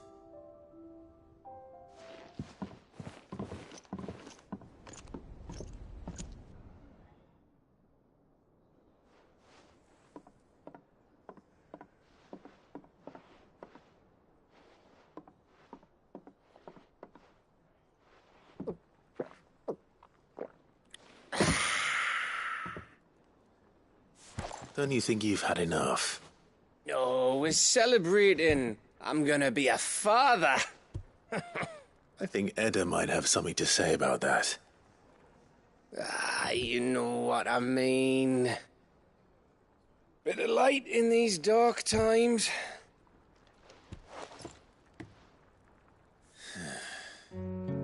Wasn't long after me 10th name day. My mum told us she was with child again. I was over the fucking moon. I was looking forward to having a little one to lord it over, what with me being the runt of the litter. Thought I'd finally have a chance to prove to the world that I could be a big brother. Imperials came the day she went into labour. Had myself a baby sister. And then I didn't. My whole family gone in a blink, while I hid in the cellar like the spineless little arsehole I was. Great brother I turned out to be.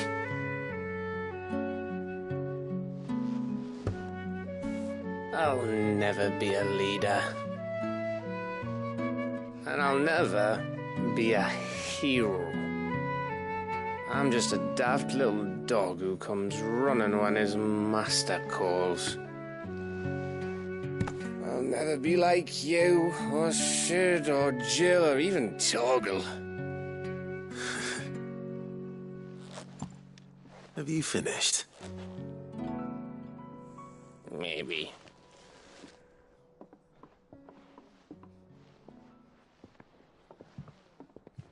Do you know why you're our best scout? Yeah. Because you don't need anyone to hold your hand.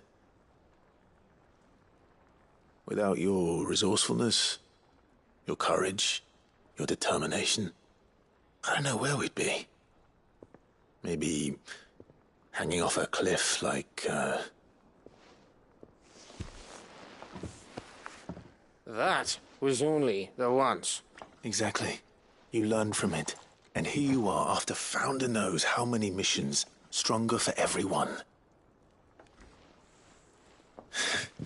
And let's not forget Rosalith. Who was it who freed me from the dungeon? Who was it who ran to Jill's rescue? That would be me.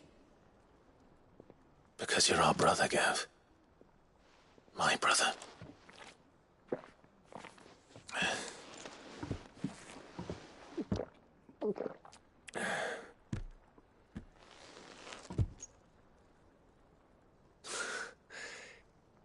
Your brother.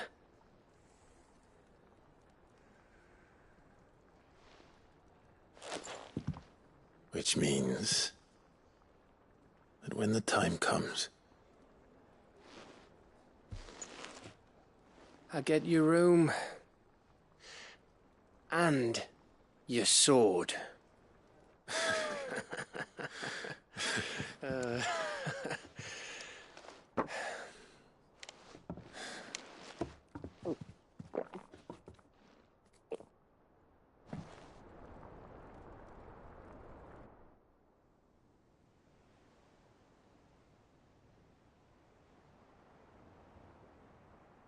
I may have had one too many. you may have had 10 too many. I said I was thirsty. Better get back to work anyway, after I walk this off. Clive? What is it?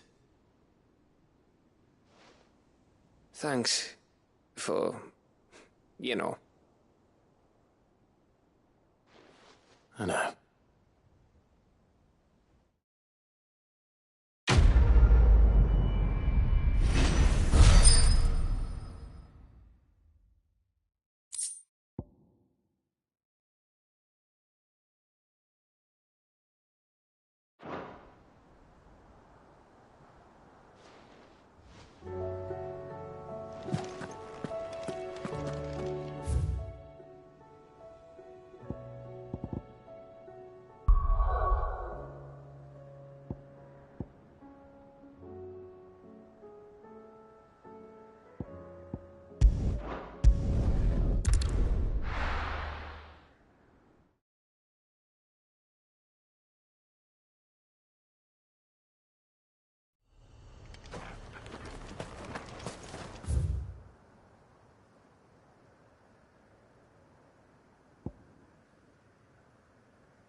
This is no time to ride.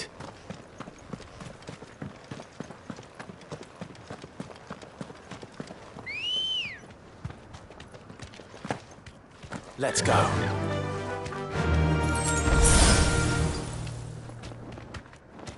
Run like the wind.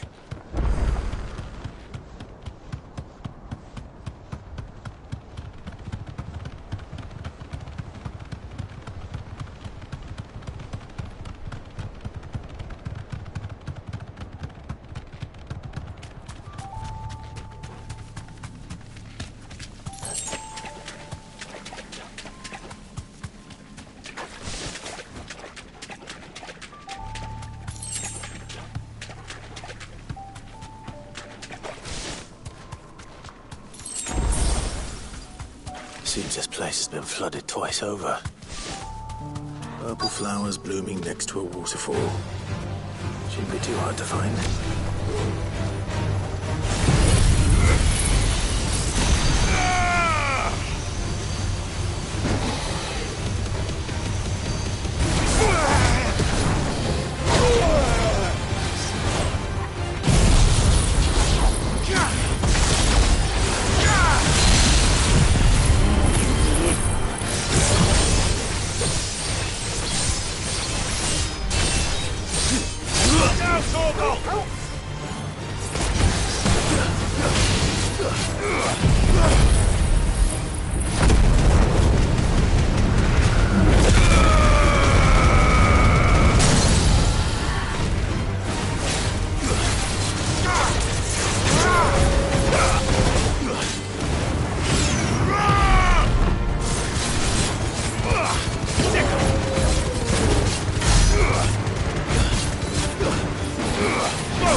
as well pick enough for a bunch, I suppose.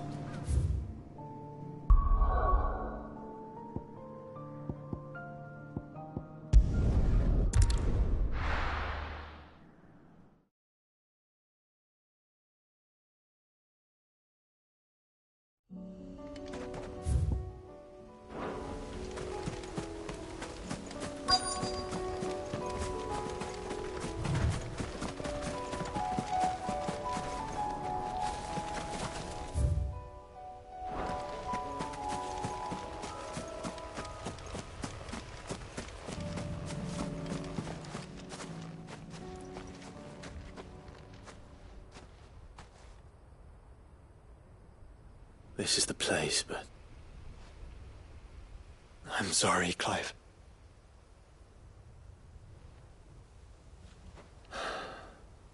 There's nowhere been spared. What do we do now? We keep looking. Man's Hill cannot be the only place where snow daisies grow. Perhaps, but... it's the only place I know of. Knew of. Then why not ask someone who might know of another? Someone at the backyard? To the hideaway, then.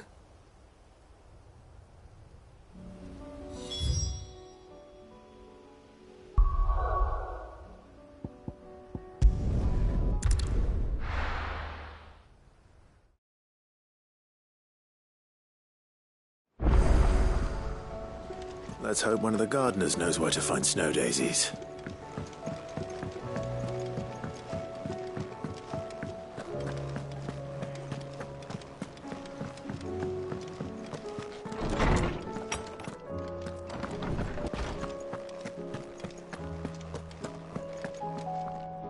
Oarsman, I found the flowers you were looking for. You did? I think I did.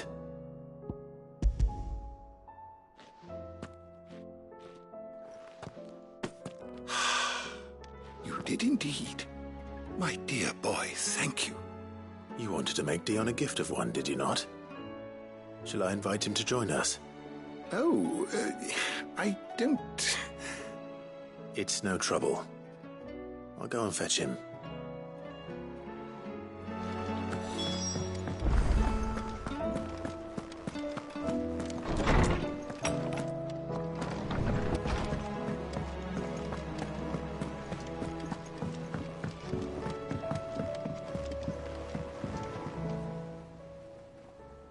Your Highness, would you do me the honor of accompanying me?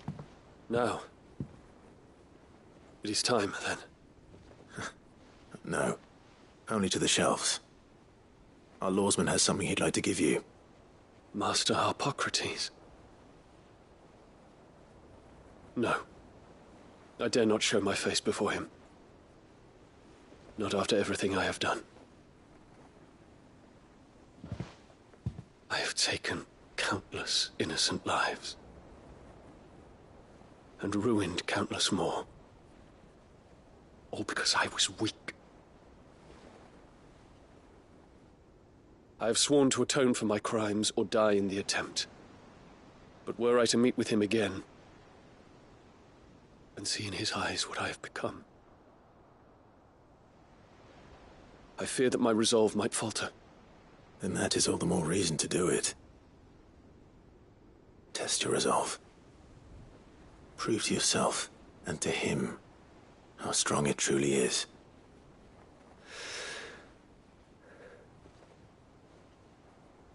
You are right.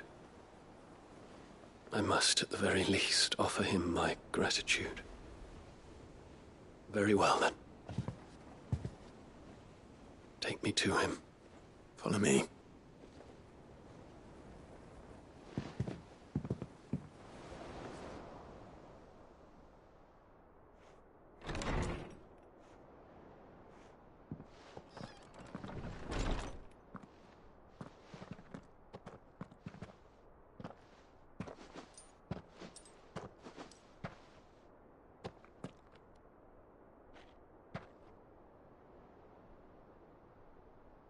Even now, I hesitate to approach him.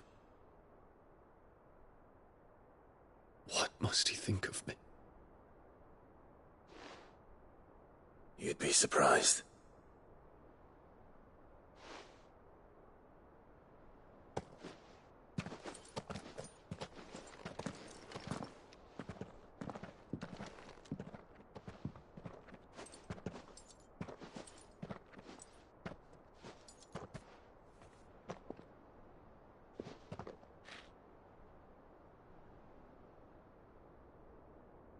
Master Harpocrates, pray, accept my apologies for leaving your tutelage before my studies were complete. Your lessons opened my mind to a world quite unlike the one I had imagined from within the gilded confines of the palace. And I shall be forever grateful for the efforts you made to enlighten me. Lift up your head, Your Highness. The deeds of youth require no apology. That you took the time to visit me says much about the man you have become. Now, there is something I would like to show you.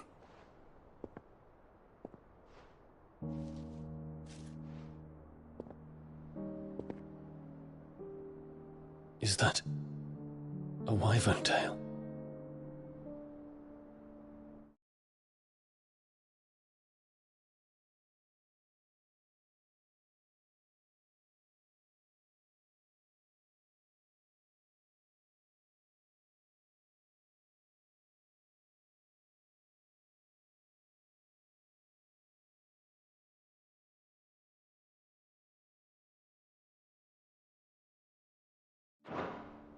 The color is unfamiliar to me. Because it is unique to those